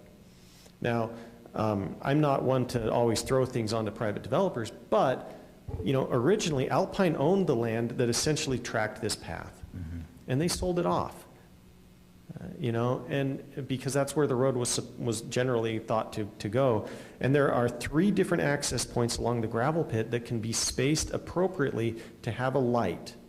Because this area, if we just punch it through, I think that's going to be really short-sighted. And I understand Alpine's desire, because 4800 West is a nightmare. I get why they're frustrated and they want an immediate solution. But the longer-term solution that is likely to work better is trying to work towards something that can support the traffic flow that is likely to come through here and support the future traffic flow with appropriate lights and connections onto SR 92. And so, I'm dedicated to working with you to help make that happen. I'll work with MAG, I'll work with any mayors that I can work with. I can't promise the world on it because it's outside of my state area, but I think pursuing that option and pursuing something on the general plan that utilizes that gravel pit area in a way that permits the road will be a much wiser and better long-term solution. And you can get everywhere that you're trying to go through this. So. Okay. Well, thank you. So I really appreciate your effort on this, because I think this is the most logical route, but I think the big compelling argument is that at some point you can put a traffic signal light on the end of that, because you're going to need that. Because with the development in East Alpine, there's going to be a lot of traffic come down this road, and they're going to have to access the Timpanogos Highway. So I think this is a great solution. Thank you. Okay. Thank you very much for the presentation. At this time, we have a lot of residents here. Sarah Peterson was about ready to make a motion. I think you've kind of heard a lot from a lot of the different councils. Maybe just, Sarah, you haven't really shared, a little bit, what some of your thoughts are. It might help. I still want to have the public have an opportunity to comment, but I think you've heard from 2 of the council people where they're kind of leaning, maybe Sarah and Kim and Tim, just so that way when they're coming for public comments, if there's questions or concerns, they know how to address those. Yeah, well, and if I were to make a motion right now, I think, can we bring that slide up for the motions? For me, it's been very clear that the breakaway posts. So option number 4. Option number 4 with option number 1, meaning, yes, let's put in the breakaway posts. Let's wait just a little bit of time to make sure we know what Alpine is doing or not doing, but be ready to put those breakaway posts in. And I think that allows, what's important to me, to allow a second access if there's an emergency, to allow access in and out. I think my greatest concern coming in here tonight was the snow, and I think that's been answered. But I also don't want to be too knee-jerky, so making sure that we watch what Alpine's going to do, but that we've already kind of decided that we're not going to allow traffic back and forth through there. Sarah, can I just ask a question, though? Of course. We just had this presentation from our representative. I would like to see in any motion that we really work towards pursuing this second option. Oh, I'm 100% an option. Yes, and I think we need to direct, staff, the city administrator, the mayor, to really work with Alpine and with our representatives to see if we can't get funding for a secondary road. And then, as it was said, we need to change the general plan, saying this should be the place. Yeah, so I like the bollards and all this other thing, but I think we need to really address the long-term problem with the traffic. And so. Agree. Okay, I assume, Brittany, your stance is still the same, and it sounds like, Scott, you're still. It seems good to me. Okay. Cam, and then Tim, if you can just kind of give a little bit of indication. That way, as they come and make comments, they know, a little bit how to address if there's concerns. I mean, I'll be honest, I had a lot of concerns with this, and Brittany has done a great job along with the residents of going step by step on each one of my concerns to make sure that they're addressed. And I think my last concern was making sure we had that second access. And I really appreciate Representative Brady Brammer coming and talking about that as well. So I am along the same pages with Scott, Brittany, and Sarah to do those breakaways and the speed radar signs, and then look at that other option of the gravel pit road to provide that second access. I agree with Kim. I think that the breakaway is a kind of a stopgap measure to a permanent solution that was very well outlined by Representative Brammer. I also want to say that we have a lot of responsibilities and we have to weigh a lot of options. And we talk about zoning, we talk about tax funds, we talk about responsible use of those tax funds, but I think primarily it's our responsibility to provide safety, and along those lines, safety of children. So I don't even think it's close. So I agree.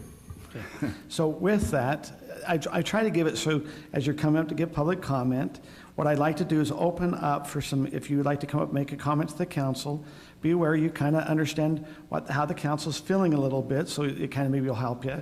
If you'll state your name, and if you happen to be a Viewpoint resident or a Highland resident or where you come from, if you'll keep it, if you've heard someone else say the comment, if you'll be respectful, because we're now after 10 o'clock, just you can say, I support that person's comment, or things that way. And so this time, I'd like to go ahead and open it up.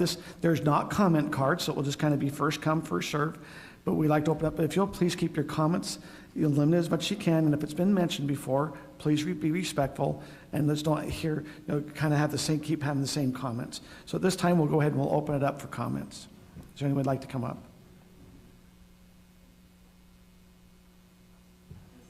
If you can push, is the button on?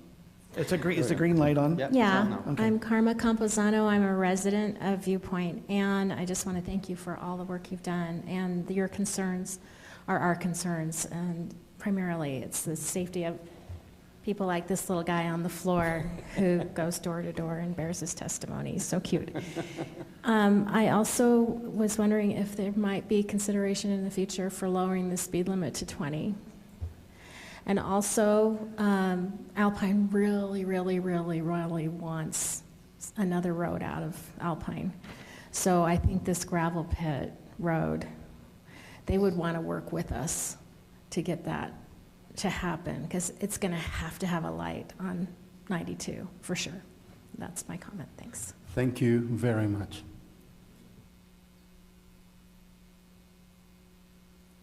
My name is Austin Wilcox. I'm a Viewpoint resident. My family's here. My kids asleep on your floor. Thank you. One thing I just wanted to say, I'm very appreciative of the tone that everyone's taking in this, so thank you very much, and thanks for the hard work that's gone into it from the city and everyone else. In addition to the bollards, I'm curious, I haven't heard anyone mention anything about, like, I don't know if it'd be a traffic ordinance, a city ordinance, something saying this is emergency exit, or emergency vehicles only, like making that part of the official legal definition of what's going on here, more than just the bollards. I mean, I know there's been some question about bollards. If the bollards ended up being too problematic, you could change that into something else, but having something on the books saying this is an emergency and exit, emergency vehicles only access point, I think would be an important thing to add to whatever we're doing here, and to do that now rather than waiting to see what Alpine does in the future, because who knows what they're going to do. I don't know if you guys have seen the Alpine City Council meeting. There's a video where they were very direct, saying we want this access, we want it now, we're tired of waiting at stoplights. We know what they want, but I think giving them a clear signal and saying this is legally on the books, let them react to that, let them respond to that as they will. But I'm hoping that that's part of any discussion of bollards or anything else. So thank you. Sorry, I wasn't sure if I was okay to stand up. My name is Matt Nelson, also a Highland resident, and again wanted to thank the council for all the consideration. Kim came out in person to talk with residents, and again, just really appreciate all the work that's gone into this and all the discussion over many, many weeks and many months. I've never seen an issue unite a neighborhood in terms of a common interest, and so it's great to see things work in the right direction, I hope. One idea I wanted to surface, again, of course, very, very supportive of the bollards concept. I think it was suggested that in addition to the bollards, to include a speed radar sign. I just wanted to share that if I were a resident on the Alpine side and I was coming across and that would tell me, oh, like this is for emergency vehicles only. I shouldn't be going here. Again, very different reaction. Again, if I were a driver and I saw, you know, a speed radar sign, which we see in areas that are common access for most riders or drivers. Again, almost in many places you go, you see that. It's like, oh, okay, well, this is still a road. I can still go through here. I just need to stay under the speed limit. Anyway, that was my idea. Thank you.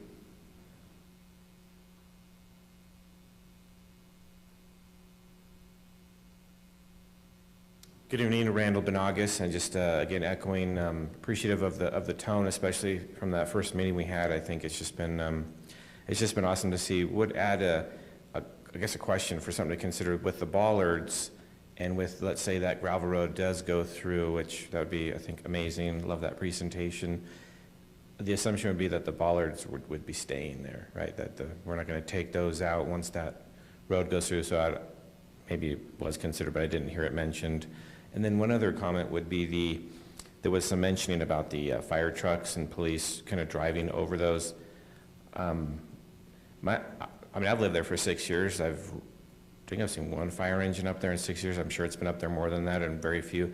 My assumption would be that because they are shared by Alpine and Highland, they wouldn't drive over those just because it was a shorter distance. They'd still be going all the way around, and only if, as Andy Spencer's mentioned, sometimes if a pipe blows that 10% grade road out, well, then clearly they have to drive over the bollards. So that was my line of thinking, is that we've been talking a lot about driving over those bollards, but I don't think that would ever need to happen unless the main road was totally gone.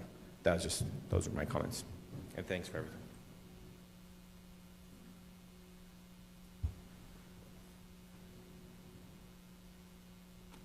Hello, my name is John Nielsen. My wife is Tylen Nielsen.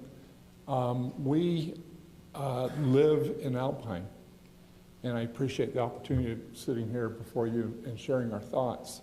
We live right in that area where the construction would happen, where the new road would go.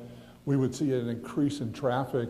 I know I keep hearing people say that Alpine wants this. I don't want it, and nobody in our neighborhood wants it. I guess the city council wants it, but the residents do not want it. I really do like the idea of what Councilwoman Bills presented, the breakaway bollards. I think that's a great idea. In case of an emergency, you have access. I don't like the idea of the gravel pit because we still get the traffic, and my kids are impacted by that, and my neighbors. That's not something that I'm excited about at all. So I just want to share that with you, and also to let you know that the Alpine residents in my neighborhood, I know all of them, none of them want it. We don't want more traffic. We don't want it in the morning, we don't want it in the evening, we don't want it ever.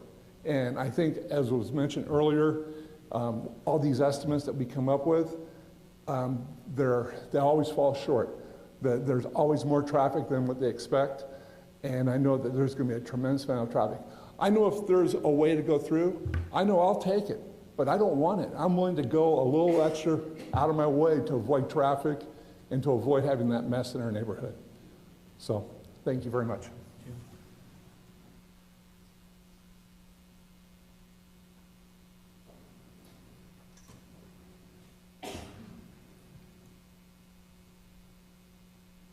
Hello, thank you. My name is Andrew Young. I also live in Alpine.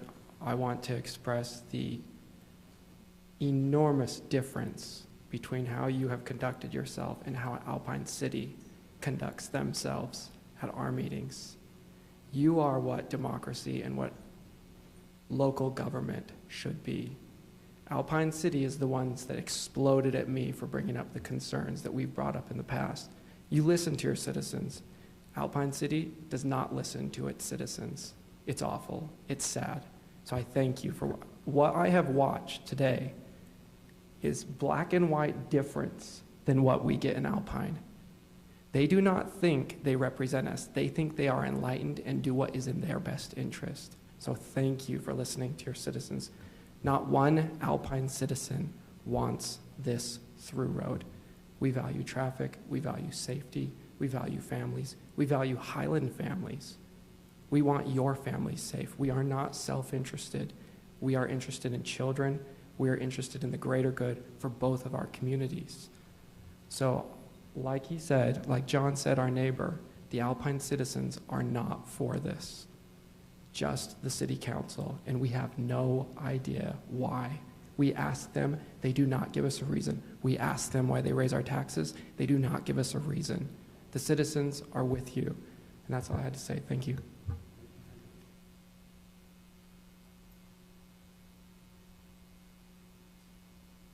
Any other comments? Seeing none, we'll go ahead and we'll bring this back to council if they have a motion. Mayor, can I ask a quick question? Rob, did you hear the question about an ordinance? I unfortunately did not. I'm sorry. It was inopportunely timed. There was a I thought it was question safe. about whether or not we could, it would have a city ordinance saying that this is emergency access only. In terms, you could do theoretically, you could have have a that. sign of some kind, you know. Yeah. You can put almost whatever you want on a public right of way. In terms Oh, of don't tell me I can put whatever I want. we could I agree. Like, pictures of Brittany don't say Bills that, along the okay? road. Like, the ideas are churning. In terms of actual enforcement, meaning like, you know, having an ordinance that would, you know, prevent this or potentially criminalize access, my feeling is that would rise the level of essentially closing off the road, and state law is pretty clear that you're only allowed to close off roads in the certain ways that are outlined in the code, either temporary or permanently. Having a sign, I think you absolutely could do. Thank you. One quick question for Chief, because I told you it was coming. Because this is something I hear in this neighborhood and a lot of other ones, can you speak to a reduced speed limit, please?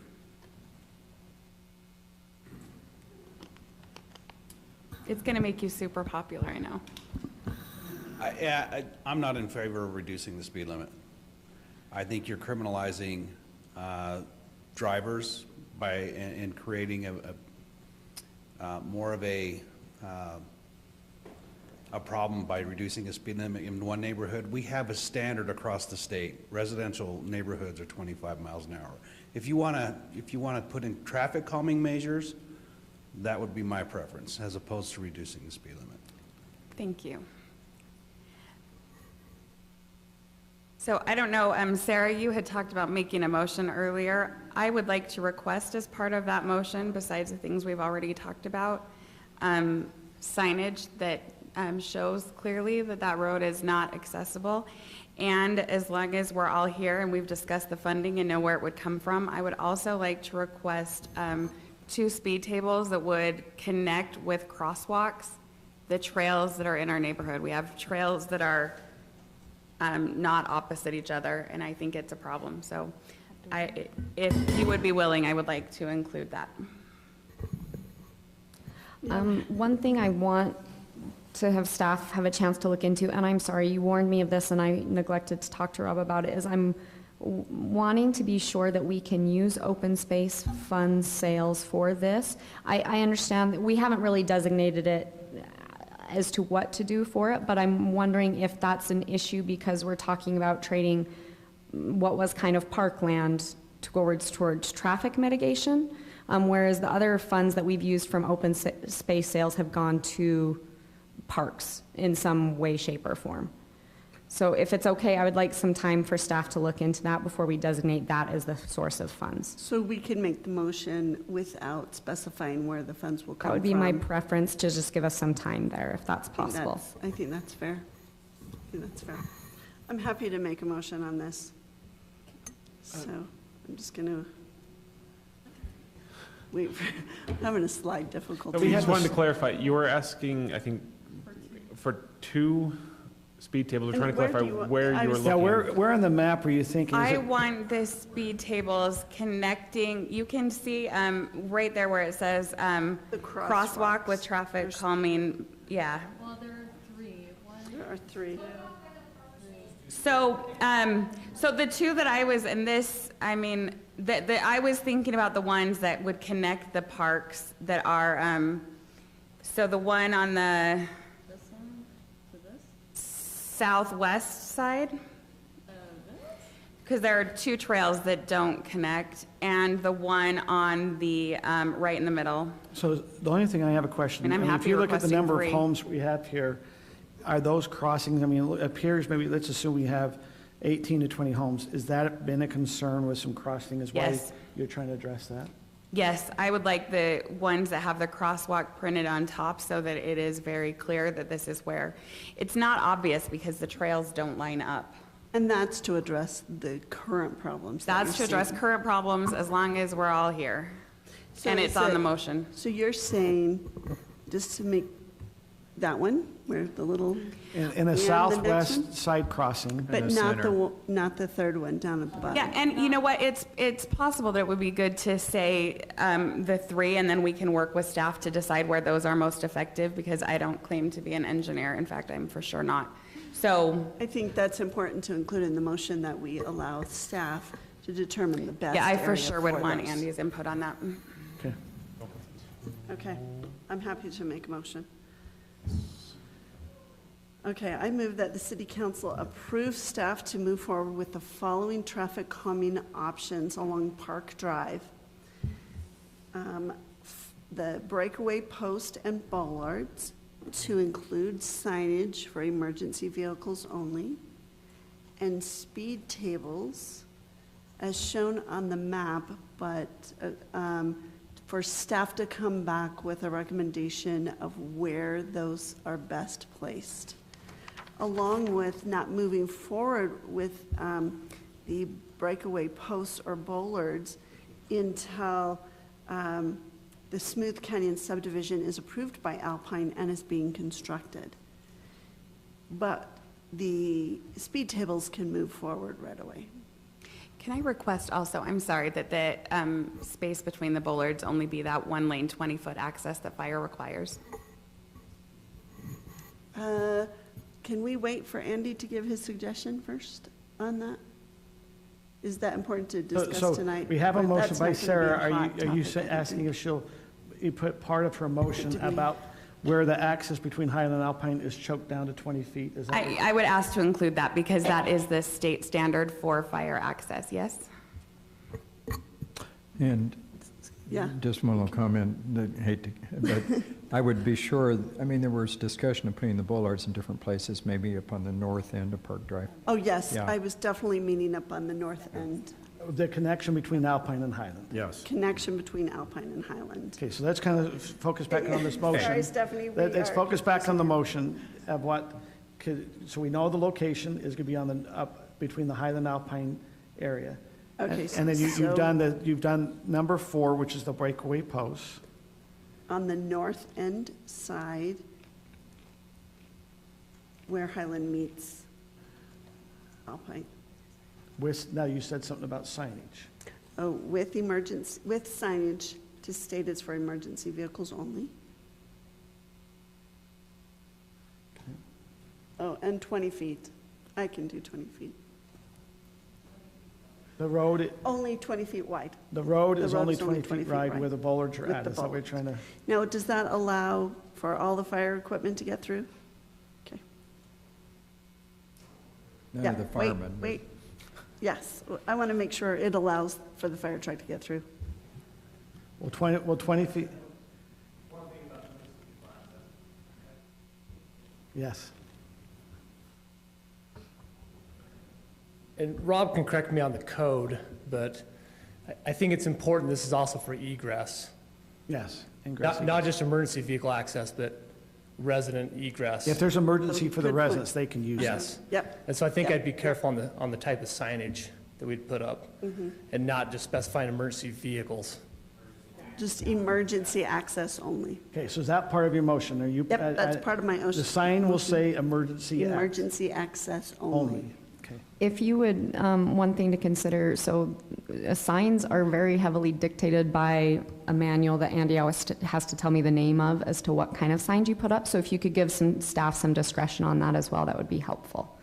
Absolutely, So yeah. part of your motion is the discretion of the staff on the signage. Yep, part of the Okay. motion is that the staff has some discretion on Okay. the signage. Then you, because it's a new motion, are you including item number A down here? Yes, I am. So the staff should not move forward with the breakaway posts or bollards until the Smooth Canyon subdivision is approved by Alpine and is being constructed. The speed tables, the staff can move forward with And give recommendation back. and give recommendation back to the council on the exact location of the speed tables. And budget. And budget? Yep. And they need to bring back recommendations of the budget as well, where to. Where the Yep. money will come, okay. How about amending Wait, the that's general long. plan? It's getting confusing. Sarah, let's not get confused, because this was, okay, Stephanie, are you okay with this motion? Do you need to repeat it back, or you think you're okay? How about repeat it, because I, Okay, we move that the city council approve staff to move forward with the following traffic calming options along Park Drive. Radar signs, No. speed radar signs. So let me clarify. Breakaway posts with bollards on the north-hand side where Highland is outlined. To include signage for emergency access only. No, Yes, that's Not- right. not emergency. Emergency access. okay. Emergency access only.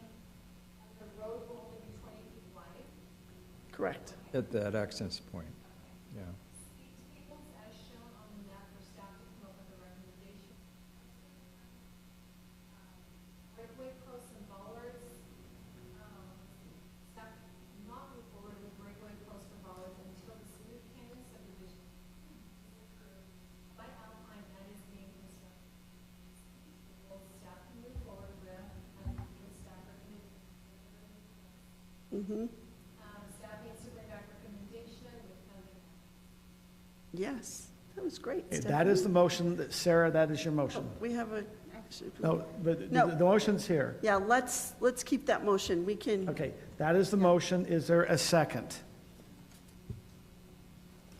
I'll second it. Okay, I have a motion by Sarah, a second by Kim. Is there any further discussion, or are we ready for vote? So I appreciate the motion and all the work that's went into it. So are we going to make any reference to the recommendations from Representative Bramer? That we look at changing the general plan, that we pursue another route? I mean, we've heard from some citizens of Alpine that they think that they don't want that. You know, it's, Yeah. yeah. I'd like to put that on the agenda, just because I want to know the implications of it changing the general plan and have a little bit more research on that, but I definitely want that on the city council agenda to move Yeah, forward with I that agree discussion. with But on and make a agenda, motion. not part of this motion. But it's not Exactly. part of the motion. that's how I feel about it. On the agenda, but not part of the motion. So we still have Not for the tonight. there's not been an alternate motion, but it's still the current motion that's beforehand. Any other discussion before it goes to vote? Okay, let's go ahead and move to vote.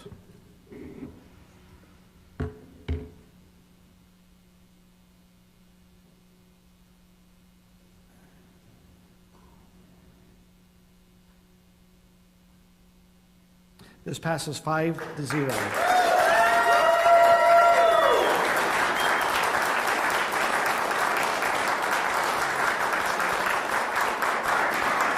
Thank you. We've still got, we invite you all to stay for item number 10, which is the discussion on the daycare and preschools, will be item number 10A, which is Kelly Smith. Actually, you still need to do number Oh, 9. I'm sorry, I still got number more. 9. This is an action amendment to the Sunrise Farm Plat A development. Okay, Mayor and Council, this one can be fairly quick. If you recall, about a year ago, we approved the Sunrise Farms development. That's the one that's on the Longhorn property. People call it the Longhorn property, the property that has the Longhorn cattle on it. At that time, when that was approved, it was unknown by the developer. We knew that Lehigh had a water line that cut through the property, but we didn't think it affected this portion of the development. As they started working with Lehigh a little bit closer, then they found that it actually cuts through this part of the development. And so the developer's been working with Lehigh. They've come up with a plan to put the to relocate the water line within the street that'll be in the subdivision, and that would be within a Highland City public right-of-way. But from the staff side, I am very supportive of it. People having, and oddly enough, the mayor will have some pretty personal feelings on this, because this same water line happens to go through your property, if I understand right. But people having utilities through their side yards, backyards, is generally problematic in one form or another. Either they don't know they're there, or when they do have to be accessed, it's quite damaging to the parcels, et cetera. And so the developers come back with a plan that works for Lehigh, works for them, and works for us in that regard, and we'll look at that in 1 second. The developers also come to us and said, I've been thinking, and I'd really like to install the utility laterals that would serve a future development on the south side of the street, because this development only has laterals on the north side of the street right now, and only has lots on the north side of the street. And again, we've located them, worked with them and located them in a way that it makes sense, and then in the future, when they develop those lots, we don't have to, and they're laid out so that it could be an R140 subdivision in the future, and they're laid out per that spacing. And so, that's a benefit, and we don't have to cut the road in the future, have a better road. And the last thing that they've asked is that they be allowed, since there is no lots on the south side, and they are dedicating the full right-of-way and basically building the full street, et cetera, that they be allowed to leave that sidewalk off on the south side of the street until they do that platting in the future. So we'll just move forward and look at the map. So if you look at that angled line going through the map, that's where the current water line runs, and you can see it goes right through the middle of lot 106. Might be a little tough to pick up on your screen, but the red line that runs under the south sidewalk and under the east sidewalk, as it kind of makes the bend there on the west side, is where we're proposing to put the Lehigh City water line. It would also be under the west sidewalk on 6000 West.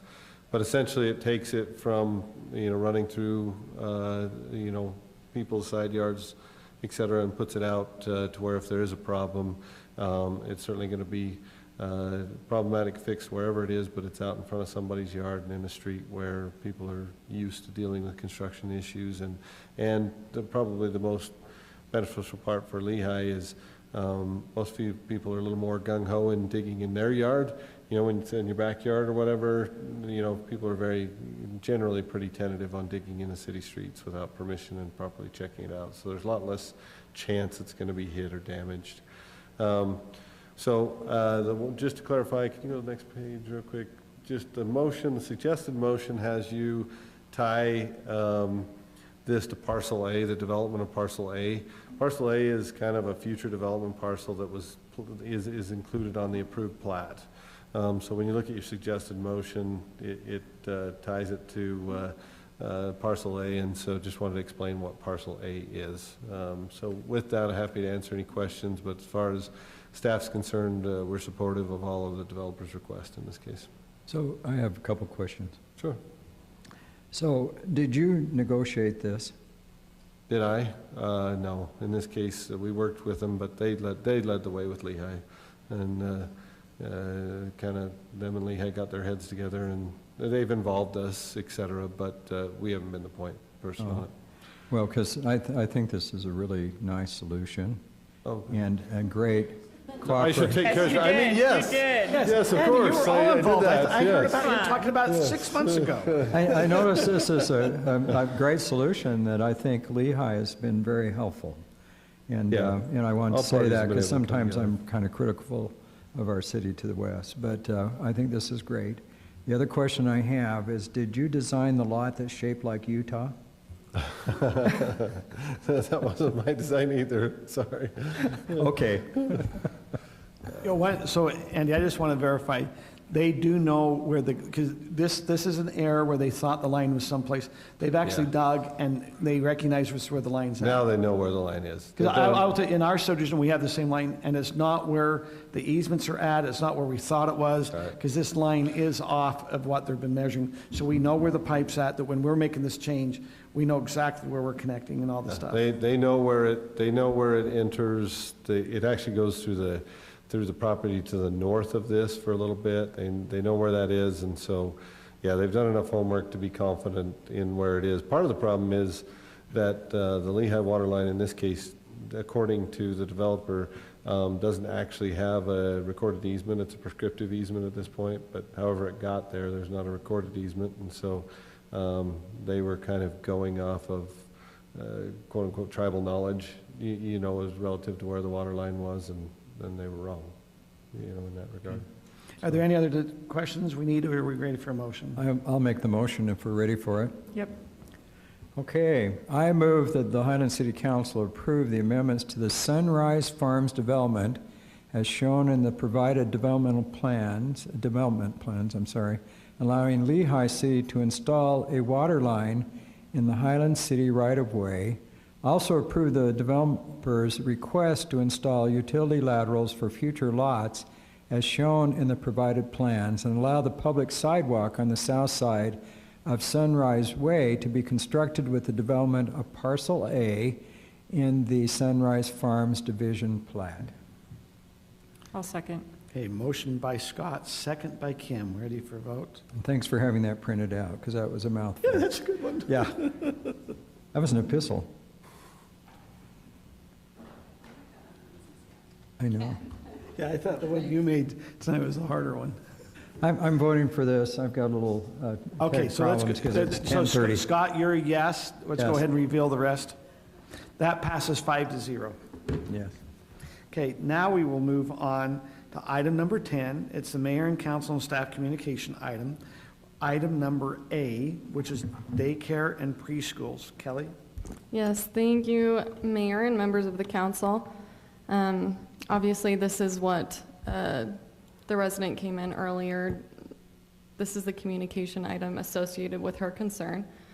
In current city code, we have a home occupation section in both the development code and municipal code that goes through regulations. Currently, the home occupation shall be conducted entirely within the main dwelling. I'm kind of calling out certain sections of code that could be, not align with the typical use of a daycare or a preschool. Just clarifying that. Entirely within the main dwelling, typically daycares and preschools bring their kids out to a backyard. It's typically fenced in, but it's just acknowledging that it's not conducted entirely within the main dwelling. The other issue with the amount of traffic and parking shall not be contrary to the intent of the zone and shall not generate pedestrian or vehicular traffic in excess of that customarily associated with the zone in which the use is located.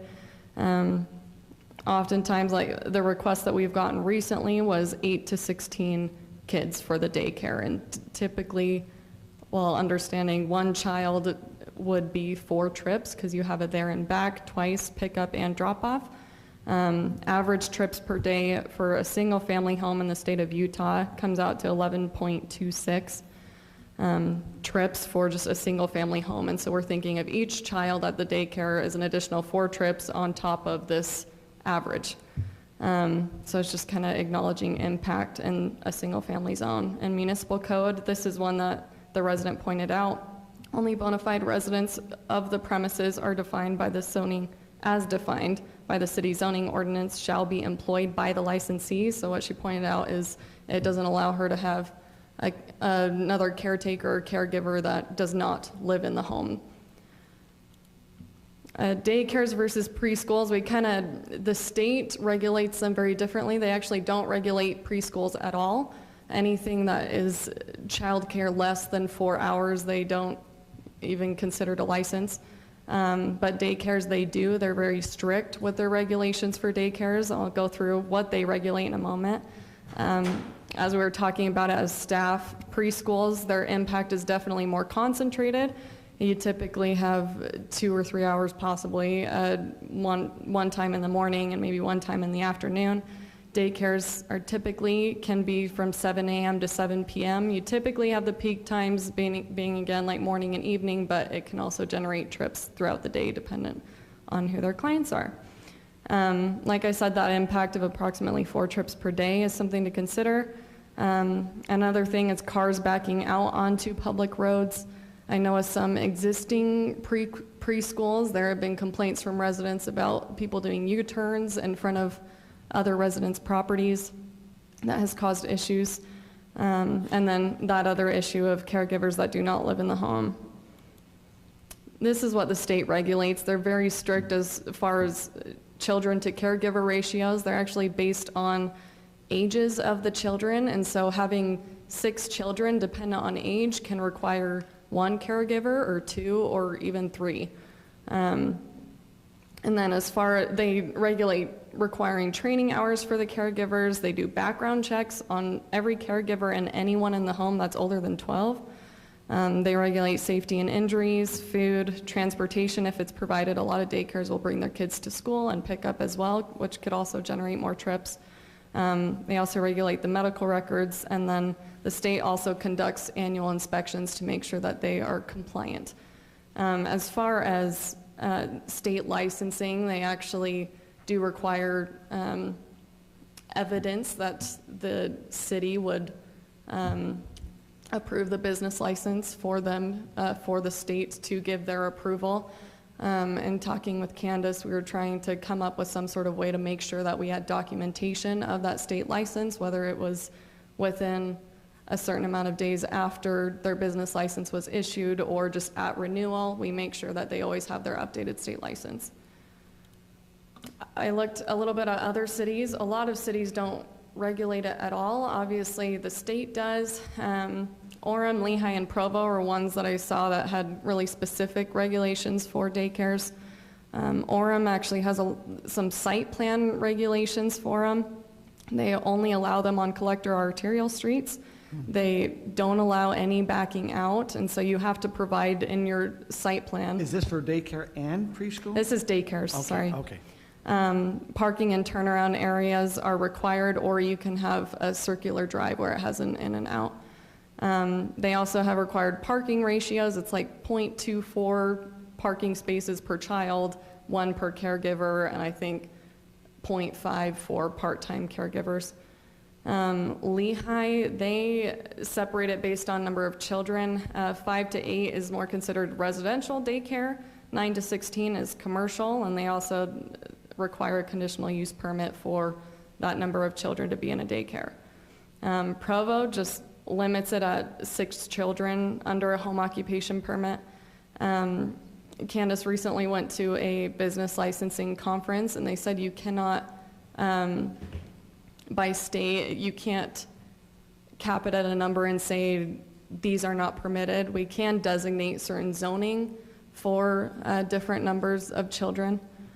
But obviously we have, like I noted in home occupations, we have a hole in our code where it doesn't provide regulations for these types of uses. And in reviewing this one,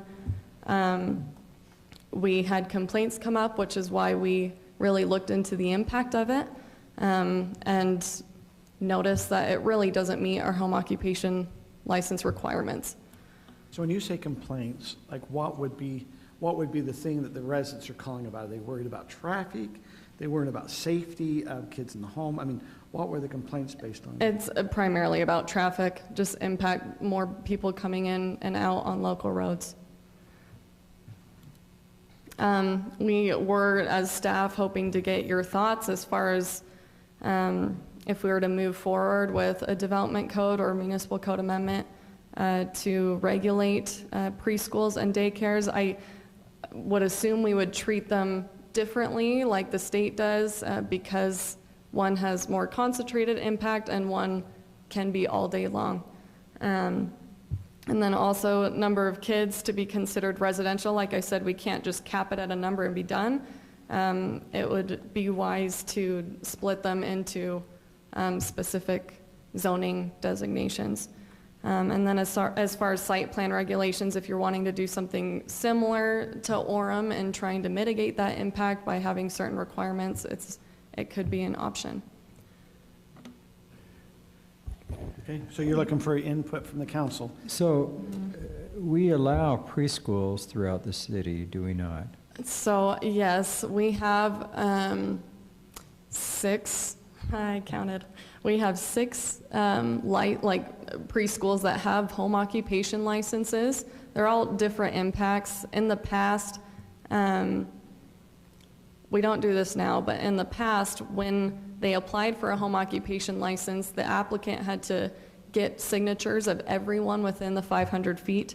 And so it was definitely looked at as far as impact. Now for home occupations, if there are any customers coming to the home, we do send out radius notices, and we just base it off of if they respond within 2 weeks, we'll talk about it, we'll try to mitigate impact, but if no one reaches out, we kind of just approve it, thinking that these residents think that this follows the intent of the single family zone. Like I said, in our home occupation code, it's based on intent, and so it's hard to say this is a black and white answer, this is single family and this is not.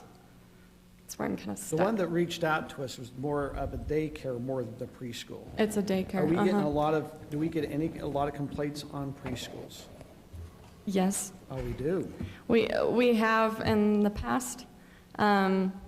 We actually currently only have 1 license for a daycare, and so we haven't gotten a lot of applications for them. But we also don't typically, we've gotten complaints after it being approved, and so we try to work with them after they've gotten their business license. Typically, residents are trying to work with the city to mitigate that impact because they want to stay and they want their neighbors to be happy, but. Right. So I'll be real open. We have one of the preschools in my neighborhood run by wonderful people. It's a wonderful school. I think, Kim, you've had your children there. All 4 of them. All 4 of them. So it's very nice. It has generated some issues with traffic. And the people that run the preschool have done everything they can to work with their clients to work with that, but still there are many times where people are parked on both sides of the street. If we had to get an emergency vehicle in, it would be a problem. I personally have tried to stay out of it because I really like the people that run the preschool. I think it's their right to do it, and I think they do a wonderful job. But the parking and the traffic is a problem for other people in the neighborhood.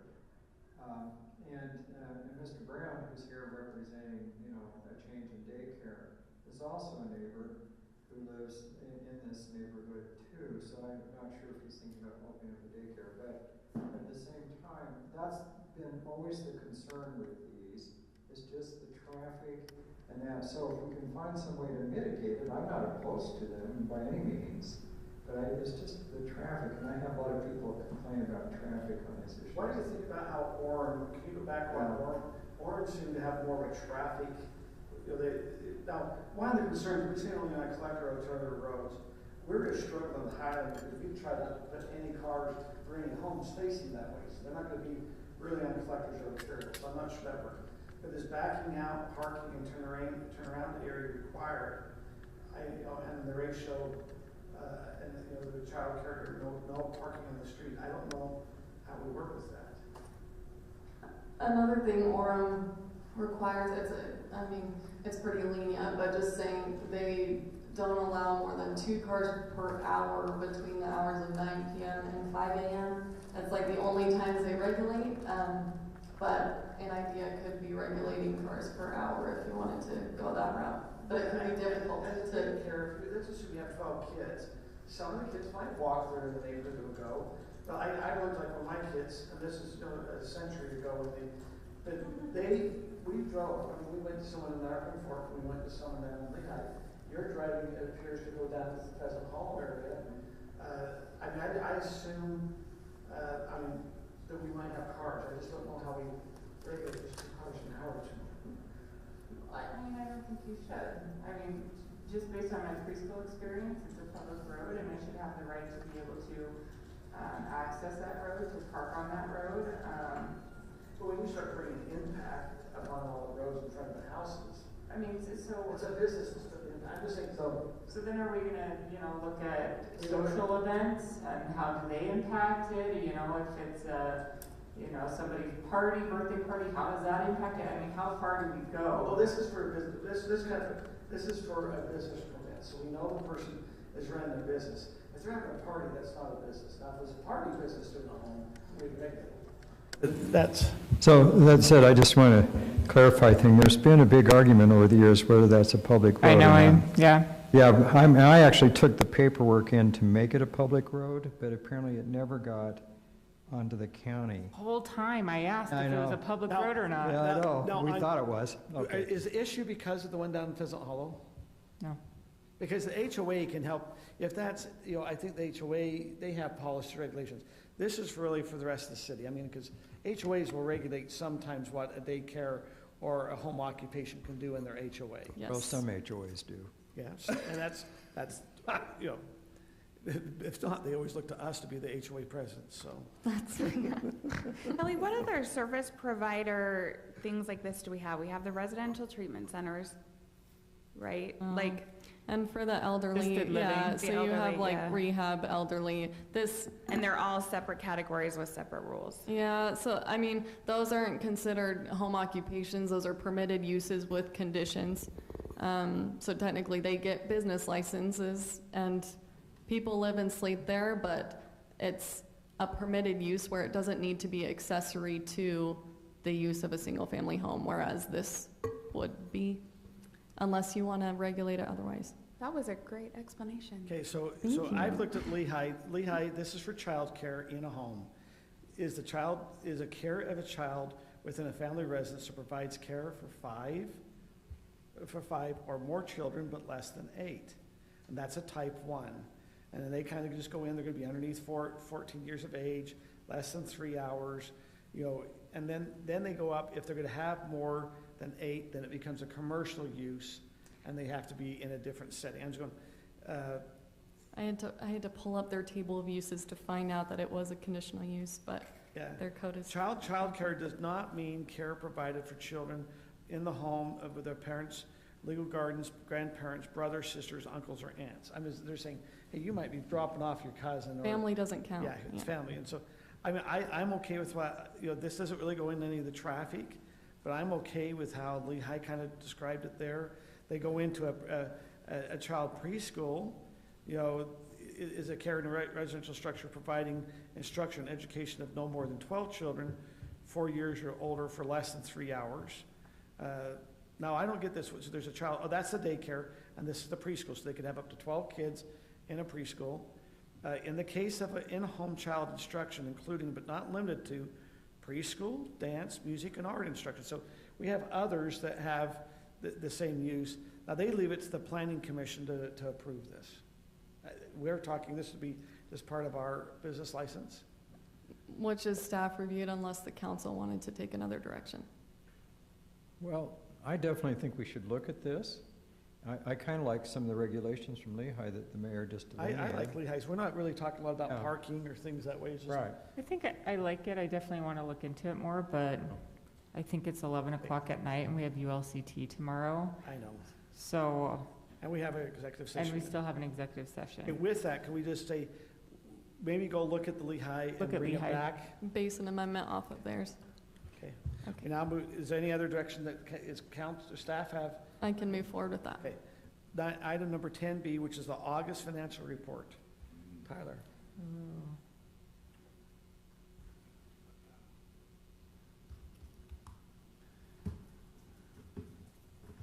So on the daycare things, it goes back to staff, you'll I know. craft and look at the Lehigh's ordinance, it'll come back.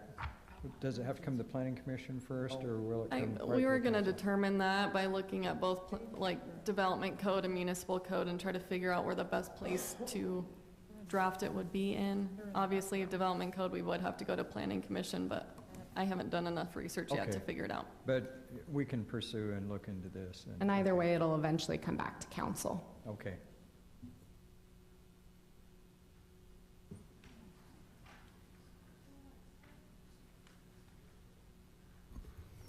Good evening, Mayor and Council. Kelly's trying to advance things for me and control.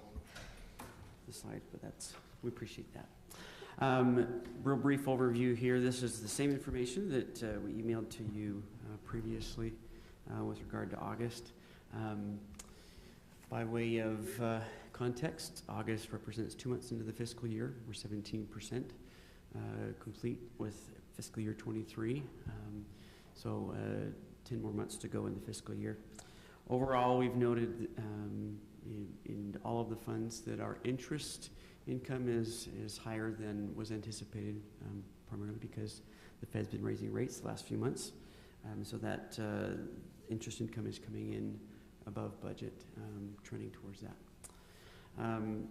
Specific to some of the funds, general fund that you'll see on page 1 of the summary, and I'll back up here.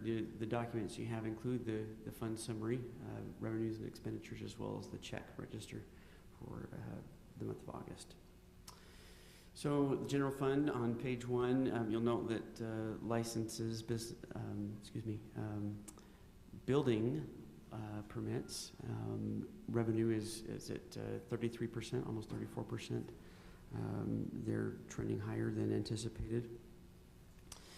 Our intergovernmental revenue is over 50%, and that is... Now, let me ask you, when you're saying 33.6 of the budget you're saying that we're down, or that we've collected that much for the whole, of our budget that we put in for this year, we've already collected 33%? The latter.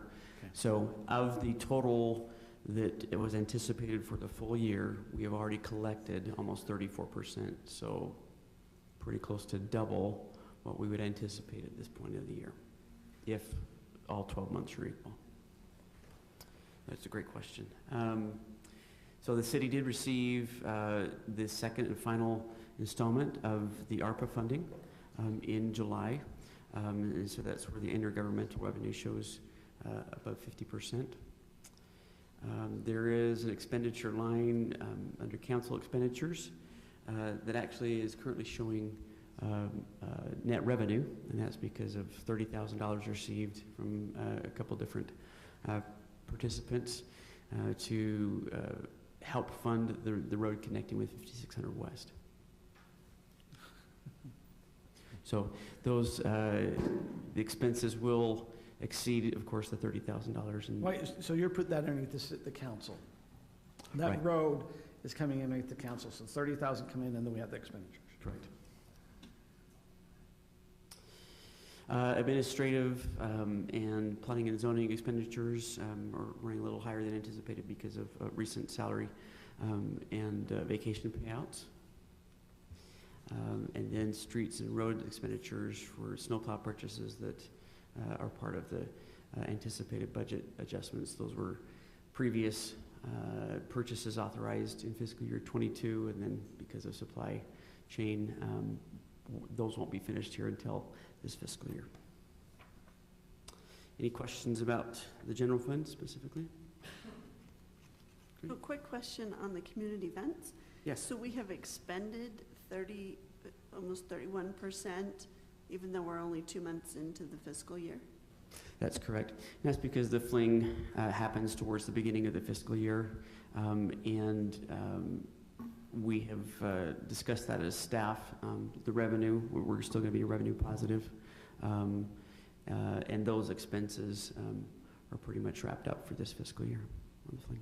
And have we ever thought about creating trend lines year over year so we can see how we're trending, so that, for instance, I could look at this and say, oh, every year at this time we're 31% in, and that's normal, and that's great.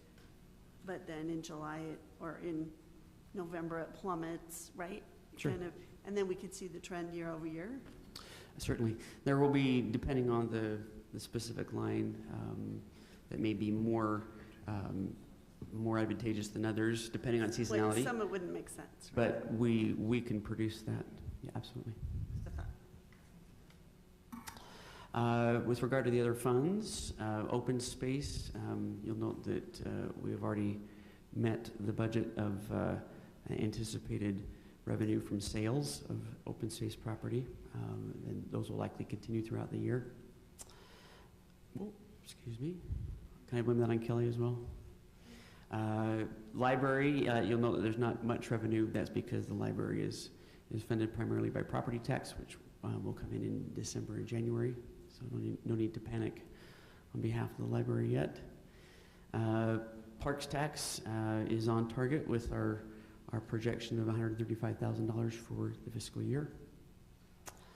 And debt service, those expenditures are at about 96%. That's because our largest payment, the one where the principal comes due on September 1st. So that has already occurred.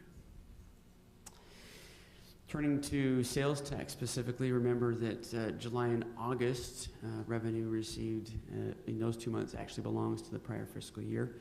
So September will represent the first sales tax revenue that goes into fiscal year 23. Fiscal year 22, we're estimated there, once everything is closed out, that we'll end at approximately $3,662,000, which is about $337,000 above what the budget was amended to in January. So looking ahead to fiscal year 23, budgeted is $3.6 million. That represented an 8.3% increase. Again, August is the last month prior to fiscal year 23. We'll see how that goes, but looking back 12 months, that trend is headed towards $3,662,000. So that's obviously the same number as what we saw in 22 because it's the same 12 months. But we are trending towards that $3.6 million that was budgeted. Okay. So, any questions? No, but we might have some as we go through the expenses and we notice the Cub Bop, and none of us got Cub Bop as an expense, so.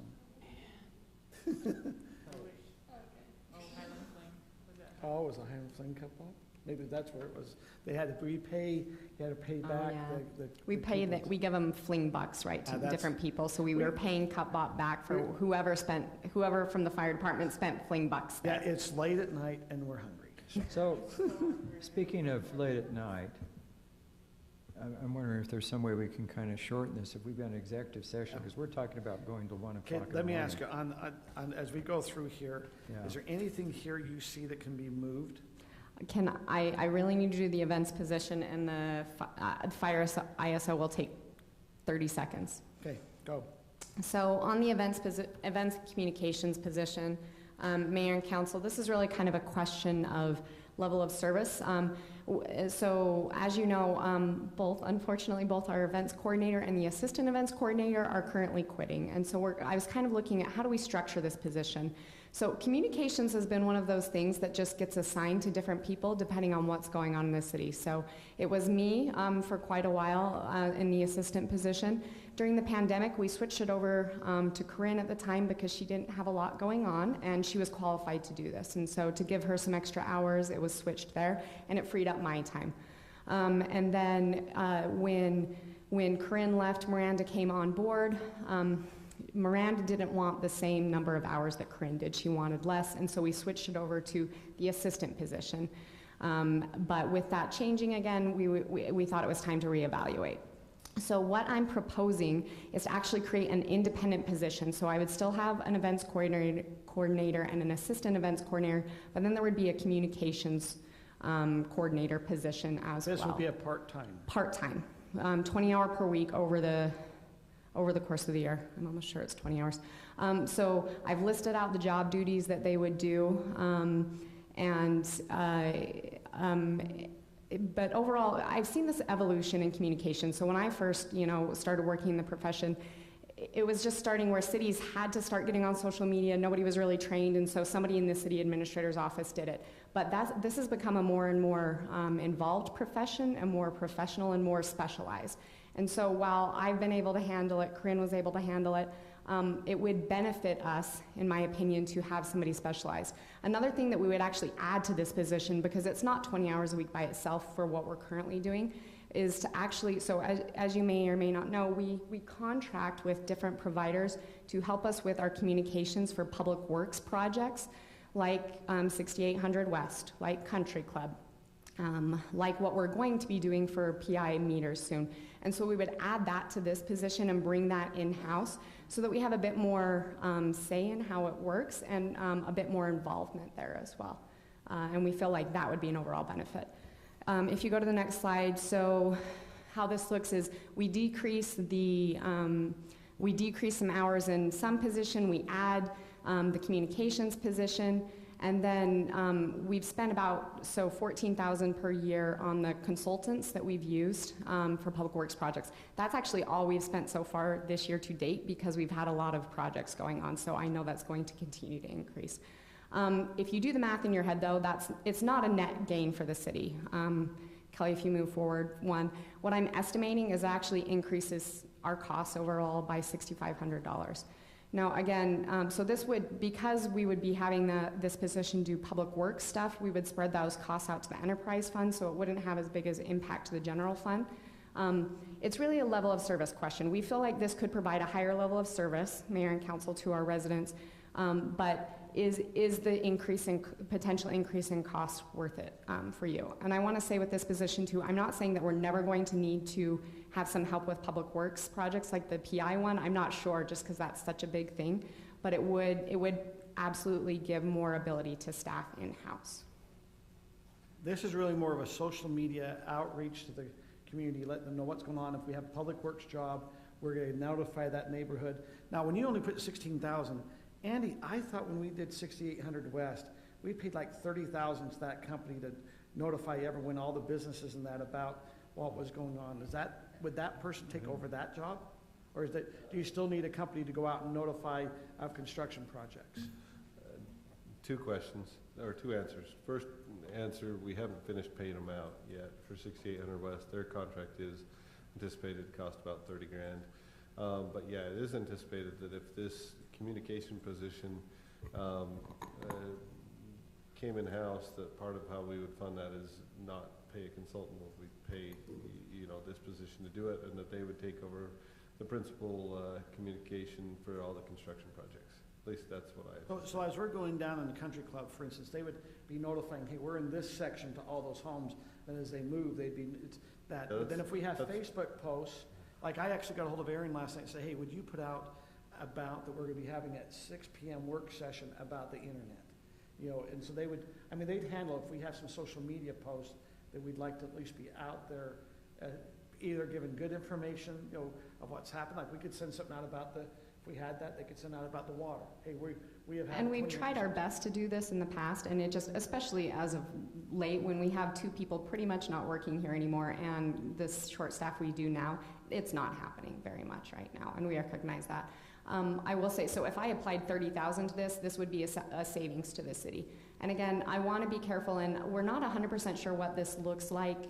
We've made a guess, Andy and I have worked together to make a guess at how many hours per week does this mean, and can this position handle it all, but we feel like that's where we're starting at, is 20 hours a week. It would be much heavier in the summer months. Actually, I would bet it get up to 30 hours a week, but then in the winter months, not as intense. How many hours is the event coordinator and the assistant coordinator? 20 hours, I'm sorry, let me pull that up really quick. I think it's 20 hours and 14 hours over the course of the year. And have you found that that's enough to do all of the events we want to do? Have we not done events that we wanted to do because of their hours, or Highland Fling isn't quite where we want it to be because of the lesser hours? I'd say that's a bit of a tricky assessment. In the past, I'd say that was enough. Our most recent events, and I'm not trying to be critical of our current employees, I think they had too many demands on their time, and that did, I think, while Fling was great, it could have been better. There were some things that just slipped, so because they didn't have the time to devote to what we were asking, so I apologize. I think, is the council in favor of adding a person to help with communication? Yes.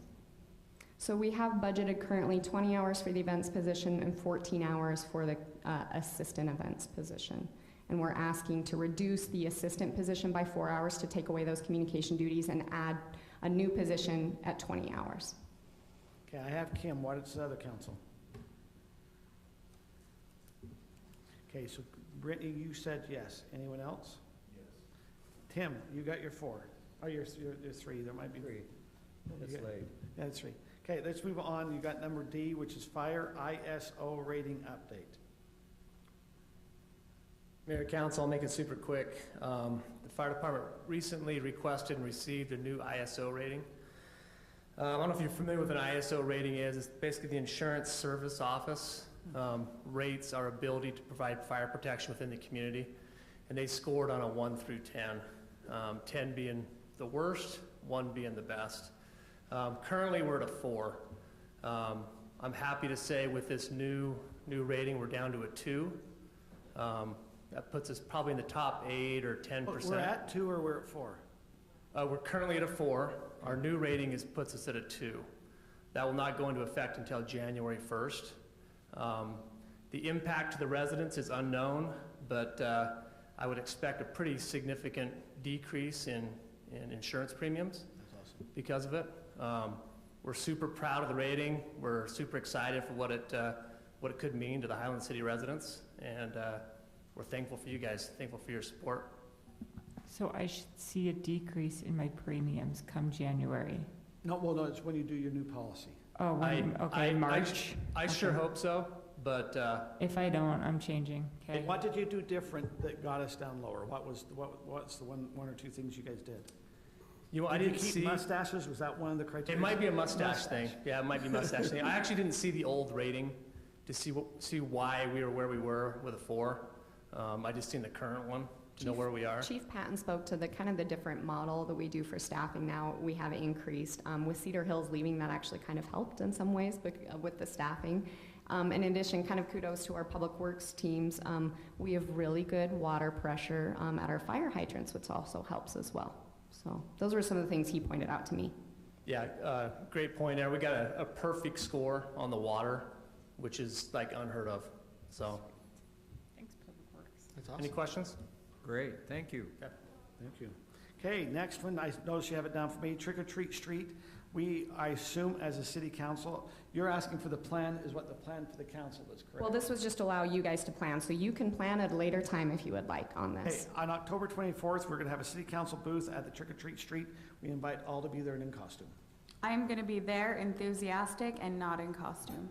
Okay, I invite on Monday, the 24th. I hate Halloween. Oh, I'll be there in costume, all right. We want to note that we have had booing from the audience.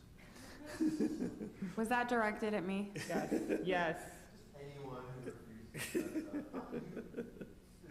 Okay. It's fine. I've got worse. So tomorrow, for those who are aware, we have the ULTC, the Utah League of Cities, has their convention going on tomorrow, Thursday, and Friday. I believe we have Sarah, Brittany, and Kim, and myself that's registered to go. It's in the middle of the day, so I understand that there's conflicts with the others. I mean, it's just by the nature of it. Those who would like to carpool, we also have, I believe, Aaron, you're going, is that correct? I'm going and Stephanie will be there on Thursday. Okay. So if we want to also coordinate on any travel, we recommend that to be done. Okay, future meetings, Lone Peak Public Safety on October 12th. We have a work session now. We have a work session on October 18th. What's that work session? I'm just trying to... That one's about cemetery, the changes staff is talking about cemetery policy and code. Okay, that is on this 18th. That's next council at 6. Yeah. Yes, sir. There is a discussion about the October 20th Mountain Ridge Park donor reception. At this time, we're going to be 2 weeks away from this Thursday. Wes is here, who's also been helping us. We need to make a decision. Do we want to keep it on that Thursday, the 20th? Do we think we can get everything done? The invitations have not went out. We could get the list, done maybe by Thursday night. It will be a push just with the ULTC. Or do we want to move the 20th meeting to either later in November or the 1st of January? Move it. I'd probably move it into the 1st of November personally. November. You could do it right after the election. Okay, I'm gone first part of November, but that does not mean we can't move forward with it. I'm gone the first part of November as well, from the 2nd to the 9th. I'm gone from the 2nd to the 19th. It's my anniversary. I have a long anniversary. Where are you going? Never mind. Italy. Okay, so we're going to move that and we'll come up with a date So that is now moved. Hey, quick question. Is it possible to move the Lone Peak Public Safety District meeting as that is the start of fall break? I mean, fall break starts the next day, but let's be honest. Starts in the morning, is that gonna be a conflict at the 7:30? It's a conflict for me. The 7:30 is a conflict for me. Can work at work. We'd have to reach out to the rest of the public See safety. what's on the agenda. Huh? See what's on. Yeah, just to see what's on the agenda. Okay, if we don't have anything else, we could have a motion to go to closed session. Well, unless, I move that we go to closed session. to discuss employment details, I believe. Yes. Second. Have a second? Second. All in favor? Aye. We're now in closed session. Helena, thank you for sticking it out until 11:20. Wes? And Wes, yes.